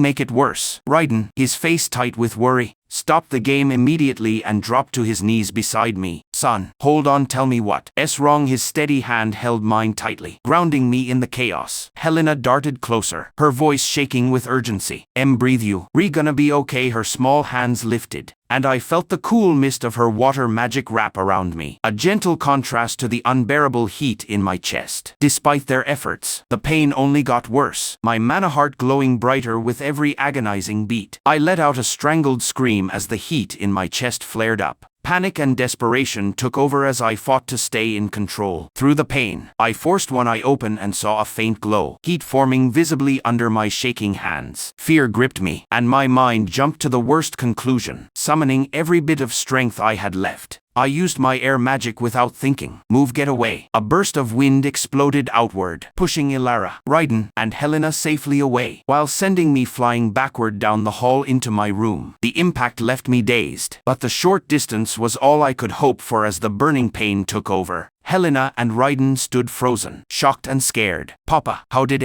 do that?" There was no incantation. Helena's voice shook, words tumbling out as she tried to understand what was happening. But Raiden stayed silent, his face dark with worry. It was like memories of Helena's awakening flooded back to him, playing clearly in his mind. His lips pressed into a thin line, and his hand moved toward his sword instinctively, like it could comfort him. "Emrys!" Ilara screamed, voice choked with fear, gathering her strength and running toward my room. Just as she reached my door, a blinding light burst out from inside. After a few seconds of deafening silence, flames exploded outward, eating everything in their path. The walls buckled, the ceiling caved in, and a deafening blast shook the house. The force blew a huge hole where my room had been, the roar of fire filling the night. Flames raged around me in a chaotic storm, burning everything they touched. Their heat was so intense it pressed against my skin and burned me. The sharp smell of burnt wood and smoke filled my nose, stinging my throat every time I breathed.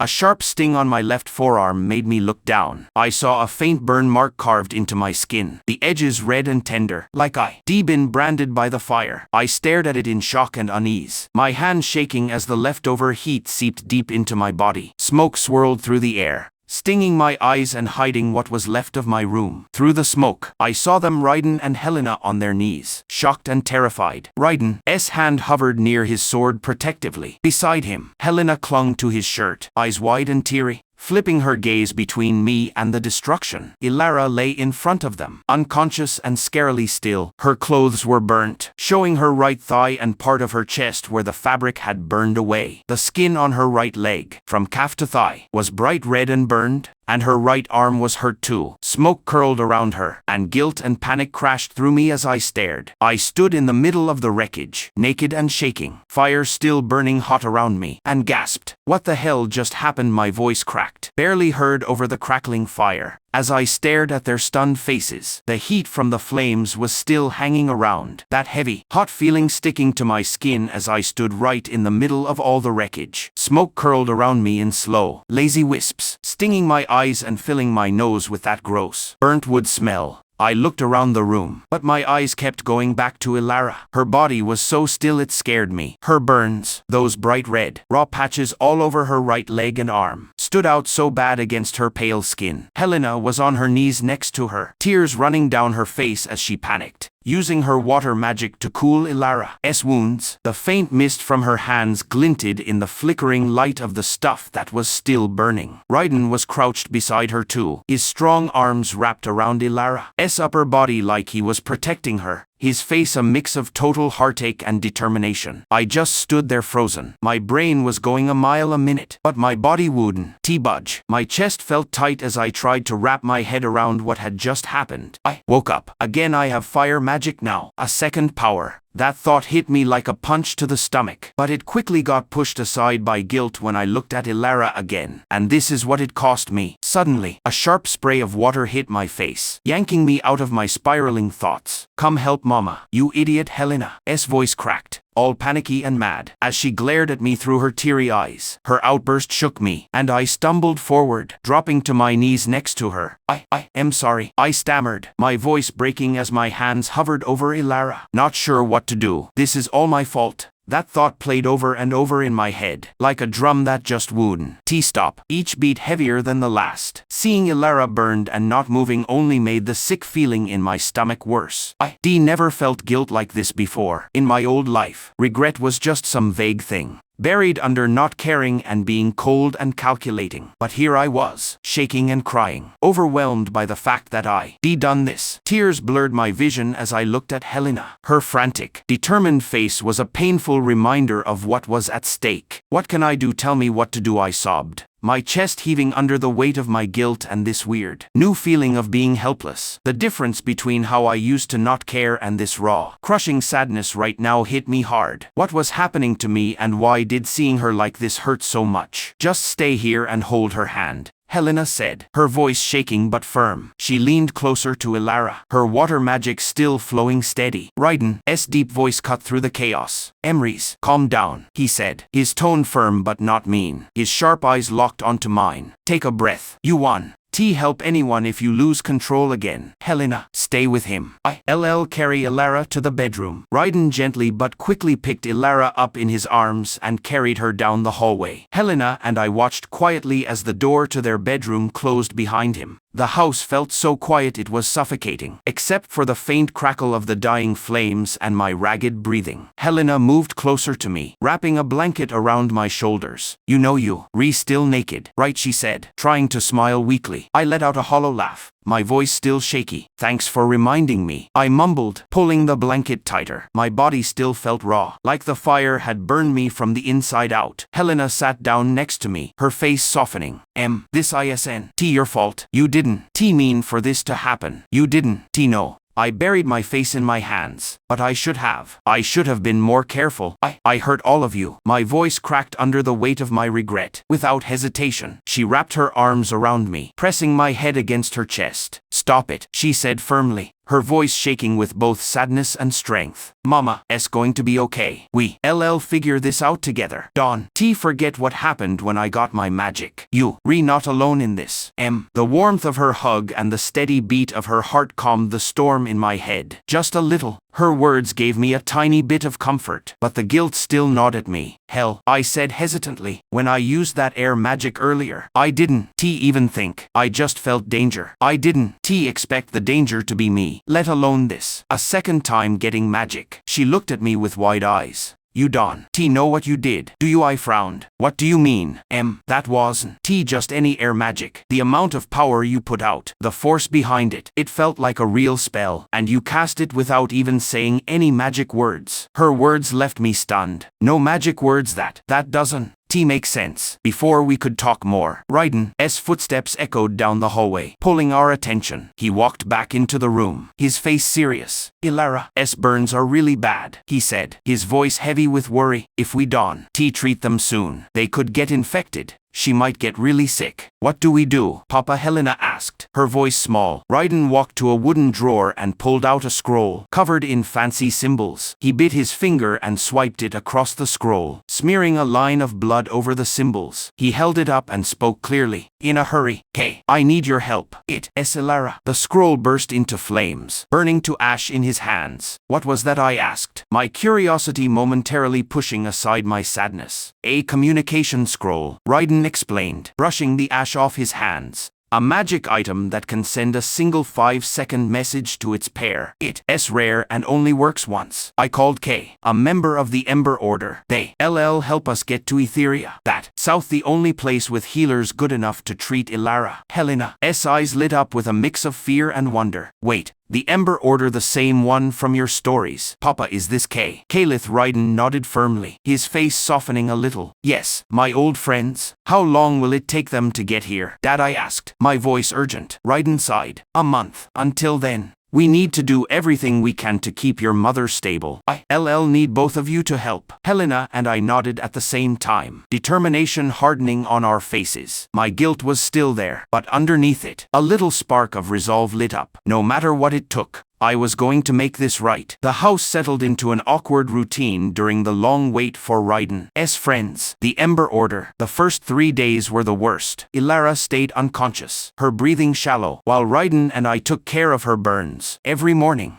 Raiden would carefully unwrap the bandages, showing the angry, blistered wounds underneath. I helped quietly, my hands shaking as I handed him fresh bandages. It's okay, son, Raiden said one morning, noticing my nervous gaze. You helping more than you think. His words didn't help much, but I nodded. My guilt was too heavy to put into words. I just wish I could do more, I said, my chest hurting with regret. You doing enough, he said firmly, putting a steady hand on my shoulder before going back to his work. Helena, always determined, hovered nearby, her hands glowing faintly with the soft blue of her water magic as she tried to soothe Ilara's injuries. But no matter how much power she used, the wounds wouldn't heal. It's not working, Helena muttered after another failed try, frustration written all over her face. Why isn't it working? Raiden put a reassuring hand on her shoulder, even though his eyes showed he was doubting too. You doing all you can, Helena. Sometimes these things take time. Meanwhile, I struggled with my own guilt. Every time I looked at Ilara's fragile body, it felt like a knife to my heart. I did this to her. My chest tightens more every day. On the 4th day, Ilara moved, and it felt like the whole world held its breath. Her eyes fluttered open, and she let out a soft, painful groan. Raiden, who been dozing in a chair next to her, sat up straight, his eyes wide with relief. Ilara, he said, his voice thick with emotion as he leaned forward to take her hand. Helena burst into the room, tears already streaming down her face. As for me, I stood frozen in the doorway, my breath caught between a gasp and a sob. Raiden. Ilara's voice, though hoarse, had a warmth that seemed to push away the darkness in the room. Her weak smile found each of us. Helena, Emrys, my darlings. Helena almost threw herself at her, being careful not to press too hard. Mama, I was so scared. Are you okay? She sobbed, clinging to Ilara like she was a lifeline. I will be, my love, Ilara whispered, her hand weakly stroking Helena's hair. Even through the obvious pain, she managed a soft smile. Then her eyes turned to me, standing still and weighed down by guilt. Emrys, she called softly, her voice wrapping around my name like a hug. Come here, my little one. I wanted to move, but my legs felt like stone. Slowly, I forced myself forward, my steps stiff and hesitant, like I was carrying all my shame with each move. I am sorry, Mom, I whispered, my voice breaking. I didn't mean for this to happen.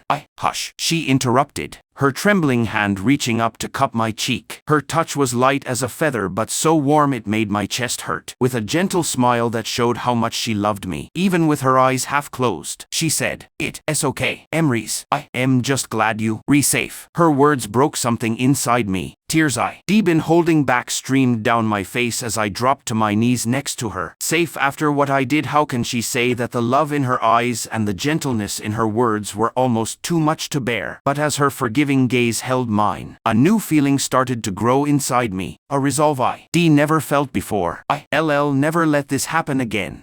I'll protect her. No, all of them. The days after that were a blur of taking care of her and quiet determination. Even though she was in pain, Ilara put on a brave face, always greeting us with a smile. But I could see the truth in the dark circles under her eyes and the way her hands shook when she thought no one was looking. Her burns didn't get any better. One day, when Raiden and I were carefully unwrapping her bandages to change them, we noticed the burns had gotten worse. Her leg now had deep purple spots that seemed to pulse scarily in the dim light of the room. The raw, spotty skin stood out against her pale, uninjured skin. Raiden's hand stopped for a second, his jaw tightening as he let out a sharp breath. "It's getting infected," he muttered, his voice barely audible. The sight made me freeze, bile rising in my throat as guilt and fear clawed at my chest. How much worse can this get? I felt that heavy, helpless feeling again. Ilara screamed one night from the pain of the infection. Each painful cry cut through the silence and echoed in my head. The sound was unbearable, gnawing at my chest with every scream. That night, Helena appeared in the living room, her eyes red and shiny with unshed tears. "Can I stay with you?" she whispered, her voice shaking. I nodded silently, not able to find the words. We curled up on my small, makeshift bed, her arms wrapped tightly around my right arm like she was holding us both together. Through the muffled cries of our mother in the distance, we held each other, clinging to the little bit of comfort we could find.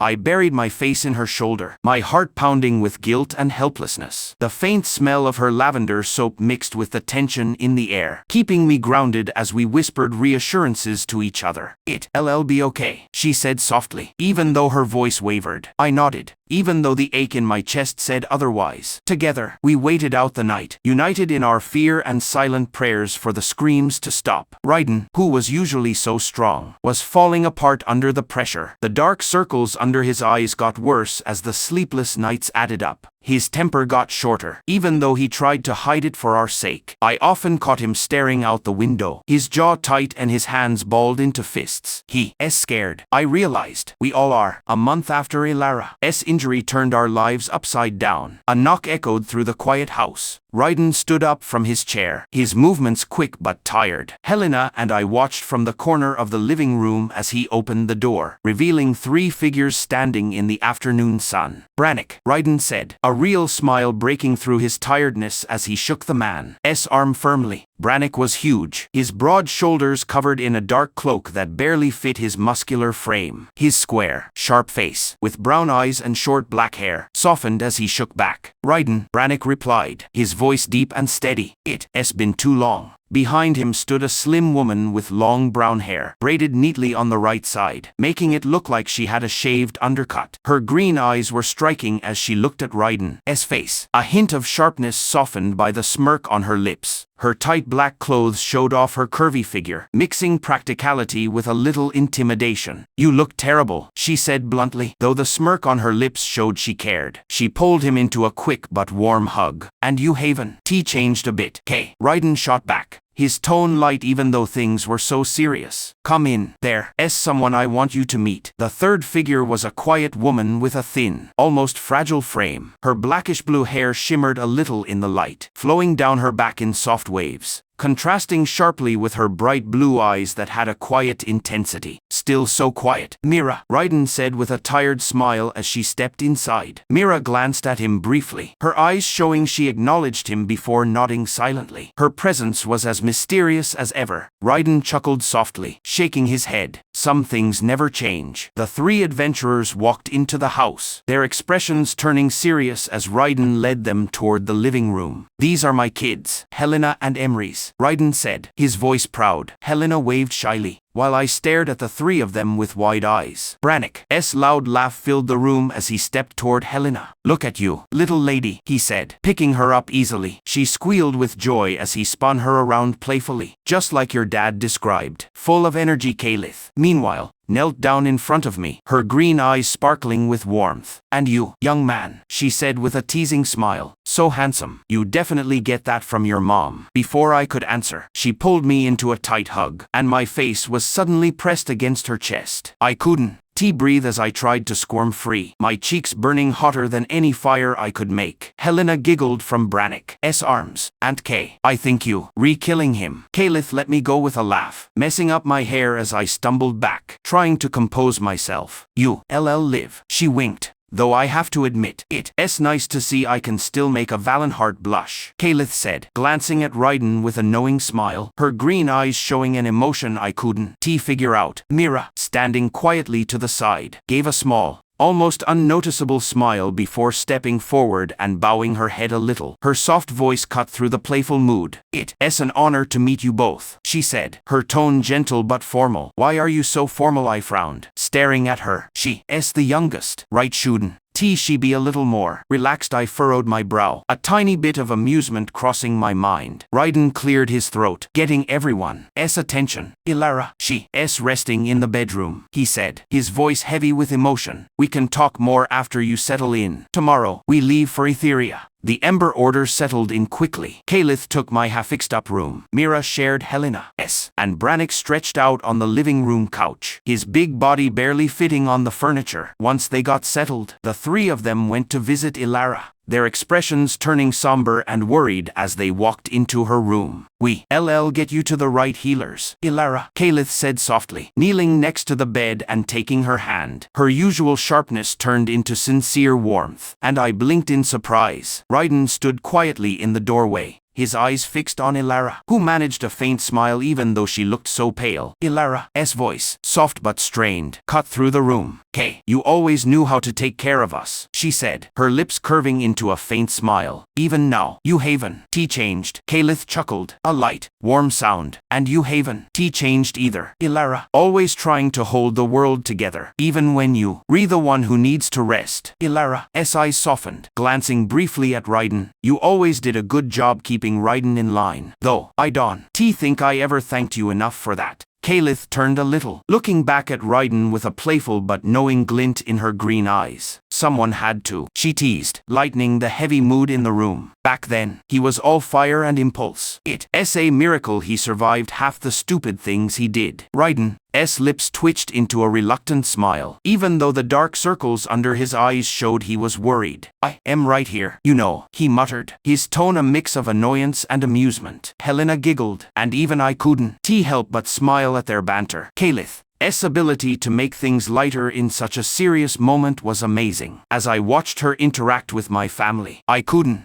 shake the feeling that she really cared about them, not just as Ryden's friend. Later, we gathered around the table for a meal Calith and Ryden cooked together. The smell of roasted vegetables and seasoned meat filled the air, temporarily lifting the heavy mood. Throughout the meal, I noticed Calith's little gestures, her hand brushing Ryden's arm as she passed him a plate, her laugh a little too warm when he told an old story. Ryden, too wrapped up in worrying about Ilara, didn't notice, but I saw it all. After dinner, Ryden went back to the bedroom to sit with Ilara, leaving the rest of us in the living room. Brannick leaned back with a big laugh as Helena bombarded him with questions about their adventures. Papa said there were 5 of you, but why are only 3 here? Helena asked, tilting her head curiously. Brannick laughed loudly. Well, let's just say Ryden's math has always been not great. Helena frowned, pretending to be upset. Papa's good at everything. Oh, he is, little one. But keeping track of numbers not so much. Calith teased, making Brannick laugh again. I think Hel is talking about Sorrel. Where is he? I asked, unable to hold back my curiosity. Helena's face lit up. Yes, that's his name. Thanks,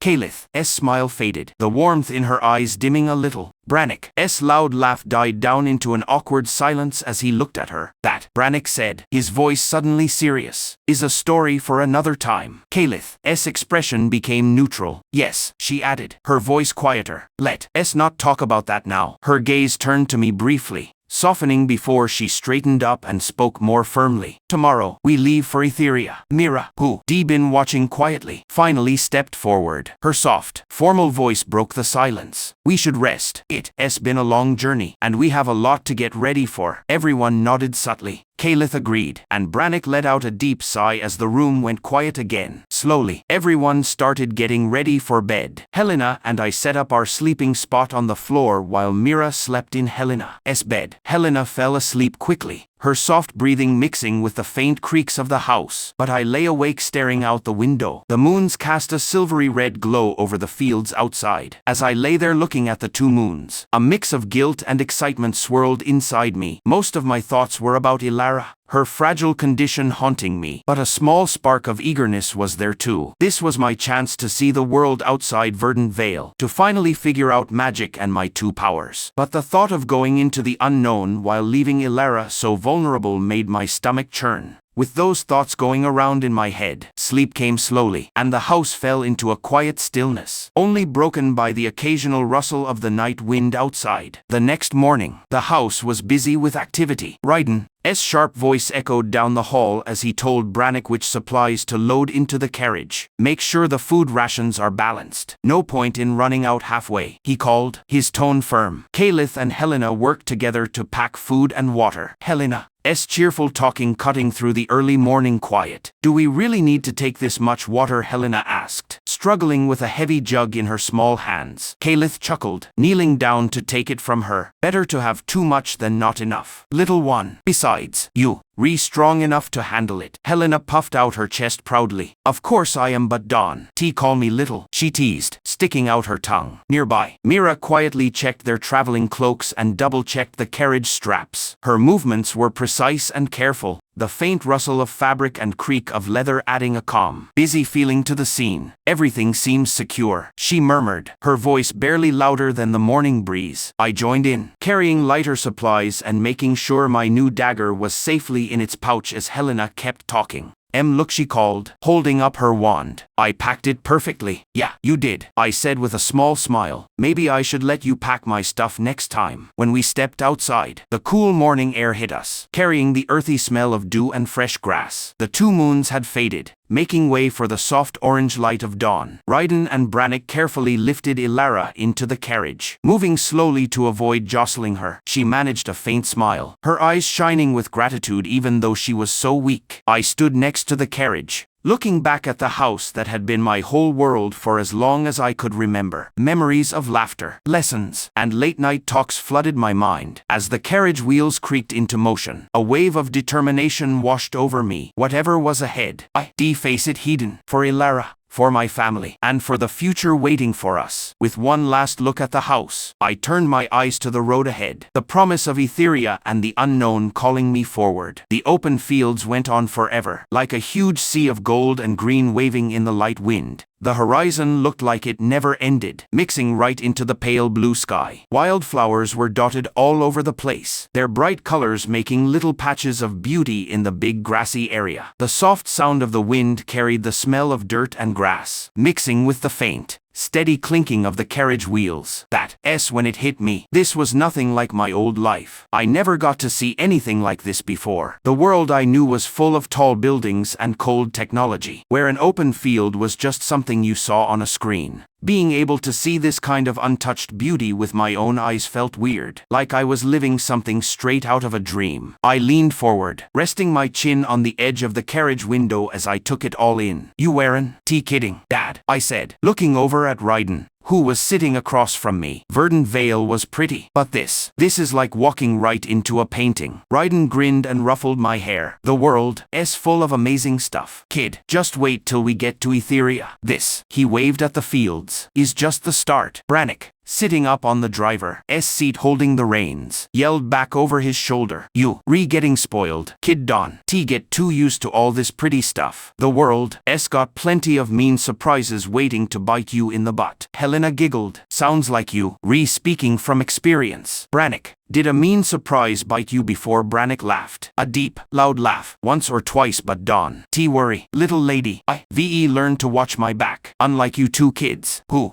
Too busy staring at flowers to notice what? Sneaking up behind you. I smirked. Dawn. Worry. Brannick, if something jumps out, let Helena handle it. She with her wand. That's more than enough to take care of any surprise. Helena crossed her arms, pretending to be mad. Oh, so now I am doing all the work. Typical little brother move. Calith's soft laugh got our attention. She was sitting next to Ilara, her green eyes twinkling with amusement. Brannick might have a point, though. You two could stand to be a little more alert. The world isn't always this calm. Ilara's smile was small but warm. Let them enjoy it for now. They'll learn soon enough. Calith stared at Ilara a little longer than normal, her face softening into something almost sad. You rewrite, she said quietly.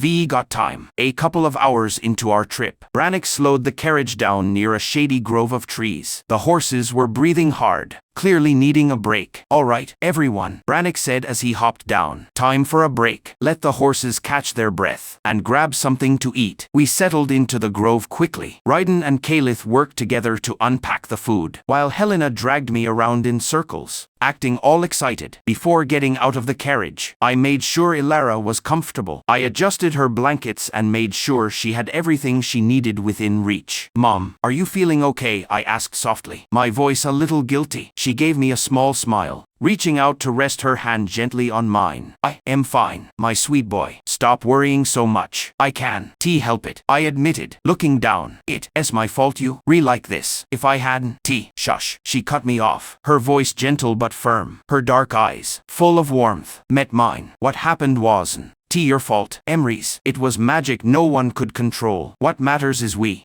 together, and you doing everything you can to help me. That's enough. Her words were comforting, but they didn't take away the heavy feeling in my chest. But she squeezed my hand lightly, grounding me in the moment. Thank you, Mom, I whispered, leaning down to kiss her forehead before getting out. It was a small thing, but it made leaving her for a bit feel less worrying. Meanwhile, Brannick and Mira stood guard on opposite ends of the grove, their eyes scanning the area. My gaze drifted to Brannick, who was leaning casually against a tree, his axe-like shield resting on the ground next to him. The weapon was huge, almost as tall as he was, with a wide blade that glinted in the sun. Intricate carvings covered the metal, showing twisting vines and roaring animals. The shield's edge was sharp enough to use as a weapon, and its size and weight made it an unbreakable barrier. On the other side, Mira stood quiet and watchful, her twin daggers glinting at her hips. The blades were sleek and fancy, their curves looking like a predator's claws. The handles were wrapped in black leather. Brannick, I called, walking over to the tall man. That shield of yours, does it work as a weapon too? Brannick grinned, lifting the shield with one hand. Hell yeah it does. Kid, you'd be surprised how many fights I ended by smacking someone with this beauty. And Mira's daggers? I asked, glancing over at her. Mira turned her sharp blue eyes to me, her voice soft but firm. Speed and precision, she said simply. Not all fights are won by brute strength. My mind immediately went back to my old life, where carrying weapons out in the open meant you were a criminal or a mercenary. The thought of everyone here walking around with weapons like it was no big deal made me feel like I'd been dropped into a world made just for someone like me. Back then, I had to hold back a grin. The only time you see someone walking around armed to the teeth was if they were gonna kill someone or show they were in charge. Here, it's like carrying a weapon is as normal as wearing shoes. How ridiculous that was made me snicker quietly to myself. As we sat down to eat, I couldn't hold back my curiosity. Why does everyone carry weapons? I mean, isn't magic enough? Calith leaned back against a tree, her bow and quiver next to her. Magic is powerful, she started, but it's not endless. There are times when your mana runs out. That's when a weapon becomes your lifeline. A good weapon can mean the difference between surviving and dying. It's not just a backup, it's an extension of your skills, a tool to keep you fighting when magic fails. And for some, she added with a small smile, tapping her bow, it's just as much a part of them as their mana heart. Raiden nodded in agreement. Exactly. Weapons also make your abilities stronger. For emanators like me, they re-extensions of my strength. For reservists, staffs with mana crystals are like extra mana storage. That's why I gave you that dagger, Emrys. One day, you'll get how important it is to have both tools and skills. I looked at the dagger strapped to my side, its shiny surface glinting a little. I think I am starting to get it, I said, my voice thoughtful. The possibilities seemed endless. Mixing blade and magic, precision and power. It was an exciting thought, even though I knew I had a lot to learn before I could use them together well. Brannick's voice pulled me out of my thoughts. All right, break over, let's get moving. Everyone quickly gathered their things and cleaned up the area. Raiden and Kalith packed up the food, while Helena helped make sure Ilara was safe and comfortable inside the carriage. Mira gave the grove one last look with her sharp eyes before nodding at Brannick, who climbed back onto the driver's seat. Everyone ready, Brannick called, holding the reins. Let's go, Raiden replied, his voice firm. The carriage creaked a little as it started rolling forward, and soon we were back on the road, the gentle sound of the wheels on the dirt path filling the air. Days passed as we traveled further east, and the scenery slowly changed from rolling fields to rough, rocky land. The ground got rockier, the air cooler, and distant mountain peaks loomed bigger and bigger on the horizon. I learned that the mountain range we were approaching was called the Divide, a natural barrier between Verdant Vale to the southwest and Etheria to the northeast.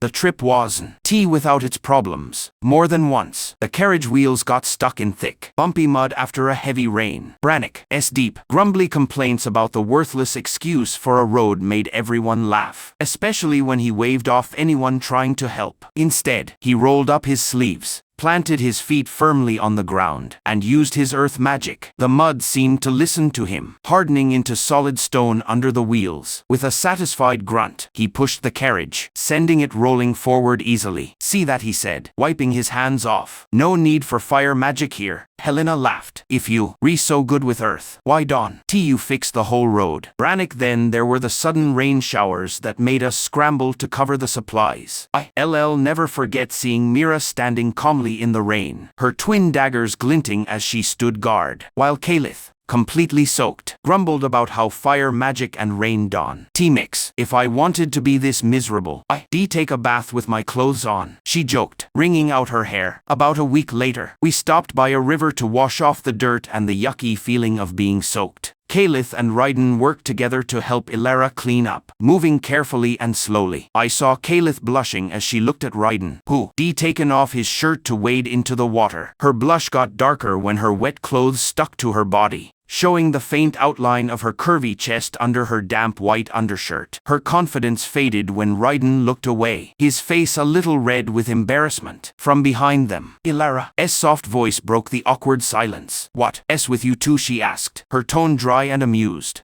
It's not like we haven't done this before. I almost choked on air, my eyes widening as I turned to her. Mom, what the heck? I exclaimed, my voice cracking a little. Why are you so chill about this, and why is everyone acting so weird? Ilara just smiled softly, her face calm. Oh, Emrys, you'll get it one day. Get what? That everyone here has no sense of personal space, I muttered under my breath, shaking my head in disbelief. Even Kalith, still blushing, coughed awkwardly and avoided making eye contact with anyone. Helena and I washed up downstream, and the familiarity of it reminded me of our bath times together at home. Helena hummed a tune as she splashed water on her face, her silver-white hair shining like liquid moonlight. But it was the exposed upper right side of her back, right below her shoulder blade, that caught my eye again. That birthmark. Helena never talked about it, and Ilara and Raiden acted like there was nothing unusual about her. Maybe Mom or Dad knows, I thought, making a mental note to ask later. Her growing body was a subtle reminder of how time was passing for both of us. Why am I even overthinking this? My face got hot like the river water had suddenly turned warm. Of course, Helena noticed my expression and tilted her head in confusion. Are you staring at me again? Helena teased, grinning mischievously and full of confidence, striking a dramatic pose like I was supposed to admire her. No, why would I ever stare at a fish? I stammered, my face burning as I saw Helena's exaggerated gasp of fake offense. Her eyes got big, and she put her hands on her hips, giving me the most over-the-top pout I ever seen. Excuse me, did you just call me a fish? She asked, her voice dripping with fake anger. With a flick of her wrist, she used water magic to make a sudden splash, knocking me off my feet and sending me sprawling back onto the riverbank. Coughing and sputtering, I glared at her while she laughed her head off. Hell, what the heck, I shouted, shaking water out of my ears. Impossible, but it wasn't.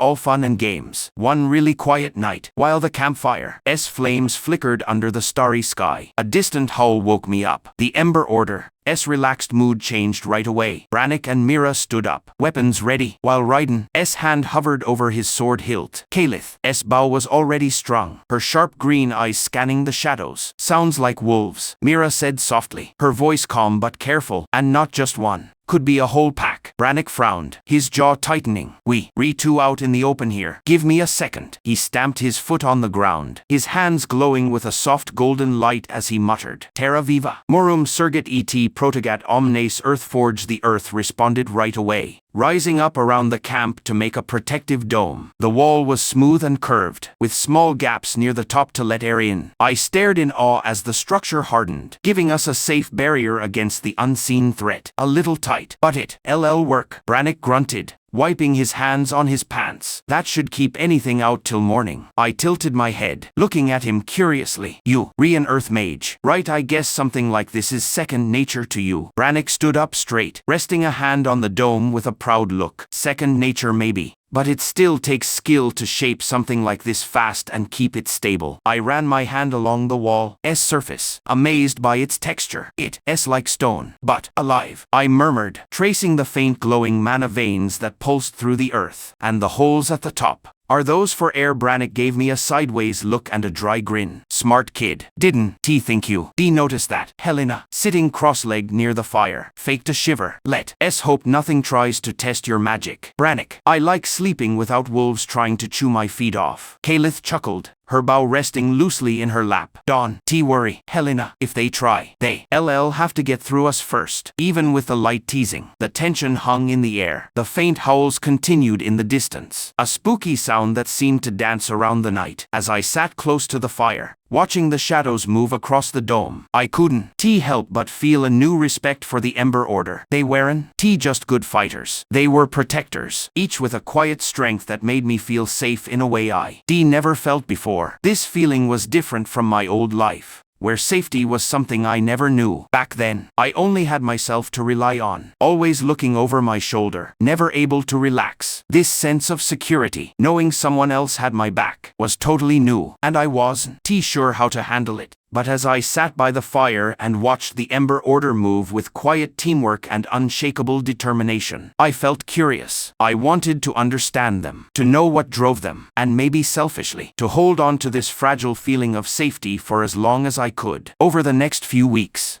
I learned that all of them were at the late Sunstone stage of their mana heart, except Mira, who was in the early Verdant stage. I was shocked. I hadn't even noticed. It was Mira herself who brought it up during one of our training sessions.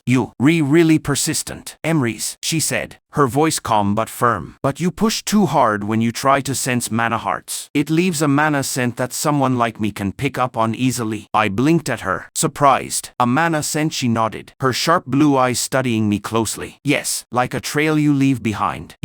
Still learning. So it's okay. The higher someone's mana heart is, the more mana you need to use to sense it, she said, her tone as emotionless as always. If you have proper control of your mana, you can use less of it, leaving nothing for others to detect.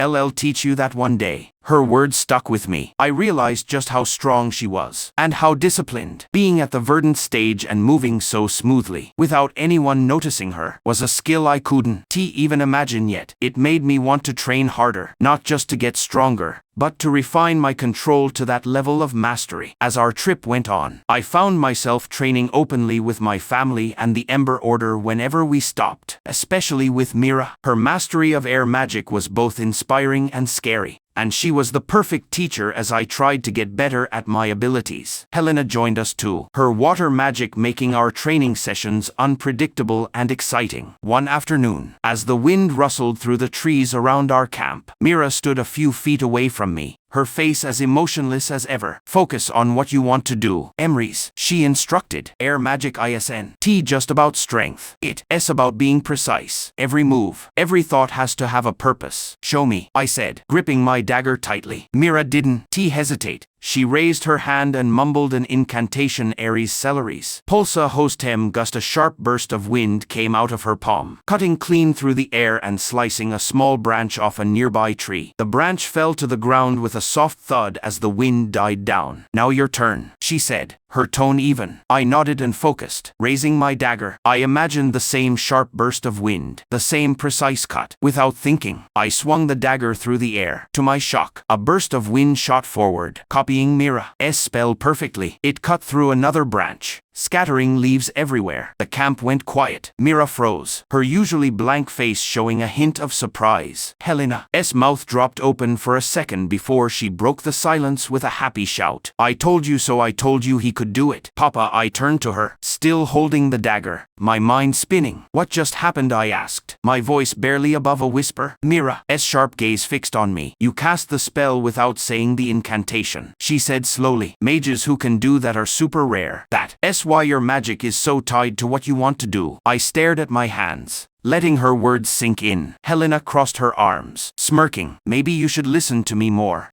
Remember the night your magic woke up? I couldn't help but remember that moment after my fire magic had awakened, when Helena had wrapped me in a blanket. Back then, I brushed it off, thinking I couldn't possibly understand what she was talking about. Now, that memory stuck in my head, her words matching exactly what had just happened. Mira stepped closer, her voice calm but firm. This changes things. If you can use magic without incantations, you need to train differently. It's a gift, but it's also a responsibility. Mastering it will take even more discipline. The others who been watching our training whispered to each other, their eyes wide with curiosity and awe. Brannick was the first to speak up, turning to Raiden and Ilara with a big grin. You got a kid who's an incantationless mage. You must be proud. That's no small thing. Raiden's fiery red hair seemed to catch the light as he stood a little straighter. Proud doesn't even come close, he said, his voice mixing pride and surprise. He looked at Ilara, his face softening. We always knew he was special, but this is something else. Ilara's dark eyes shone with quiet pride, though her voice had a tiredness that showed the pain she was in. It's a gift, but he's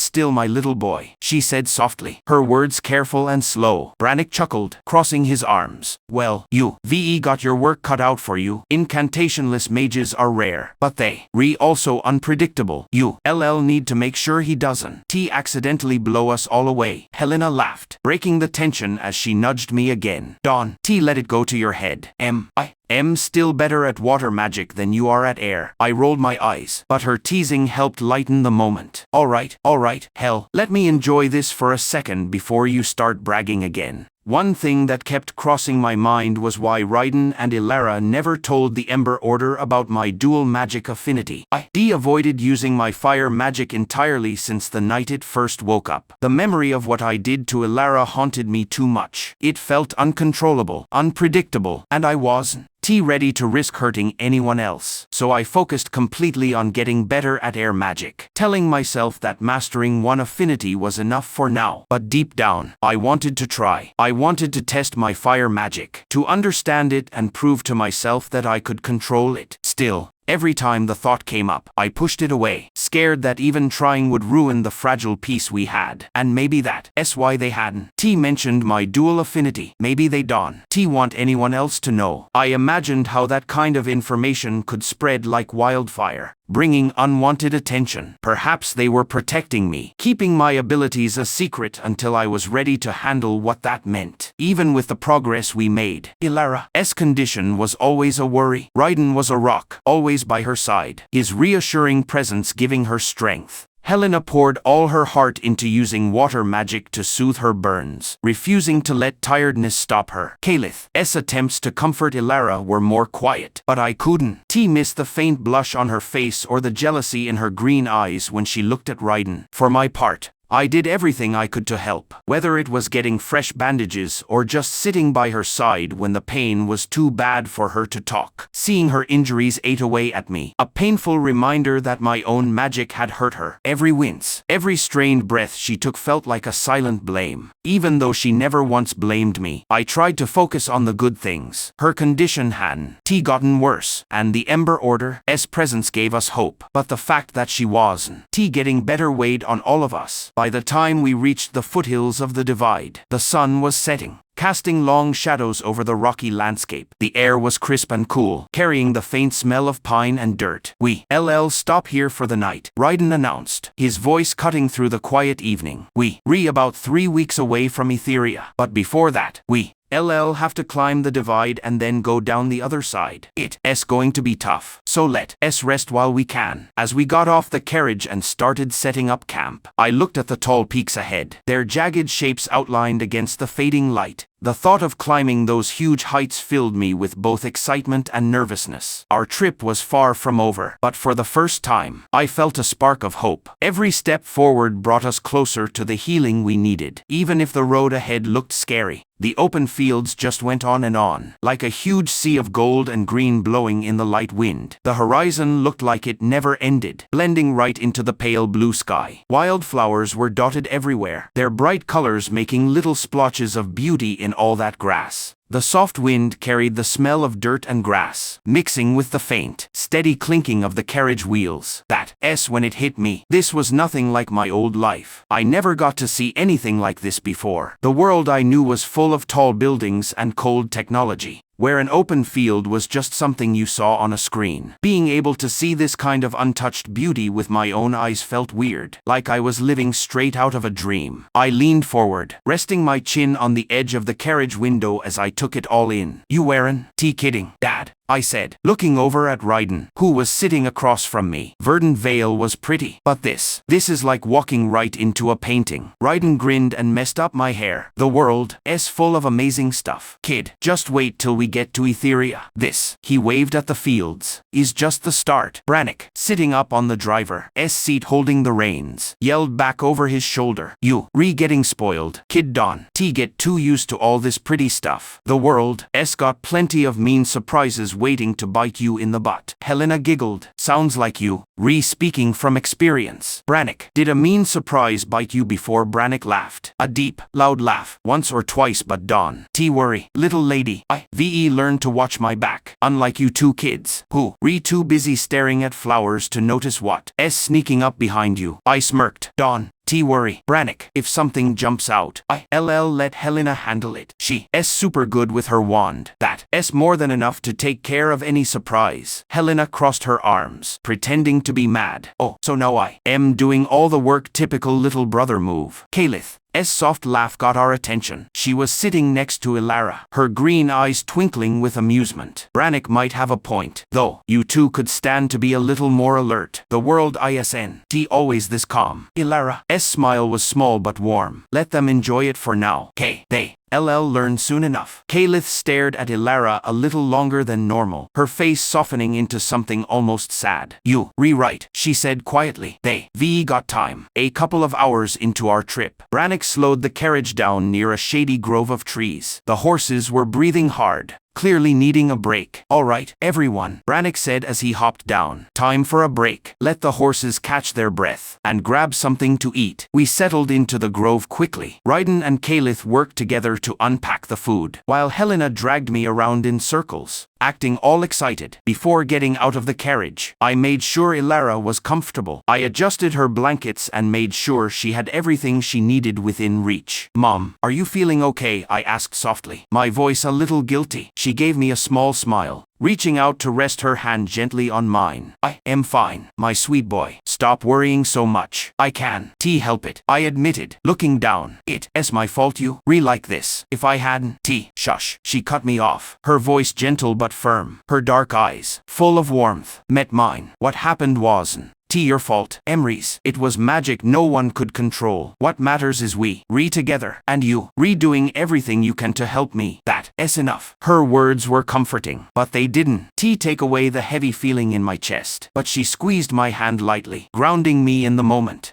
Thank you, Mom, I whispered, leaning down to kiss her forehead before getting out. It was a small thing, but it made leaving her for a bit feel less worrying. Meanwhile, Brannick and Mira stood guard on opposite ends of the grove, their eyes scanning the area. My gaze drifted to Brannick, who was leaning casually against a tree, his axe-like shield resting on the ground next to him. The weapon was huge, almost as tall as he was, with a wide blade that glinted in the sun. Intricate carvings covered the metal, showing twisting vines and roaring animals. The shield's edge was sharp enough to use as a weapon, and its size and weight made it an unbreakable barrier. On the other side, Mira stood quiet and watchful, her twin daggers glinting at her hips. The blades were sleek and fancy, their curves looking like a predator's claws. The handles were wrapped in black leather. Brannick, I called, walking over to the tall man. That shield of yours, does it work as a weapon too? Brannick grinned, lifting the shield with one hand. Hell yeah it does. Kid, you'd be surprised how many fights I ended by smacking someone with this beauty. And Mira's daggers? I asked, glancing over at her. Mira turned her sharp blue eyes to me, her voice soft but firm. Speed and precision, she said simply. Not all fights are won by brute strength. My mind immediately went back to my old life, where carrying weapons out in the open meant you were a criminal or a mercenary. The thought of everyone here walking around with weapons like it was no big deal made me feel like I'd been dropped into a world made just for someone like me. Back then, I had to hold back a grin. The only time you see someone walking around armed to the teeth was if they were gonna kill someone or show they were in charge. Here, it's like carrying a weapon is as normal as wearing shoes. How ridiculous that was made me snicker quietly to myself. As we sat down to eat, I couldn't hold back my curiosity. Why does everyone carry weapons? I mean, isn't magic enough? Kalith leaned back against a tree, her bow and quiver next to her. Magic is powerful, she started, but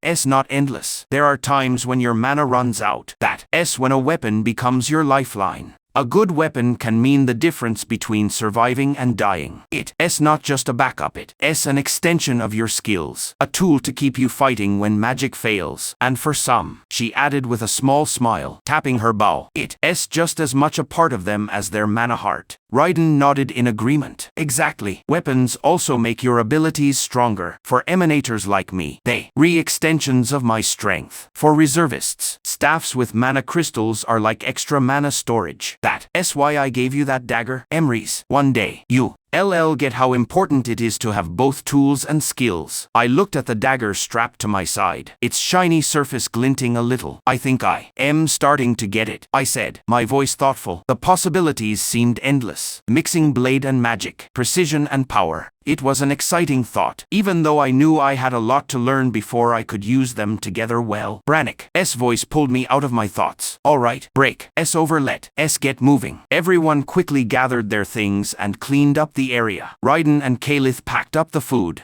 while Helena helped make sure Ilara was safe and comfortable inside the carriage. Mira gave the grove one last look with her sharp eyes before nodding at Brannick, who climbed back onto the driver's seat. Everyone ready? Brannick called, holding the reins. Let's go, Raiden replied, his voice firm. The carriage creaked a little as it started rolling forward, and soon we were back on the road, the gentle sound of the wheels on the dirt path filling the air. Days passed as we traveled further east, and the scenery slowly changed from rolling fields to rough, rocky land. The ground got rockier, the air cooler, and distant mountain peaks loomed bigger and bigger on the horizon. I learned that the mountain range we were approaching was called the Divide, a natural barrier between Verdant Vale to the southwest and Etheria to the northeast.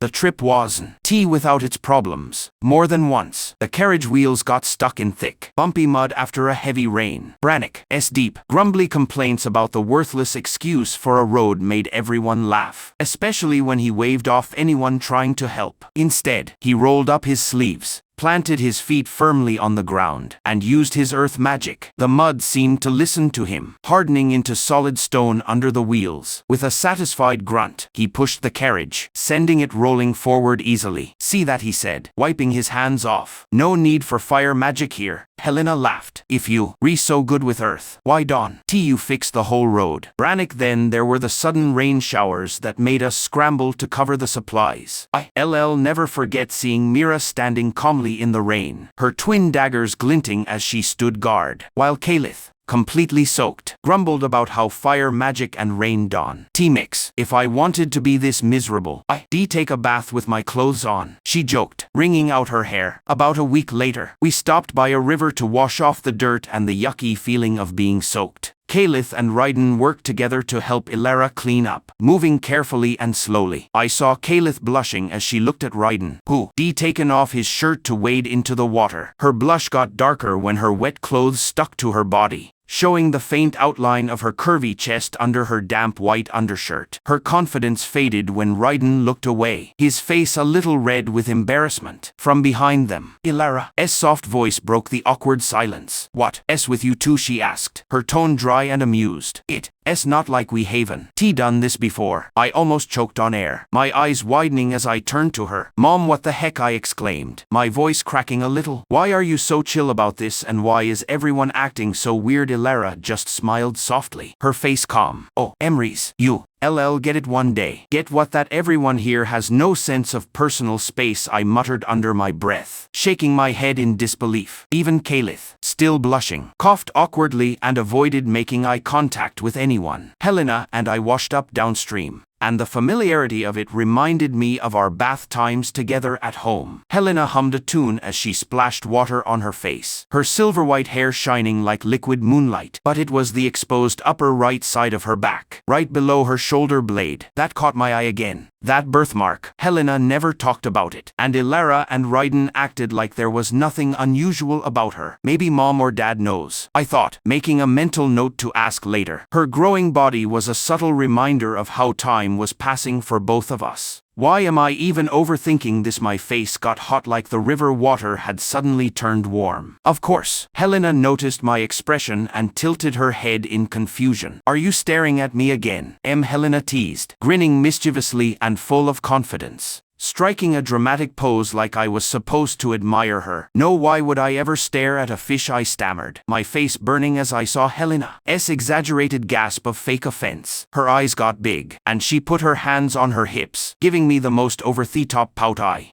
ever seen. "Excuse me, did you just call me a fish?" she asked, her voice dripping with fake anger. With a flick of her wrist, she used water magic to make a sudden splash, knocking me off my feet and sending me sprawling back onto the riverbank, coughing and sputtering. I glared at her while she laughed her head off. "Hell, what the heck?" I shouted, shaking water out of my ears. Impossible, but it wasn't all fun and games. One really quiet night, while the campfire's flames flickered under the starry sky, a distant howl woke me up. The Ember Order's relaxed mood changed right away. Brannick and Mira stood up, weapons ready, while Raiden's hand hovered over his sword hilt. Calith's bow was already strung, her sharp green eyes scanning the shadows. "Sounds like wolves," Mira said softly, her voice calm but careful. "And not just one. Could be a whole pack." Brannick frowned, his jaw tightening. "We two out in the open here. Give me a second." He stamped his foot on the ground, his hands glowing with a soft golden light as he muttered, "Terra Viva. Morum surget et protegat omnes Earthforge." The earth responded right away, rising up around the camp to make a protective dome. The wall was smooth and curved, with small gaps near the top to let air in. I stared in awe as the structure hardened, giving us a safe barrier against the unseen threat. "A little tight, but it'll work," Brannick grunted, wiping his hands on his pants. "That should keep anything out till morning." I tilted my head, looking at him curiously. "You an Earth mage, right? I guess something like this is second nature to you." Brannick stood up straight, resting a hand on the dome with a proud look. "Second nature maybe, but it still takes skill to shape something like this fast and keep it stable." I ran my hand along the wall's surface, amazed by its texture. "It's like stone, but alive," I murmured, tracing the faint glowing mana veins that pulsed through the earth. "And the holes at the top, are those for air?" Brannick gave me a sideways look and a dry grin. "Smart kid. Didn't think you notice that." Helena, sitting cross-legged near the fire, faked a shiver. "Let's hope nothing tries to test your magic." "Brannick, I like sleeping without wolves trying to chew my feet off." Calith chuckled, her bow resting loosely in her lap. "Don't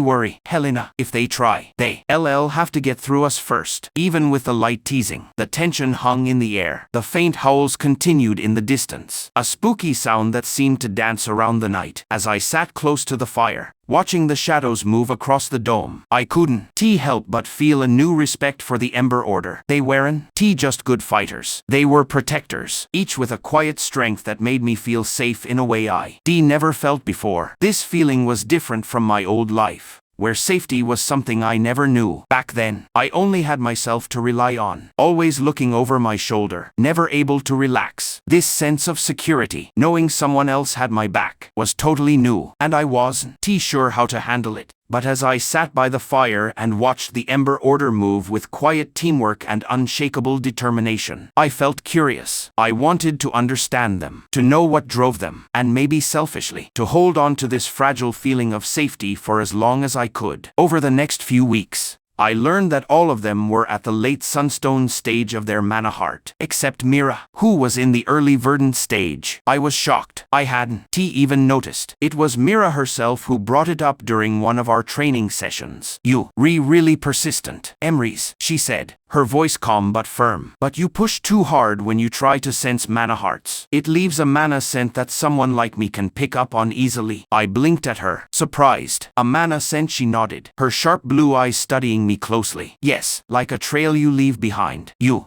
still learning. So it's okay. The higher someone's mana heart is, the more mana you need to use to sense it," she said, her tone as emotionless as always. "If you have proper control of your mana, you can use less of it, leaving nothing for others to detect. I'll teach you that one day." Her words stuck with me. I realized just how strong she was, and how disciplined. Being at the Verdant stage and moving so smoothly, without anyone noticing her, was a skill I couldn't even imagine yet. It made me want to train harder, not just to get stronger, but to refine my control to that level of mastery. As our trip went on, I found myself training openly with my family and the Ember Order whenever we stopped, especially with Mira. Her mastery of air magic was both inspiring and scary, and she was the perfect teacher as I tried to get better at my abilities. Helena joined us too, her water magic making our training sessions unpredictable and exciting. One afternoon, as the wind rustled through the trees around our camp, Mira stood a few feet away from me, her face as emotionless as ever. "Focus on what you want to do, Emrys," she instructed. "Air magic isn't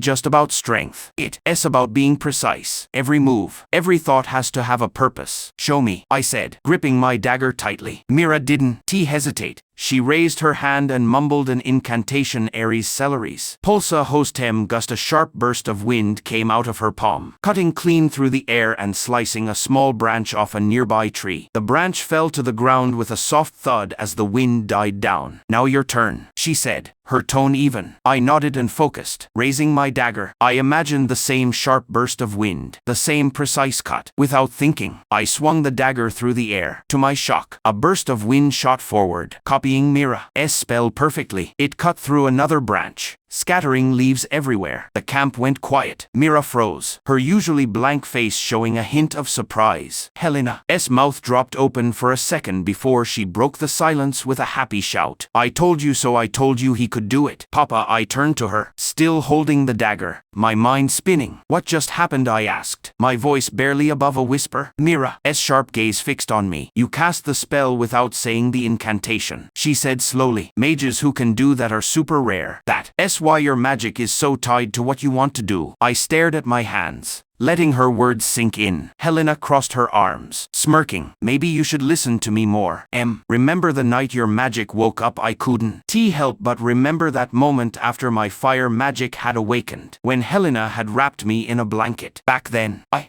brushed it off, thinking I couldn't possibly understand what she was talking about. Now, that memory stuck in my head, her words matching exactly what had just happened. Mira stepped closer, her voice calm but firm. "This changes things. If you can use magic without incantations, you'll need to train differently. It's a gift, but it's also a responsibility. Mastering it will take even more discipline." The others who been watching our training whispered to each other, their eyes wide with curiosity and awe. Brannick was the first to speak up, turning to Ryden and Ilara with a big grin. "You've got a kid who's an incantationless mage. You must be proud. That's no small thing." Ryden's fiery red hair seemed to catch the light as he stood a little straighter. "Proud doesn't even come close," he said, his voice mixing pride and surprise. He looked at Ilara, his face softening. We always knew he was special. But this is something else. Ilara's dark eyes shone with quiet pride, though her voice had a tiredness that showed the pain she was in. It's a gift, but he's still my little boy, she said softly, her words careful and slow. Brannick chuckled, crossing his arms. Well, you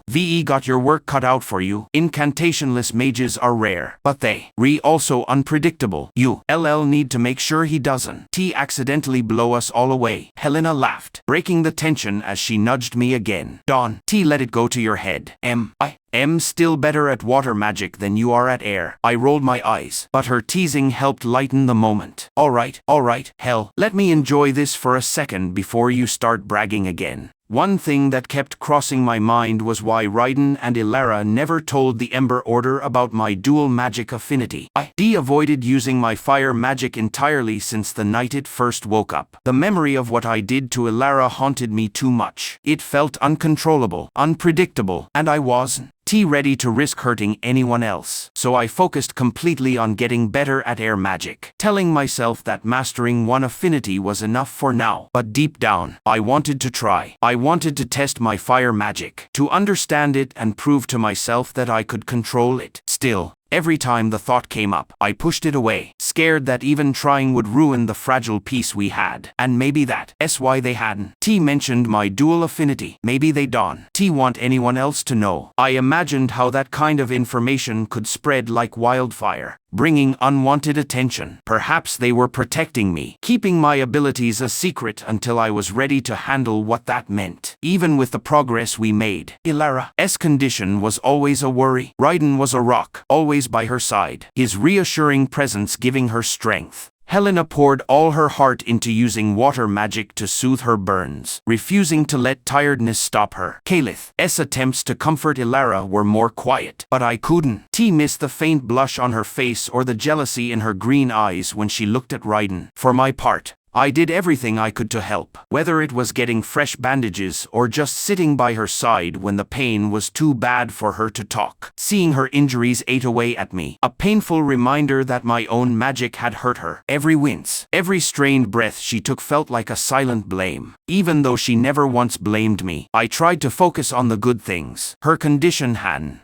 gotten worse, and the Ember Order's presence gave us hope. But the fact that she wasn't getting better weighed on all of us. By the time we reached the foothills of the divide, the sun was setting, casting long shadows over the rocky landscape. The air was crisp and cool, carrying the faint smell of pine and dirt. We'll stop here for the night, Raiden announced, his voice cutting through the quiet evening. We're about 3 weeks away from Etheria, but before that, we'll have to climb the divide and then go down the other side. It's going to be tough, so let's rest while we can. As we got off the carriage and started setting up camp, I looked at the tall peaks ahead, their jagged shapes outlined against the fading light. The thought of climbing those huge heights filled me with both excitement and nervousness. Our trip was far from over, but for the first time, I felt a spark of hope. Every step forward brought us closer to the healing we needed, even if the road ahead looked scary. Arrows came pouring down from above, hitting the ground dead on target. Brannick moved right away, stomping his foot hard on the ground and throwing up a stone wall around the carriage to protect us. Terra Muris, Hostem Archite Stonewall. The rocky barrier blocked most of the arrows, taking the worst of them with a loud thud. But a few hit the edges, sending little pieces of stone flying and leaving small dents in the carriage. I glanced at Brannick, noticing sweat dripping down his forehead and a tiny shake in his hands. He was pushing himself too hard, way too hard. Fixing the road earlier must drained more of his magic than he wanted to admit, and now he was struggling to keep the defense up. You could tell how tired he was from every heavy breath he took while holding the barrier. You holding up? Brannick. Raiden called out. Brannick grunted. His voice was tight but steady. I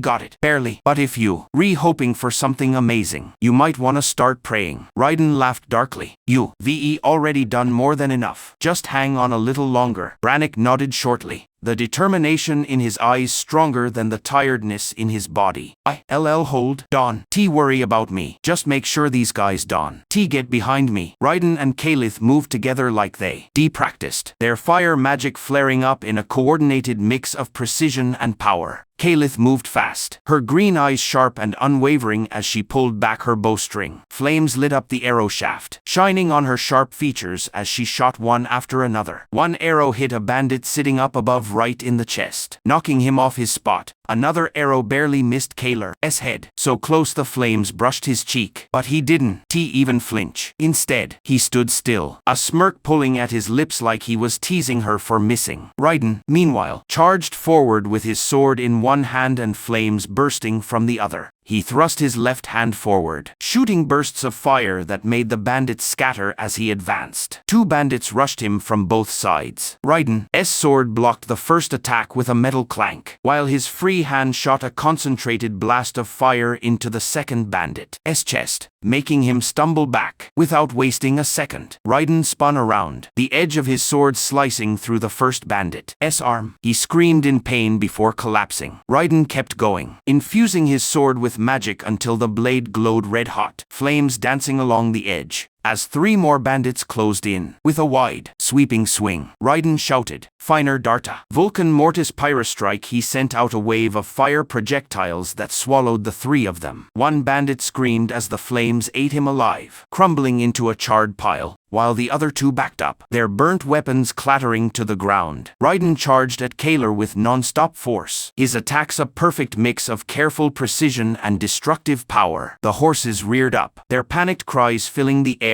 as the carriage rocked dangerously. Brannick planted himself next to the carriage, his huge shield-like axe raised to defend. Two bandits charged him, their weapons glinting in the flickering firelight and chaos. Brannick blocked the first strike with the flat of his shield axe, the force of the hit shaking his arms. With a roar, he swung upward, grabbing the bandit's weapon and yanking it away before slamming the shield into his chest, sending the guy sprawling backward. "You think you can take me?" Brannick growled, his voice a mix of defiance and exhaustion. He stepped forward, swinging the shield axe wide to push the second bandit back. "See, Mon, then let's see what you VE got." But tiredness weighed him down. His moves, though strong, were slowing down. The second bandit faked a left move and sliced Brannick's arm a little, gritting his teeth. Brannick blocked another attack, but his stance slipped, letting the two bandits press their advantage. Mira appeared like a shadow moving through the chaos. Her daggers flashed as she stabbed one into the disarmed bandit's neck, killing him right away. Without pausing, she ducked under a wild swing from the second guy, sliced his hamstring to bring him to his knees, then finished him off with a quick, precise stab to the throat. Mira turned to Brannick, her face blank and emotionless. Two more bandits closed in on her, their crude axes held high. Mira moved smoothly and relentlessly. She spun around the first attacker, slashing his ribs with her daggers before stabbing him in the back. Blood sprayed as he fell, but the second bandit was already swinging. Mira leaned back just enough to dodge the axe, then quickly sliced his arm. The guy roared in pain, but Mira didn't stop. She twirled behind him and stabbed both daggers into his chest, twisting them before pulling them out. She turned to Brannick, her face unreadable but her voice sharp. "Stay near the carriage. You no use to us dead." Brannick nodded, wiping sweat from his brow as he steadied himself. "Thanks," he grunted, his voice heavy with both gratitude and frustration at his own tiredness. Near the carriage, Helena conjured a shiny water barrier around Ilara, her magic surging with fierce determination. Her eyes blazed with focus as she yelled, "Stay back!" at a bandit who dared to come close. Brannick, who was nearby, was too busy fighting off another two relentless bandits, his shield axe swinging up and down heavily, to notice one slipping past his defense and heading for us. The bandit sneered, "Kids, this LL be easy." I stood next to Helena, gripping my dagger so tight my knuckles hurt. My heart was pounding in my ears as the bandit broke through our defenses, his predatory eyes locking onto us. Every instinct screamed at me to run, but something deeper, something primal, took over. Without saying a word, I stepped in front of Ilara and Helena, my dagger raised,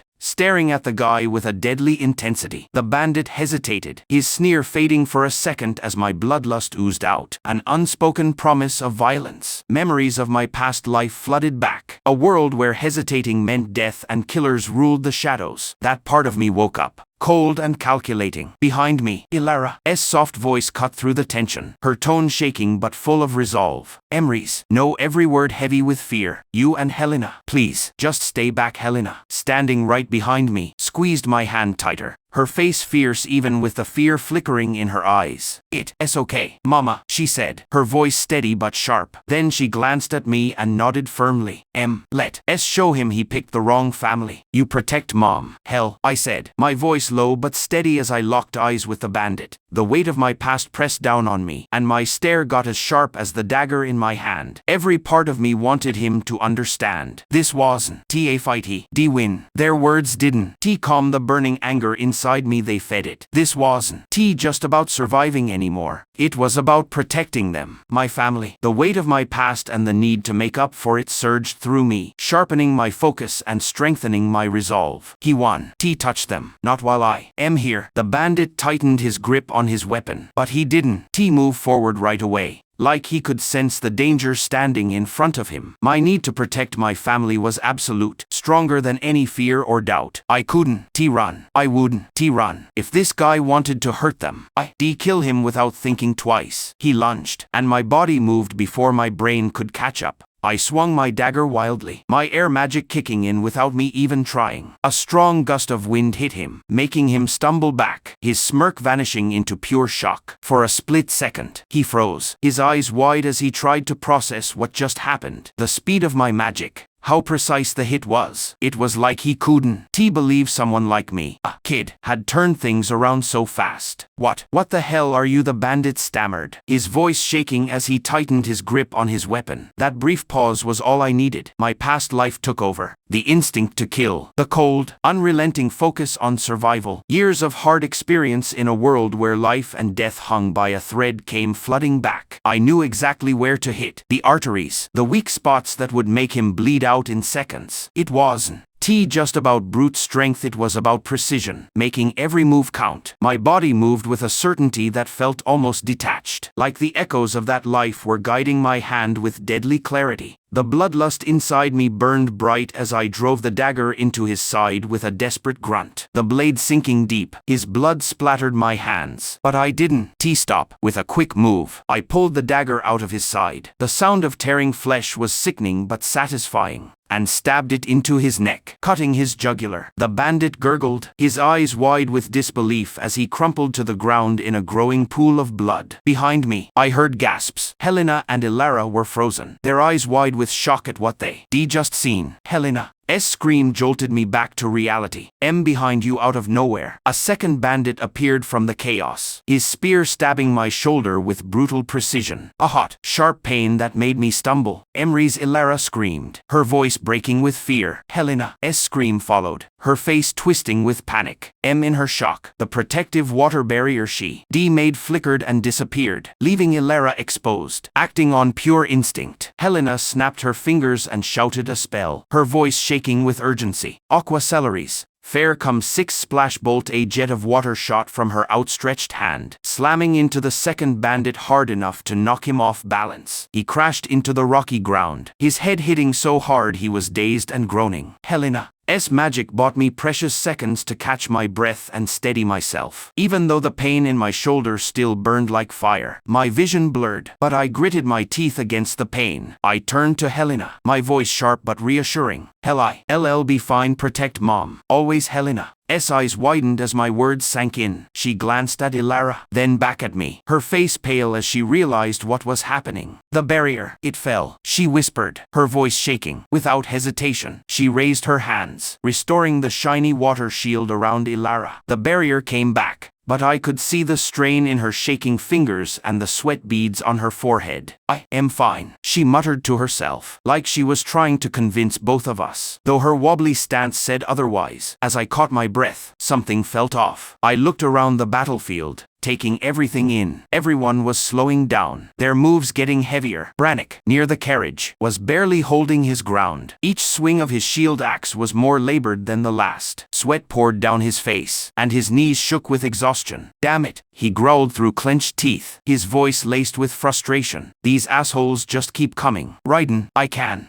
hold them off much longer." Helena, her hands shaking, struggled to keep the protective barrier around Ilara up. Her magic was running out, the shiny water flickering dangerously as she pushed herself too far. Mama, I don't know how much longer I can hold this, she whispered, her voice tight with worry. Her eyes darted to Ilara, who looked back with a mix of fear and determination. Helena, Ilara said softly, her voice shaking. You've done enough. Please, just stay safe. Both of you. Mira, always fast and precise, was now fighting off 4 bandits at once. Her moves were still smooth but not as sharp. She danced between them, blocking blows and landing hits, but even she was starting to falter under the non-stop attack. Blood streaked her left arm, and her breaths came in short gasps. Kalith had run out of arrows. Her quiver was empty. She fought with her bow like a makeshift staff, flames bursting from her hands to keep attackers away. Her strikes were fierce, but not having a real weapon left her more exposed than usual, and you could see the strain in her narrowed eyes and tight jaw. The battlefield felt heavier, the air thick with desperation. Everyone was at their limit, and I couldn't shake the feeling that we were being overpowered. As I scanned the battlefield, I saw Raiden locked in a fierce fight with Kaler. The two were like forces of nature. Kaler's huge dual axe clashing with Raiden's blade in a shower of sparks and flames. Raiden moved with careful precision, his blade slicing through the air in swings. Each hit was strong enough to stagger Kaler, his flames burning the edges of Kaler's fur-lined cloak. For a moment, it looked like Raiden had the upper hand, his attacks pushing Kaler back step by step. Kaler snarled, slamming his massive axe into the ground. Terra Viva!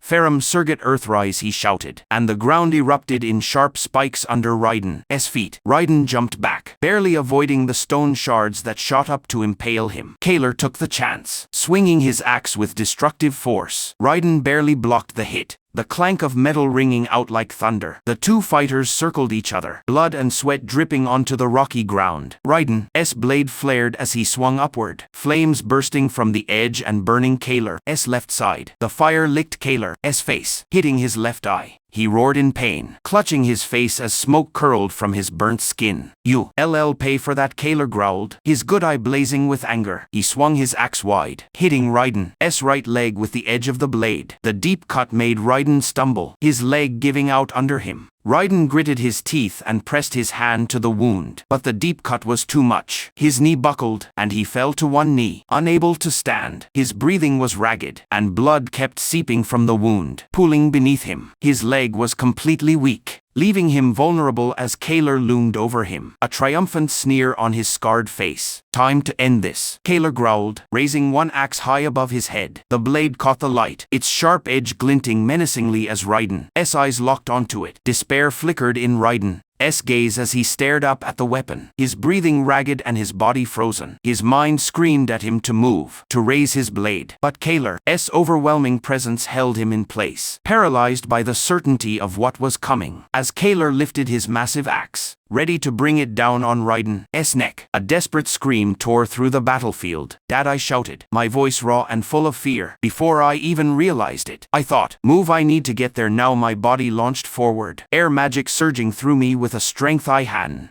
felt since the day I woke up my fire magic. I moved so fast it was scary, the world blurring around me as I closed the gap to Kaler in an instant. Just as I reached him, I pushed past the fear, summoning all my strength into a powerful fire spell. I roared, aiming for Kaler's right arm, the one holding the axe. Burn in hell, I thought, willing the flames to consume him. Flames burst from my hand, covering his arm in searing fire. At the same time, I drove my dagger deep into his arm, twisting it as the flames burned fiercely. Kaler screamed in pain, his voice a guttural roar as the fire ate away at his arm's flesh. His skin charred and cracked, black streaks running down his forearm, and the heat singed his hair, leaving a burnt smell in the air. The wound where the dagger hit bubbled and hissed, the intense fire sealing the cut even as the flames burned deeper into his flesh. Kaler's face twisted in agony, a mix of anger and disbelief as he clutched his mangled arm. Using brute strength, Kaler swung his injured arm, flinging me away like a rag doll. I crashed into the rocky ground near the cliff edge, the impact knocking the wind out of me. Dazed, I tried to push myself up as Kaler stumbled back, clutching his burnt, bloody arm. His enraged voice boomed across the battlefield. "Kill that kid, kill him now, Raiden." Who, been frozen a moment earlier, seemed to wake up at the sound of my scream. His eyes widened in shock and anger as he saw me lying near the cliff edge. "Emrys," he shouted, his voice thick with desperation, summoning the last of his strength. He lunged toward Kaler, his hand catching fire again. But before he could reach him, another bandit stepped in, blocking Raiden's path and forcing him into a brutal fight. Nearby, Mira gasped as she watched what was happening. Her usual calm broke for a split second as she muttered, "Air and fire. He's a dual affinity mage." Kalith, still clutching her bow tightly, turned to Mira with a look of disbelief. Helena gasped, holding Ilara tighter as she watched Kaler fling me toward the cliff edge.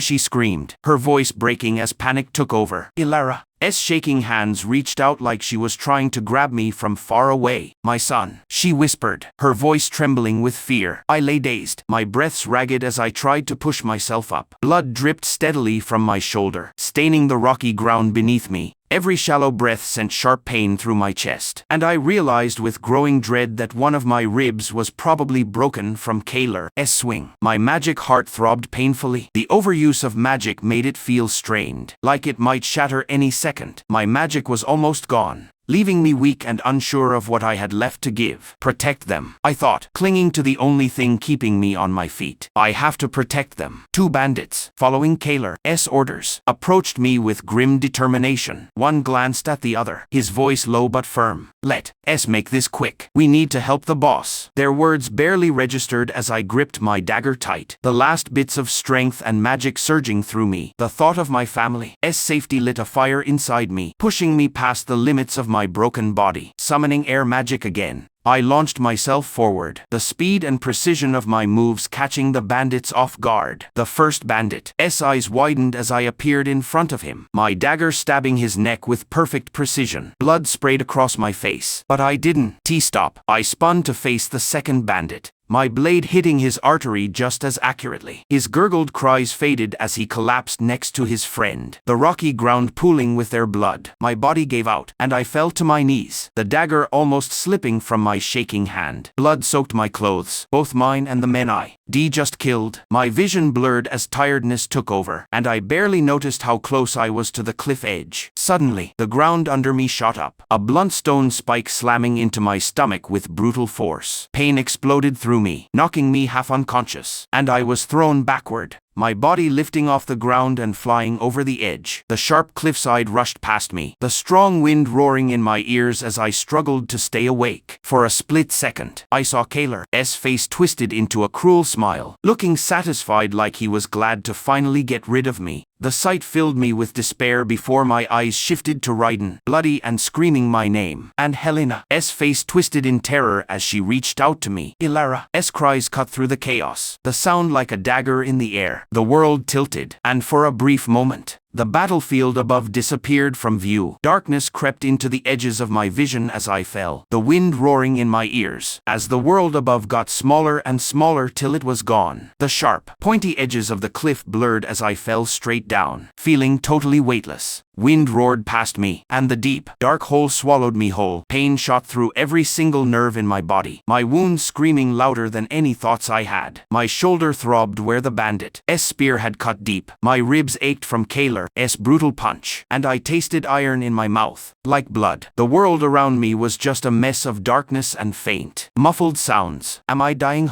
Guess this is all I get for a second chance. Every inch of me felt like it was torn apart, my mana heart beating super softly, barely strong enough to keep me going. My arms and legs felt far away, like they weren't even part of me. The cold wind whipped against my skin, numbing the pain just enough that my thoughts started to wander. Is this how it ends again? I laughed bitterly in my head, but I didn't have the strength to say it out loud. How many times has death hung over me, waiting to take me in my old life? I fought against it, fought my way through the dark using strategy and cybernetic parts. Enhancements stuck right into my skin to make me stronger, faster, deadlier. But now, after everything, after finding a family, people who gave me a place in this world, after feeling the warmth of something I never thought I have. I am gonna lose it all. Again, a burning, angry frustration twisted up in my chest, sharper than the burning pain going through my body. Was this all the time I was given after all the moments I shared with Helena? Her stubbornness, how she was always right there beside me. Ilara's warmth, her kindness that felt weird but comforting. And Raiden, the dad I never expected but was starting to get. Let me not forget the Ember Order, who became more than just traveling buddies. They all gave me something I never had before. Family. And now, it is slipping away. After surviving the cold, empty life of my past, fighting my way into a second chance where I finally had something worth protecting. Was it really gonna get ripped away just like that? It wasn't. Fair. It wasn't. Enough. If only I been stronger. A sudden jolt of pain shot through my body, every broken bone and torn muscle screaming in agony. It took me a second to realize I hit something. A sharp chunk of rock sticking out of the cliffside. The impact sent fresh pain shooting through me, my ribs screaming.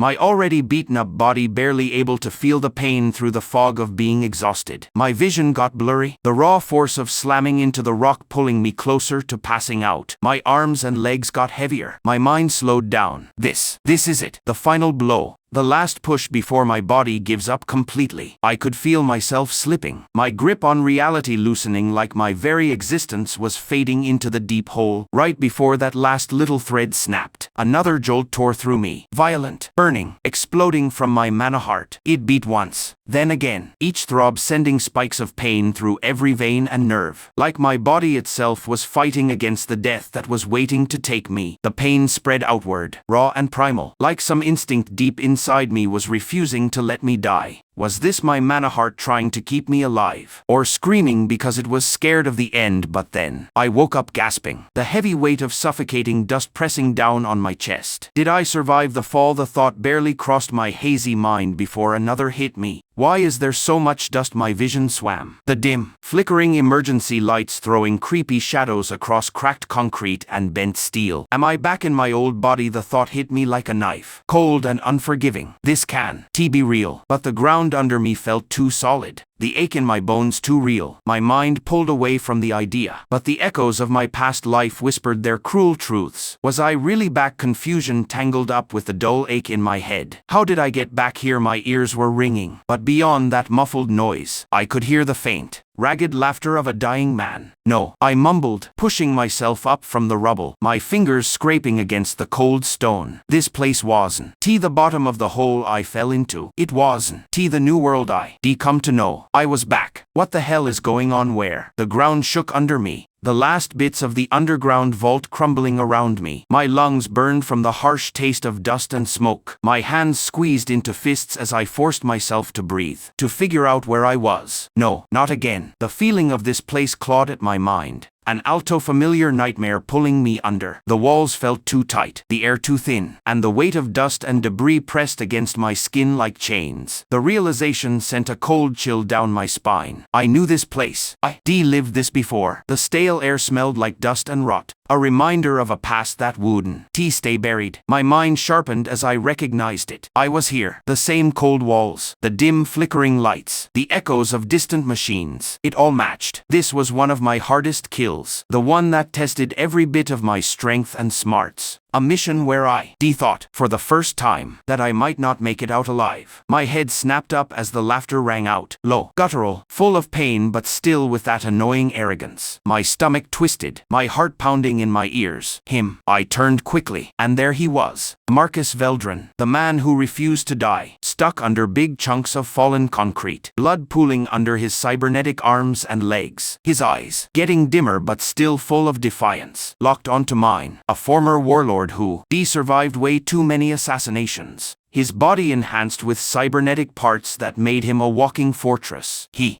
survived bullets, brushed off knives, and even fought through a deadly dose of nerve toxin that should melted his insides. You can kill me, Valentine, he choked out, a twisted smile spreading across his ruined face. You can take everything from me, but I won. Die. And honestly, I started to believe him. A man with that much grit, that much iron will, wouldn't die from ordinary means. So I used something unstoppable, the weight of the earth itself. The underground structure had been rigged weeks earlier, explosives placed strategically at its weakest points. Every hallway, every path, had been calculated to lead him exactly where I wanted. I taunted him, made him think he had the upper hand, forced him into the heart of his own fortress. His arrogance making him blind to what was coming. The detonators clicked. The ground under him started shaking. The very foundation of his empire betraying him as the explosives went off one after another perfectly. The steel and concrete groaned, giving way as the collapse started. Marcus. S. eyes widened as he realized. Too late. What was happening? No, you, he roared, lunging forward. But I was already moving. As the ceiling caved in, I darted forward, my blade slicing through the chaos like a whisper. The first strike cut off his arm at the elbow, the cybernetic parts snapping under the sheer force. The second cut through his stomach, a clean slice that sent blood spraying across the crumbling walls. The final blow, the one that killed him, was precise, methodical. By the time the rubble swallowed him whole, his body was in scattered, chopped up pieces among the ruins he debuilt. His screams echoed in the huge, broken space, only to be silenced by the crushing weight of the earth, sealing his fate in dust and stone. I stood above, watching as the last bits of his existence disappeared under the debris. The earth had taken him, eaten him like he'd never been there. But even as the silence settled, his last words haunted me. I'll never die. As he was being pulled under, his bloody hand shot out, grabbing my leg in a vice-like grip. A twisted grin stretched across his ruined face, his cybernetic fingers digging into my skin as he tried to drag me down with him. The earth shook violently under us both, the collapsing ruins shifting like they were reacting to his sheer will. I thrashed against his hold, but his strength was terrifying even in his final moments. If I am going, you coming with me, he snarled, his voice a mix of anger and madness. The weight of the crumbling structure bore down on us both, and I could feel the pull, like the earth itself was trying to swallow me whole. I kicked at his grip, my breath ragged, my heart pounding. The dust got thicker, the air feeling like stone in my lungs. As the earth wrapped around us both, the memory shattered as something surged inside me. It felt weirdly familiar, like the moment my air affinity first woke up. An instinctual pull, something buried deep inside me rising to the surface. My eyes snapped open, my breath ragged and uneven. But as my vision cleared, reality hit me all at once. The wind, the pain, the endless hole pulling me down. I am back. The thought barely registered before another jolt of agony grabbed me. I hit the cliffside hard, my back slamming into a different rock. A sudden shift in the air made my skin tingle. The wind howled past, pulling streams of water from somewhere I couldn't see. The force knocked the breath out of me, my body bouncing as I tumbled further down. Every hit sent fresh pain through me. Bones cracked, muscles tore, blood sprayed against the unforgiving stone. My mind drifted, consciousness slipping away like sand through my fingers. The pain, the cold, the wind screaming past me, all got distant. I was still falling, but I felt myself fading, like my very existence was coming apart. A deep ache settled into my bones, the last bits of feeling before what felt like nothingness took over. My thoughts got slow, my body too beaten up to fight the pull of passing out any longer. As I felt my body approaching another rock sticking out, something strange happened. The impact I tried to brace for never came like I expected. Instead, all I felt was a softer surface under me, like the earth itself had caught me like a ball thrown into a glove, molding around me to absorb the hit, carrying me further down in a way that almost felt controlled. I couldn't see. Was this real, or was my mind playing cruel tricks on me? The ache in my bones, the stinging of open wounds, the suffocating pressure in my chest, all felt too real. I had fallen, hadn't I? Or was this something worse? My thoughts blurred as passing out threatened to take me completely. Right before my mind slipped away, I felt myself drop again, the weightless feeling coming back for a split second before I hit what felt like the bottom of the hole. The jolt went through me, forcing one eye open just enough to catch quick glimpses of my surroundings. Blurry shapes and dull colors swirled at the edges of my vision, distorted by pain and exhaustion. For a moment, just a few seconds, I could see everything. Half of my body hit the riverbank, the other landing against something unnaturally soft even though the ground was rough. Pain flared through me, sharp and overwhelming, my ribs screaming in agony. Then came the final jolt. My body shuddered, my wounds tearing open more as blood poured freely from my left shoulder. The warmth of it pooled around me, mixing with the damp earth as the edges of my vision got dark. my arms and legs wooden. Move. My mind no longer able to fight. How am I still alive? The thought clawed at the back of my fading consciousness. Did I go through all this just to drown in my own blood? A bitter chuckle rumbled in my chest, barely a whisper against the weight pressing down on me. What a cruel ending. As darkness wrapped around me, I felt it again. Another violent jolt exploding from deep inside my mana heart. It hit like a bolt of burning lightning, sending the same pulse of pain and agony tearing through my body. My back arched without me wanting it to. Every nerve set on fire, like my very core refused to slip quietly into death. The pain spread outward in rippling waves, raw and primal, like some instinct inside me still fought against the whole trying to take me. The wet and cold from the raindrops sank in, and with that, everything faded to black. The rain poured down in sheets, beating against the ground slick with blood. Am I waking up? My breath came in slow, labored gasps as I turned my head to the side, my vision blurred by the downpour. No, I am here again. Neon lights flickered, their glow distorted by the storm. The cold wind lashed against my skin, mixing with the non-stop rain. The steady tapping of rain against metal echoed through the alley, each drop making the suffocating silence that came after even worse. I stood there, my breath shallow, my fingers locked around the gun's grip, its barrel still smoking. The storm raged around me, but I felt impossibly still, trapped in that moment, standing in the rain with only the silence of my own thoughts for company. At my feet, she lay still, Elise Navarro, her dark hair stuck to her pale skin, the red of her blood mixing with the puddles around us. Please. Her voice was so weak that night. Please, Dawn. But the bullet had already left the gun. The job was done. The thought clawed at the edges of my mind, confusing and relentless. Was it because I was dying again, because my body was shutting down, just like hers had? The rain, the blood, the regret, they all blended together, mixing with the pain still going through me right now. Why am I being forced to live this again? I stared down at my hands, slick with her blood, and felt cold, not the kind of cold the rain brought, but something deeper, something permanent. This was the first time I killed someone innocent. Elise had only wanted to do good, to heal the people the warlords saw as nothing more than tools in their power struggles. She created cures, real ones, for the man-made plagues that filled their bank accounts with gold. Her hands, so delicate and precise, had worked non-stop to fix the horrors they profited from. And that's exactly why they wanted her dead. She was a threat, an obstacle in their path to control. So I was sent to silence her, to make sure the balance of power stayed the same. I told myself it was just another job, that I was just a tool for a bigger machine. But standing there, rain pooling around her still body, I knew deep down that this was different. This was wrong. And yet, I done it anyway. I knew I should.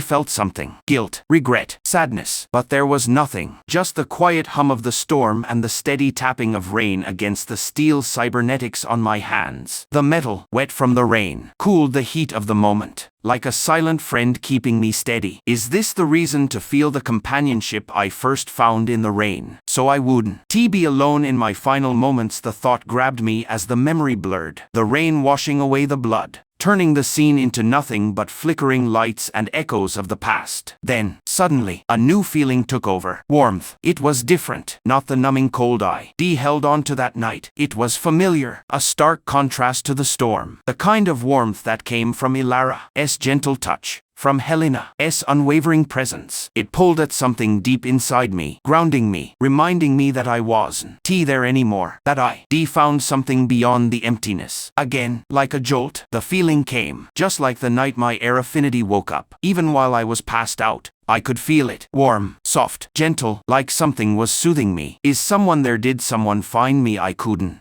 tell if the warmth I felt was real or just another trick of my fading consciousness. The feeling pressed against my wounds, seeping through the pain, steady and careful. Something moved around me, slow and deliberate, like hands working to keep me together. A cool feeling wrapped around my skin, soaking into my wounds, easing the burning pain that had racked my body. It wasn't sudden relief, but gradual, careful touch, like someone or something refused to let me slip away completely. Hell is that you did they find me the warmth from before lingered, pressing against the edges of my consciousness. It felt foreign but familiar, like a presence just out of reach, watching over me. Is this real? Is someone saving me, or is this just another illusion as I drift between life and death? I couldn't think. I couldn't move. I couldn't see. All I knew was that I was alive when I shouldn't be. My body ached more than I could stand, every inch of me feeling like it had been broken and put back together wrong. My ribs felt like shattered glass grinding against each other with every shallow breath, and my arms and legs felt as heavy as stone, completely unresponsive. I lay on the riverbank, half buried in the damp earth, the remains of my own blood mixing with the wet dirt under me. Then, through the heavy silence of my fading mind, came something else. Darkness, deep, suffocating, but not the empty blackness of passing out. I expected. It carried a weight of suffering, thick and oppressive, a raw, gnawing feeling that clawed at my very being, pulling me into its grasp. Terror shot through me, overwhelming, like my own existence was coming apart thread by thread. The pain wasn't just never ending. It was alive, slithering under my skin like a parasite, burrowing deep, feeding on every bit of my strength. I felt my body breaking down, each nerve burning, each limb getting weaker, as if something inside me was forcefully tearing me apart and remaking me. My bones twisted, my muscles strained, my very core shaking under the weight of something huge and impossible to understand. I could feel my blood boiling, surging with a power I didn't recognize, burning its way through my veins, scorching, demanding, consuming. The darkness wasn't empty. It whispered, hissed, echoed with voices that weren't mine. Cries of pain, endless suffering bouncing around in the depths of my mind. Is this death? No. This is way worse. I was falling, or maybe being pulled, dragged down into a void of suffering, deeper than fear itself. Every second stretched into forever, the weight of something ancient pressing against my soul, crushing me under its invisible force. My lungs burned, my throat tightened. I wanted to scream, to claw my way out, but I had no voice, no body, just the pain, just the hole swallowing me whole, rewriting me from the inside out. And then, in the darkness, silence. I screamed my lungs out, raw and unfiltered, when a jolt of electricity zapped through my body. My eyes flew open, wild and searching, and the terror was still squeezing my chest so hard it hurt. I panted like crazy, every ragged breath stabbing my ribs with pain. Sweat was pouring down my forehead, stinging my eyes as I stared frantically at the dark sky above. My mind was spinning, the horror of what I just felt still gnawing at the edges of my thoughts. What the hell was that memory? Or was it a nightmare was still burnt into my brain? I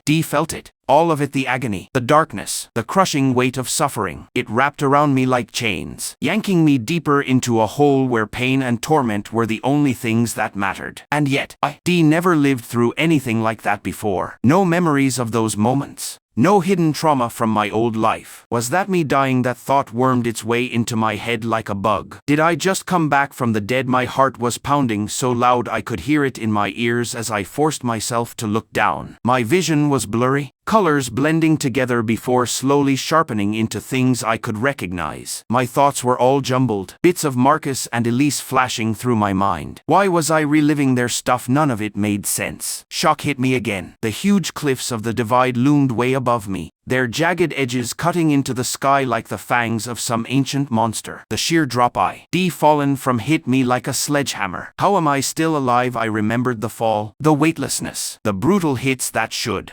smashed me to pieces. But even though the pain was unbearable, it wasn't deadly. I was still here. I should bled out. Did something break my fall, or was it something else entirely? That warmth, that faint feeling, I knew it. It felt like healing, almost like Helena's touch. A sharp, desperate thought popped into my head. Mom, Dad, hell I am awake. My voice was hoarse and strained, barely loud enough to carry in the huge, empty ravine. Silence swallowed my words whole. Mom, Dad, Helena, no answer. Minutes passed, maybe hours, before the truth hit me like a brick wall. They didn't come for me. That thought squeezed my heart, cruel and suffocating. I imagined waking up to Helena's worried eyes, Ryden's gruff scolding, Ilara's calm, soothing voice. But they weren't here. They weren't looking for me. Were they even trying? Maybe the path was too dangerous. Maybe Ilara's condition made it impossible for them to risk it. Maybe, just maybe, they thought I could survive on my own. My throat tightened, and loneliness settled deep into my bones. A bitter laugh escaped me. So this is how it is. I wasn't dead. I wasn't saved. I was just forgotten, a stray piece of fate tossed into the abyss. I squeezed my eyes shut, forcing back the stinging tears. No, they survived Kaler. They had to. They never just abandoned me. And if they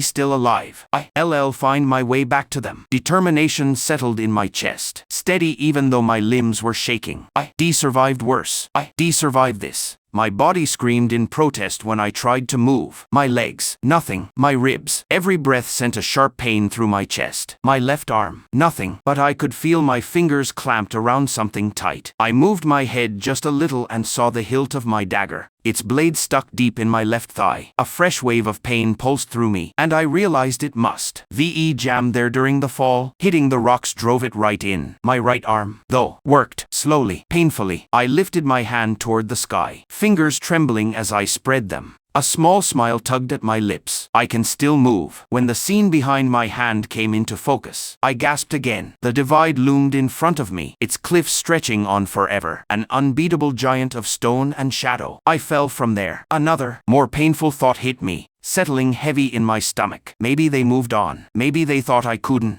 survive a fall like that. The weight of it pressed down on me, suffocating. My hand slowly dropped, landing limply on my chest. Tears burned at the corners of my eyes. I let them fall, just for a second, just to grieve the thought that no one was coming. Please, let them be alive. That thought pushed me into action. I had to move. I had to do something. My right arm was my only working limb. Gritting my teeth, I used what little strength I had left to roll my upper body toward the riverbank. My body, weak and broken, felt like a sack of bricks, but I refused to stop. With one final push, I collapsed forward, my face hitting the wet dirt, half submerged in the cold water. I drank. The water was crisp and clean, reviving me in a way that made my battered body shudder. My body begged for more, for food, for something to fight off the creeping numbness. I need a plan. An hour passed, maybe more. I lost track of time as I focused on just staying alive. Then I took a slow, intentional breath and concentrated. Lying still, I forced my mind to look past the pain. If I couldn't move, I could at least try to pull in some mana. The faint pulse of mana was still inside me, a tiny flicker of light in my mana heart. It wasn't the usual way I refined it. No structured breathing or posture like I was used to. But if I could gather even a little, it might give me the strength I needed. When I closed my eyes, something felt different. The mana particles in the air glowed brighter than before, their colors pulsing like distant stars. I reached out with what little energy I had, trying to pull them toward my mana heart. It was slow and frustratingly weak, like my body was fighting the process. But I could feel them responding, just a few drifting closer, like embers drawn to a dying fire, summoning what little I had left. I pushed, creating the tiniest gust of air under me. The force sent me rolling, slamming into the bark of a nearby tree. Pain exploded through my body, a fresh reminder of my broken ribs, my shoulder still burning from the spear wound, and now my left thigh impaled by my own dagger. I let out a hoarse scream, the pain so bad I almost blacked out. And yet, I smiled. I can still feel pain. That meant my body just needed time. Time to heal. Time to get strong again. Time to figure out how to climb out of this hell. I glanced down at my shoulder where the spear had hit me, expecting to see a mess of blood and torn flesh. Instead, my eyes widened. The wound was still there, but it had kind of closed up. In a weird way, the bleeding had almost stopped, the flesh stitching together just enough to keep me from dying. A bitter laugh escaped me, mixed with exhaustion and confusion. What the hell? I mumbled under my breath. Who did this? Helena wasn't here. There was no one. Unless, had she somehow reached me before I hit the ground? Had she tried to save me? As I fell, I shook my head, the thought making my aching skull spin even more. I am so confused, I whispered, pressing a trembling hand against the wound. Whatever the answer was, I didn't have time to dwell on it now. Leaning against the tree, I really looked at my surroundings for the first time. Mist drifted down from a waterfall above, swirling like ghostly tendrils through the rainforest all around me. The trees were huge, their trunks thicker than any eye D ever seen. The air was thick and moist, and weirdly rich, nothing like the thin mountain air of the divide. A strange calm came over me. I was alive, hurt like hell, but alive. I let out a slow breath. All right, I murmured to myself. Time to rest. Closing my eyes, I let exhaustion take over again, knowing that when I woke up, my fight to survive would start for real. Darkness closed in, and pain, raw and unrelenting, surged through my body. Hands clawed at my skin, dragging me deeper into the abyss. I could hear screams, some far away, others way too close. They weren't mine, but they echoed inside me, vibrating in my bones. The feeling of something writhing in the shadows gnawed at my senses. My breath came in shallow gasps, my limbs thrashing against a force that coiled tighter every second. It felt familiar, yet totally alien. A whisper slithered into my ear, like a snake hissing. Get closer. I jolted awake with a gasp, pressing myself hard against the rough tree bark. My body ached, and the leftover feeling of the dream clung to me like a fever. Night had already fallen. The rainforest bathed in the glow of the two moons, one silver, one crimson. My breaths came in short gasps as I pressed a trembling hand to my forehead. What was that dream? Why is it always this painful? The agony, the suffocating darkness. It felt too real, too intense. Why does this keep happening? Am I losing my mind? My body hurt, but my mind was swirling with unease, like I was reliving something buried deep inside me, without realizing it. I jumped. My forehead was pressed against my left hand. Instinct kicked in, and I realized my body rested. I can move. I murmured to myself. The aches and pains were terrible, but they didn't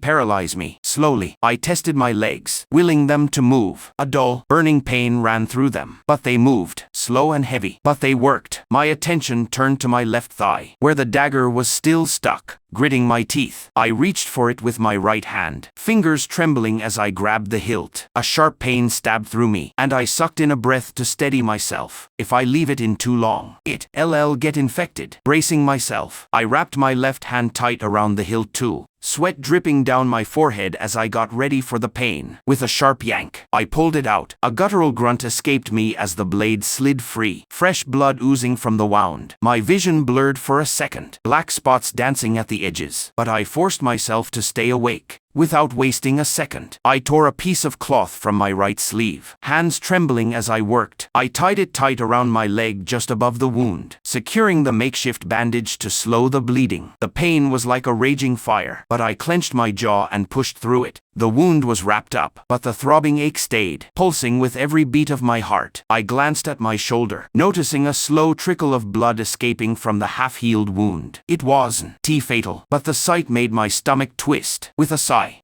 I tore another strip from my already ruined sleeve, pressing it firmly against the wound before wrapping it tight around my shoulder. The shoddy bandage would have to do for now, at least enough to keep the bleeding under control. With my leg and shoulder fixed up, I turned my focus inward. I needed strength, just enough to stand. Gritting my teeth, I tried to will my muscles to move, but my body felt like dead weight, refusing to cooperate. My breath came in shallow gasps as I pressed a trembling hand against the damp dirt. My mana heart still flickered faintly. The mana I gathered earlier barely enough to keep me going. Come on, just a little more. Closing my eyes, I concentrated, channeling what little mana I could into my limbs. It wasn't the powerful surge I used to wield, just a faint, guiding force, nudging my body to move. I sent a tiny pulse of energy into my legs, feeling the slight resistance as my muscles slowly responded. My right leg twitched, then my left. The pain flared up, but not enough to stop me. Taking a deep breath, I planted my right hand firmly against the tree behind me and pushed. My body protested, fire shooting through my ribs and leg, but I forced myself up, inch by inch. My body lifted off the damp ground, my trembling limbs barely holding me up. Every move was agony, but I kept going, teeth clenched against the burning pain. The mana weaving through my muscles felt weird, an artificial strength keeping me upright when my body should. VE collapsed. It reminded me of the enhancements I used to rely on. Cybernetic stuff that turned weakness into strength, flesh into steel. But this was different. The mana didn't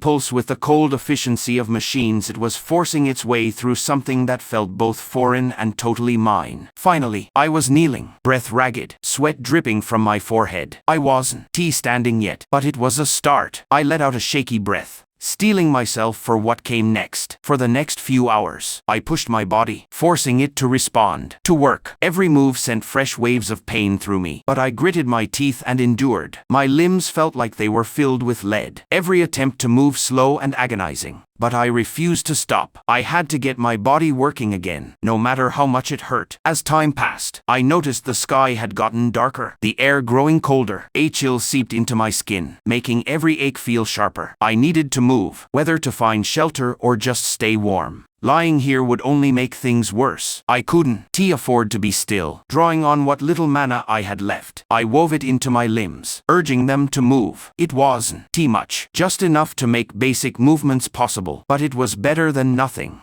My breaths came in ragged gasps as I tried to gather enough strength to move. Realizing it was too dark to start finding my way out, I turned my attention to getting warm for the night. Using my dagger, I started chopping at the tree bark, gathering small branches and dry twigs into a pile. My fingers trembled with exhaustion, but the thought of surviving kept me going. Even though I hesitated, knowing how unpredictable my magic had been, I had no choice. Summoning my courage, I closed my eyes and tried to use my fire magic, remembering how Raiden used his to light his hilt on cold evenings, and hoped I wouldn't set the whole place on fire. A small flicker of fire sparked from my palm, licking at the dry branches before settling into a steady glow. I let out a sigh of relief, watching as the flames caught and spread just enough to keep going. A tired grin tugged at my lips. I actually pulled it off," I said, the words barely a breath in the cool night air. The warmth spread slowly, crawling over my skin like a hesitant hug, easing the relentless chill that had settled into my bones. The flames crackled softly, their glow casting dancing shadows along the thick tree trunks around me. I held my hands toward them, savoring the contrast of the heat against my cold, stiff fingers. The moment felt almost surreal. Just hours ago, I'd been falling to my death, and here I was, alive. A grin tugged at my lips as an old memory popped up. At least this time, I didn't burn myself to a crisp. I chuckled dryly. Still got my clothes on. That's progress, I joked under my breath, the absurdity of the thought bringing a brief moment of humor to the otherwise terrible situation. Relief washed over me as the flames grew, providing enough warmth to last the night. As the flames flickered, my mind drifted through the chaos of the last few days. I really hope they're okay, I said, my voice barely above a whisper. Thoughts of my family filled my head, their faces flashing through the fog of uncertainty. Are they safe? Do they think I am dead? The idea gnawed at me, pressing against the exhaustion weighing down my limbs. For the rest of the evening, I tried to make sense of it all. How I survived the fall, how I ended up here in one piece. The puzzle wouldn't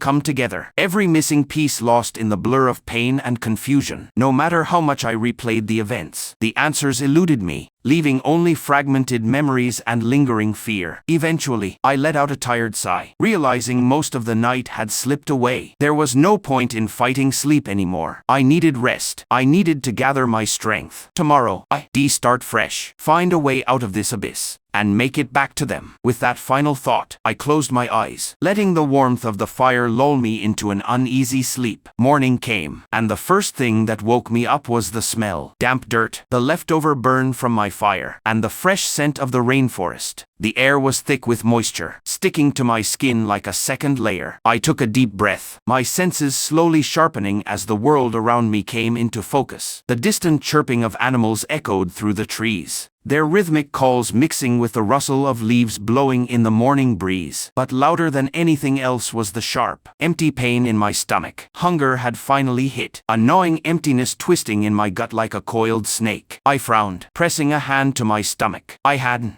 eaten in what felt like forever, and my body was making sure I knew it. I needed food, and fast. With a painful groan, I shifted, forcing my stiff muscles to move. The pain was still there, a constant, throbbing reminder of my injuries. Small drops of blood still leaked from my leg and shoulder, dried streaks marking my skin where the wounds hadn't fully closed. I exhaled through gritted teeth, steadying myself. Gathering mana, I wove it carefully into my limbs, strengthening the weak muscles just enough to function. The process was slow and deliberate. Every bit of energy counted. My right hand tightened around the hilt of my dagger, pushing through the lingering pain. I took a slow breath and set off into the rainforest. As I moved deeper, the towering trees stretched higher than seemed possible, their thick bark rough under my fingertips. Their massive roots twisted and curled into the dirt like ancient veins, tangling together in ways that seemed unnatural, as if something was feeding them. Bright, colorful plants grew in clumps around me, their hues so vivid they seemed to glow in the soft morning light. I hadn't taken more than a few steps when I noticed the bugs. Huge, weird creatures, their bodies shimmering with an eerie sheen, scurried across the ground. One especially gross thing, something between a centipede and a beetle, crawled up a tree, its long,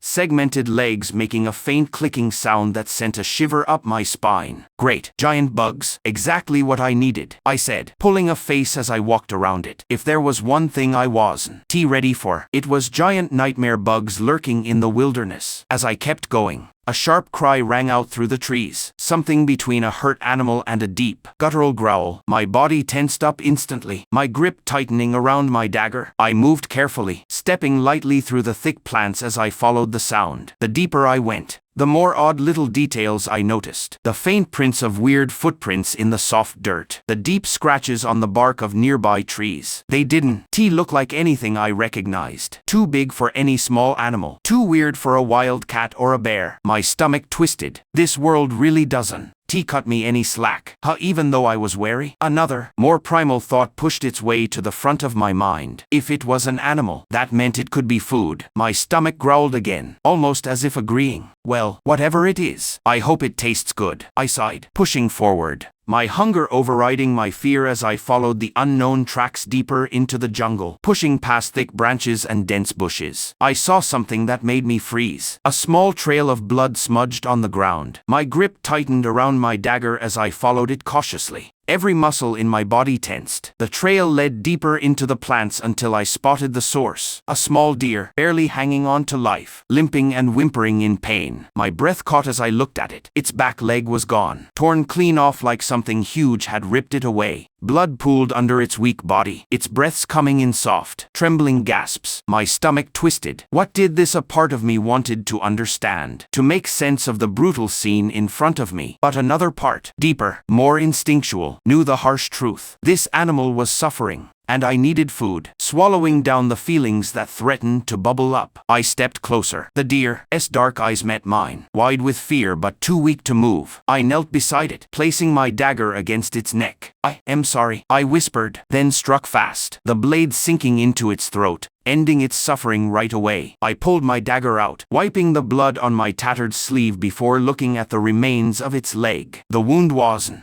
clean. Jagged tears ran along the edges of the flesh and bone, like something had gnawed or torn at it with brutal strength. That wasn't a normal predator. Whatever did this is big. My stomach growled again, pulling me out of my thoughts. I exhaled through my nose, my body still aching as I grabbed the deer's body and started dragging it back the way I come. Every step sent sharp pain through my leg and shoulder, but I pushed through, determined to get back to the riverbank. Back at my makeshift camp, I didn't waste any time. I gathered rocks and arranged them into a fire pit, then stacked small branches and dry leaves inside. With the deer lying next to me, I carefully skinned it, peeling off its hide with slow, deliberate cuts. The process was messy, my hands covered in blood. But I needed the hide for more than just practicality. I needed warmth. Once the skin was off, I laid it out, rubbing it with damp dirt and stretching it over a thick branch, hoping it would dry and stiffen enough to use as a rough cover or coat. With that done, I turned back to the meat, my stomach twisting with hunger. I cut it into manageable pieces, skewering them on sticks to roast over the fire. Bracing myself, I called on my fire magic again. It still felt unsteady and unpredictable, but I needed it. I exhaled and willed the flames to appear. A small flicker danced from my palm, catching on the dry twigs and growing into a steady fire. As the meat sizzled over the flames, I sat back, the smell of roasting venison filling the air. My stomach clenched with anticipation, and for the first time since waking up in this terrible abyss, I felt a tiny glimmer of satisfaction. The moment the first bite touched my tongue, I almost gagged. The meat was tough, gamey, and had a strong metallic aftertaste. "This is disgusting," I said, forcing myself to chew. Each bite was a struggle, and I grimaced as I swallowed. Mom would be embarrassed if she saw me eating something this bad. I chuckled dryly, memories of her perfectly seasoned meals flashing through my mind. Compared to this, her cooking was amazing. Even though it tasted terrible, I ate every last bit, hunger winning out over my taste buds. When the last piece was gone, I leaned back, groaning. My stomach, now full for the first time in what felt like forever, weighed me down like a stone. I could barely move, my limbs sluggish, my body sinking into the dirt as if I'd eaten myself into a coma. So this is what it feels like to stuff yourself in the middle of nowhere, I murmured, a dazed smile on my face as I stared up at the sky. The divide loomed above me, like guards watching my struggle. My gaze lingered on it, determination settling into my bones.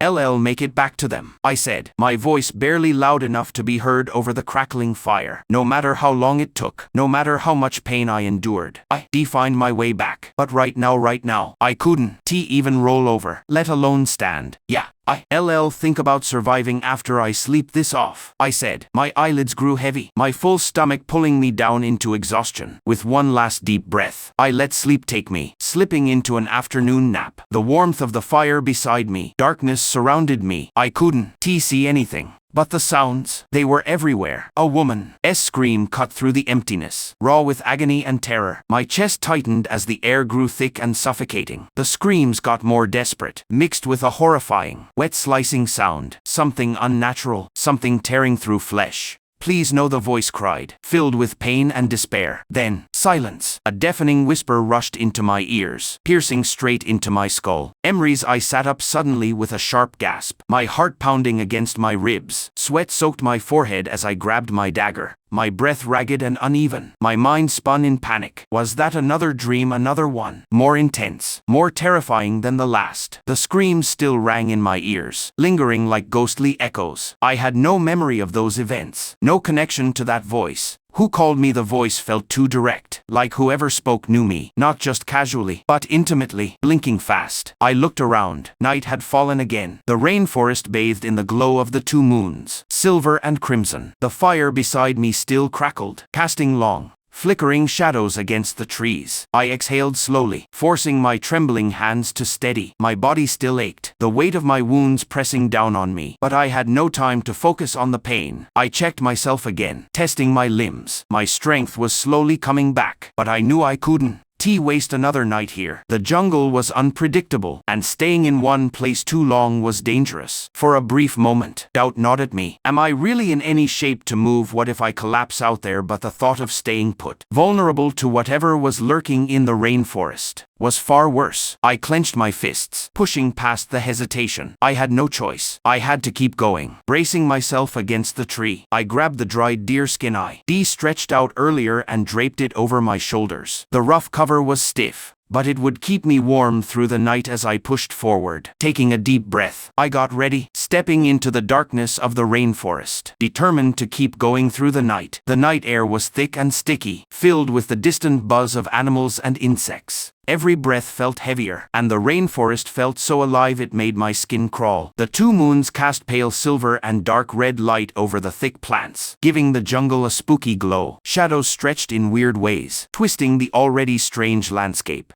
I pulled the dried deer skin tighter over my shoulders. The rough material pressed against my sore muscles and gave me cheap but much-needed warmth. I kept moving forward, my body still hurting from wounds and tiredness, but I forced myself to go. My head was still spinning from the dream. The voice that had called my name was still echoing in my head. As I pushed through the thick bushes, the rainforest showed itself in ways that were both beautiful and creepy. The trees were huge, so tall their tops blocked out the sky. Their thick, knotted roots twisted over each other, making natural walls and tunnels, like something much older had shaped this land. Vines wrapped around the tree trunks, pulsing a little under the glow of glowing mushrooms stuck to the bark. The air smelled of wet dirt, rotting leaves, and something sweet, almost too rich and dizzying. I moved carefully, holding my dagger tightly in my hand, looking around for any sign of danger. Every rustle in the bushes, every far-off cry made me nervous. The rainforest felt alive, as if it was watching my every move. I took another step forward, and a sharp crack sounded behind me,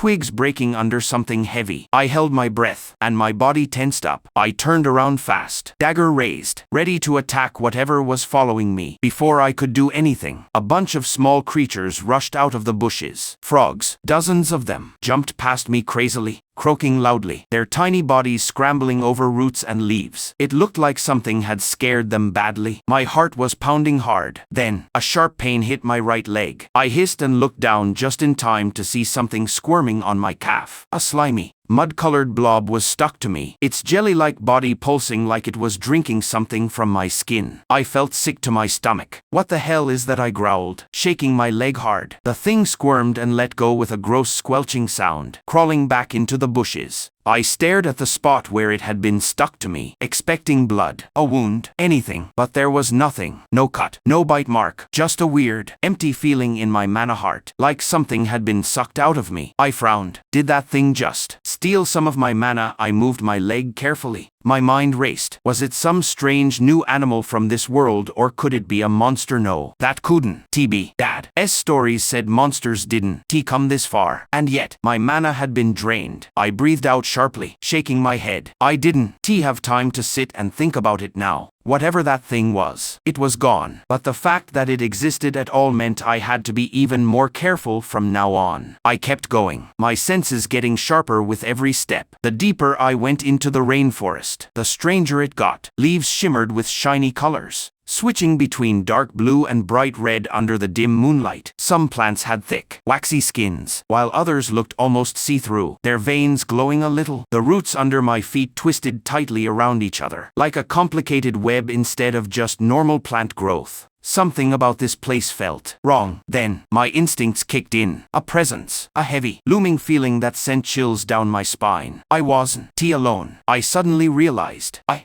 completely forgotten about the deer. The creature that had torn its leg off had to be huge to do that so violently. Could it be the same thing following me now? My stomach twisted at the thought. I slowed down, my fingers gripping the dagger tighter. Every part of me screamed to stay alert. The trees creaked, and the rustle of leaves was barely louder than my own breathing. Something was moving, following me, but I couldn't see it. Was it the wind? An animal? A twig snapped. I turned around fast, my heart pounding against my broken ribs. The jungle around me stayed still, but I couldn't shake the feeling that I was being watched deep in my bones. I frowned and squinted into the dark, trying to see anything that could explain why I felt so uneasy. Nothing, just trees, vines, and shadows that seemed to stretch longer than they should. I breathed out and relaxed my shoulders. Really, I am getting paranoid over nothing. I shook my head, my face twisted into a half scowl, half grimace. I swear, if I keep this up, I am going to start jumping at my own shadow. Just as I was about to turn away, something moved in the corner of my eye, and I held my breath. My face went from annoyed doubt to complete, shocked disbelief in a second. A shape moved between the trees, a shadow, low and smooth, moving like a hunter. I held my breath again as I looked straight at it. Two dim glowing yellow slits cutting through the dark. The figure didn't move, didn't jump. It just watched. Shit. I gritted my teeth, gripping the dagger even tighter. My body screamed at me to move, to run. But my instincts told me not to. This thing was hunting me, and if I ran now, I'd be easy prey. I breathed slowly and carefully, shifting just a little, getting ready to fight back if it attacked. My mana heart flickered, drained from earlier, but I knew I had to get something, anything, to defend myself. The jungle went completely silent. Then, the figure moved. A dark blur shot toward me, and I barely had time to react. My instincts kicked in before I could think. I pushed a burst of air magic under me, jumping back just in time to avoid the attack. Pain shot through my whole body, a burning reminder that I was still far from healed. My left leg throbbed, and a little fresh blood came out of the wound just from that one move. I slid on the ground, gasping as I forced myself to turn and face the thing that had attacked me. My eyes locked onto it, a wolf bigger than any I'd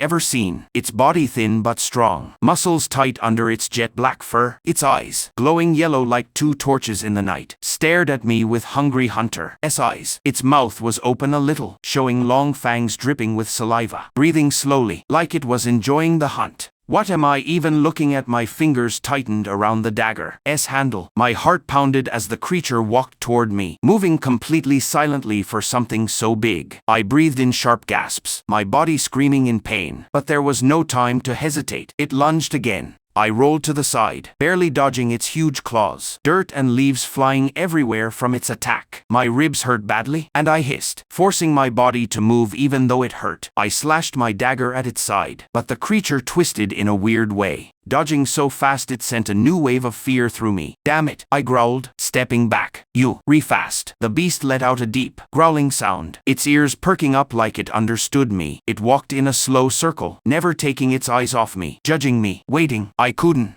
let it control the fight. I used what little mana I had left, pushed a burst of air under me, and jumped forward in a desperate try to get close. My dagger flashed, slicing toward its throat. The beast reacted right away, twisting away, but my blade still cut its shoulder, making a thin line of dark blood. It snarled, its ears flattening as it stepped back a little, then attacked back with blinding speed. Its claws slashed at me. I barely got my arm up to defend myself, bracing for the hit. This is bad. The beast lunged again, and this time, I wasn't fast enough. Its claws scratched my right arm as I twisted to dodge, a sharp pain cutting through my skin. I gritted my teeth, forcing myself to keep moving. The wound wasn't deep, but the pain shot adrenaline through me, making me focus even harder. I changed my stance, breathing hard. But something clicked in my head. I was starting to read its moves, the way it tensed before jumping, the small shift in its weight before attacking. It was fast, but it also did the same things over and over. I could predict it, just as I felt like I had control. The beast jumped at me with shocking speed. My eyes widened in shock. Shit, I barely had time to react. I reached deep down instinctively and thought only one thing. Get out of the way. A burst of air shot from my hand, throwing off its jump and sending dirt and leaves flying between us. The distraction was enough to mess up its aim, but not enough to avoid the attack completely. Its claws scratched my left shoulder, right over the old spear wound. Burning hot pain shot through my body as fresh blood ran down my arm. My vision blurred for a second, my legs shaking under me. I stepped back, panting, pressing my hand against my shoulder. I am not going to make it out of here if I keep holding back. My body was already beaten up, my mana almost gone. If I didn't go all out, I wouldn't last another minute. I used every bit of willpower I had, forced my mana into my arms and legs, ignoring the sharp pain from my wounds. Move and spin, I told myself, jumping forward with a burst of air magic. My body twisted in the air, my dagger ready, as I spun like a whirlwind. It was instinct, primal. If air alone wasn't enough, then I needed something stronger, something destructive, something final. Burn this thing. Fire burst around me, wrapping me in a burning spiral. The sudden heat and power sent embers flying in the night, turning me into a living firestorm charging at the beast. The beast stepped back, its eyes widening for the first time. It staggered, caught off guard by how unpredictable my moves and magic were. But before it could react, my dagger hit its mark. The blade sank deep into its right eye, and the shock sent a sickening jolt through my arm. The beast screamed, a horrible, loud cry that echoed through the jungle. My flames burned its face, charring its skin and melting its fur. The smell of burning meat filled the air. The beast twisted and thrashed wildly, its pain turning into crazy, uncontrolled movements. I hit the ground hard,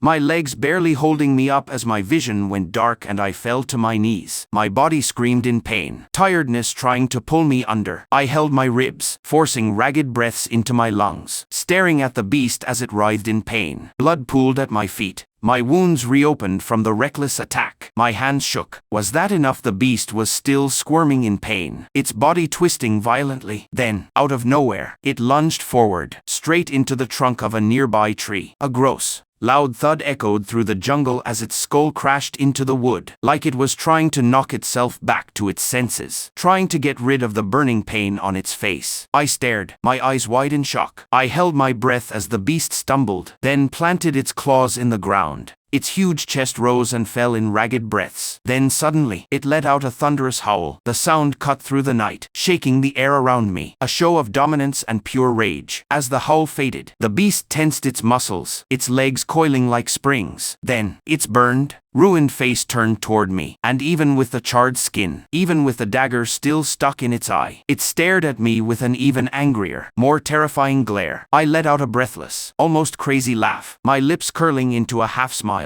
Well, this is just fantastic. Guess it'll go out being dinner after all, I said, wiping sweat and dirt off my face. My body shook, every limb heavy with tiredness. I had nothing left, no more strength to fight, no more mana to use. I dethroned everything I had at this thing, and it was still standing. The reality hit me like a stone falling into a deep hole. I was done. This was it. My thoughts went to Helena, Ilara, and Raiden. I am sorry, I thought bitterly. I promised I'd make it back to you. But promises didn't mean much when you were about to be torn apart. The tiredness, the pain, the unavoidable end made my body feel even heavier. What could I even do now? I breathed shakily, my heart pounding against my ribs as I forced myself to look into the beast's burning, hateful eyes. With a snarl, the beast jumped forward, mouth wide, its fangs shining under the two moons' light. It was going to kill me. My body wouldn't move, tiredness holding me to the ground. I breathed in ragged gasps, pressing my hands into the wet dirt. My fingers dug into the soil, the cool, wet texture grounding me like it was trying to hold onto my fading consciousness. I closed my eyes, my heartbeat slowing, thudding heavily in my chest, each beat weaker as tiredness pressed down on me like a huge weight. Please, just die. The desperate thought rushed through me, raw and unfiltered. Then, the ground shook. A deep vibration spread under my fingers, pulsing through the dirt like a heartbeat. I kept my eyes shut, waiting for the beast's teeth to sink into me. But then I heard a cry. A horrible, guttural wail filled the jungle. I opened my eyes wide, and what I saw left me frozen in shock. The beast was hanging in the air, its huge body lifted just a little off the ground. Thick spikes of earth had shot up from the jungle floor, sharp and violent, just like the attack Kaler had used on Raiden, stabbing straight through its body. The beast twitched violently, blood spurting out in thick streams, splattering against the spikes like dark ink on the dirt. The smell of blood and burnt flesh filled the air, thick and choking, mixing with the wet jungle smell. The sight was disgusting, almost unreal, a brutal, monstrous show that I couldn't look away from. Blood dripped slowly, pooling into the cracks of the jungle floor, sinking into the thirsty dirt below. I stared, holding my breath. My mind couldn't understand what had just happened. The creature made a strangled, gurgling sound, its limbs twitching before slowly going still. Did I just do that? My whole body felt like it had been drained of every bit of strength. A thick fog covered my mind, my limbs slow and unresponsive. The next thing I knew, the world around me started to blur, my vision narrowing as a huge wave of tiredness washed over me. I fell from my knees to the jungle floor, barely feeling the impact. My head fell to the side, my breathing slow and uneven. My eyes fluttered open just enough to see the impaled beast one last time, its huge body still hanging above the ground. Then, as darkness closed in from the edges of my vision, the spikes sank back into the earth, disappearing into the jungle floor like they'd never been there. The beast fell, landing with a gross thud, its lifeless body lying in the blood-soaked dirt. My consciousness slipped away completely. My last thought before everything went black was simple. I have earth magic. Darkness came again. But it wasn't the empty quiet of sleep. It was thick, choking, and filled with something much worse. Blood. Everywhere. The smell of blood filled my lungs as I stumbled forward, my feet splashing in a pool of red that stretched on forever. The bodies, so many of them, twisted and broken, their faces frozen in endless screams of pain, limbs cut off, guts spilling out. The clear mess of a massacre stretched as far as I could see. A loud ringing filled my ears, drowning out my own ragged breathing. Then, a sound slithered through the choking silence. A whisper, low and rough, carrying a weird weight that made my skin crawl. Well done. My head spun as that voice, the same one from every nightmare, filled my head again. I jolted awake with a gasp, my body shaking as I felt sick to my stomach. I barely turned to the side before throwing up on the wet dirt, my stomach twisting violently. The taste of acid and fear burned my tongue as I coughed, my whole body shaking from both the nightmare and the terrible tiredness it left me with, plus the exhaustion from the battle. My body had been pushed past its limit, my muscles screaming in pain, my mana completely drained. The nightmare and the fight together made everything spin, my limbs barely able to hold me up. I wiped my mouth with the back of my hand, breathing in short, panicked gasps. My heart pounded against my ribs, the horror of what I'd just seen still fresh in my mind. Why my hands clenched into fists, my nails digging into my palms as I tried to understand. Why am I seeing this? Why is this voice haunting me? I forced myself to breathe steadily, my fingers digging into the wet dirt under me. My vision still spun from tiredness. But when I looked back at the beast's dead body, something else caught my eye. The faint glow of dawn coming through the thick jungle canopy. Morning had come again. I breathed shakily, my head spinning from everything that had happened. My body hurt badly, my limbs barely working. But one thought was stronger than everything else. I had earth magic. I clenched my fists, staring at my shaking hands. When had I awakened it? I didn't remember ever unlocking an earth affinity. No memory of this power ever rushing through me before. Was that moment, when the spikes shot up, my awakening then? Like a shock, the memory came rushing back. I gasped as I remembered the feeling of falling. Wind rushing past me, sharp rocks below coming closer fast. That impossible softness that had caught me, like a hand holding me in midair. I held my breath as I put it all together. Was that me? Did I wake up my earth magic without realizing it? When I was falling, the realization hit me like a hammer to my chest. I had saved myself. The earth had shaped itself under me, softening the fall so I wouldn't smash against the rocks. It wasn't luck. It wasn't a miracle. It was my own magic listening to me, even when I didn't know it. I needed to be sure. With what little strength I had left, I reached down and grabbed a small handful of dirt in my shaking fingers. I gritted my teeth, focused, breathing shallowly. Move. The dirt started to shake in my hand. Shoot. A burst of power sent the dirt flying toward a nearby tree, hitting the bark with a dull thud. I breathed out sharply, my chest rising and falling in disbelief. It didn't feel new. It felt like something that had been waiting, buried deep inside me, now climbing to the surface. The feeling of moving the earth, making it do what I wanted. It was weirdly familiar, like my body had always known how to do this, even if my mind didn't. Maybe it was because I already knew how to use air magic so well, the way mana flowed, the way my will shaped it. It wasn't that different. It was like my understanding of air magic made it easier to learn the basics of another element without even realizing it. My fingers curled as I let out a breathless laugh, the reality sinking in. A small smile pulled at my lips. Hell is gonna be so jealous when she finds out, I said, shaking my head in awe. Mages with 3 affinities were almost unheard of. And yet, here I was. I looked back at the huge wolf-like beast lying in front of me, its dead body still in the dirt. I still breathed unevenly as I tried to understand what I was looking at. What kind of creature was this? It was way too big for any normal animal I ever seen. Its size making even the biggest wolves I knew look tiny. This had to be a monster. Right, but monsters weren't supposed to be this close. That's what Raiden's stories always said, that they lived deeper in the jungle, far from places like this. The hollows by Umbacrest. That's where monsters were supposed to be, not here. This far into the rainforest. They shouldn't exist. So why was one lying dead in front of me? And more importantly, what is this place? Before I could try to stand, another sharp pain shot through me. I grimaced, forcing myself to fix my wounds before doing anything else. I grabbed my already torn left sleeve, tore off another piece of cloth, and wrapped it tightly around my left leg, tying the makeshift bandage firmly. The dull pain in my shoulder reminded me of the new wound there too, and I took a sharp breath, doing the same thing, tying another strip around my left shoulder to stop the bleeding. Only then did I breathe out, still exhausted. My body ached, my head still spinning from everything I been through. The battle, the visions, the voice. It was too much. But even as my legs threatened to give out under me, I knew one thing for sure. I needed to survive. I needed answers. And I wasn't going to find them by staying here.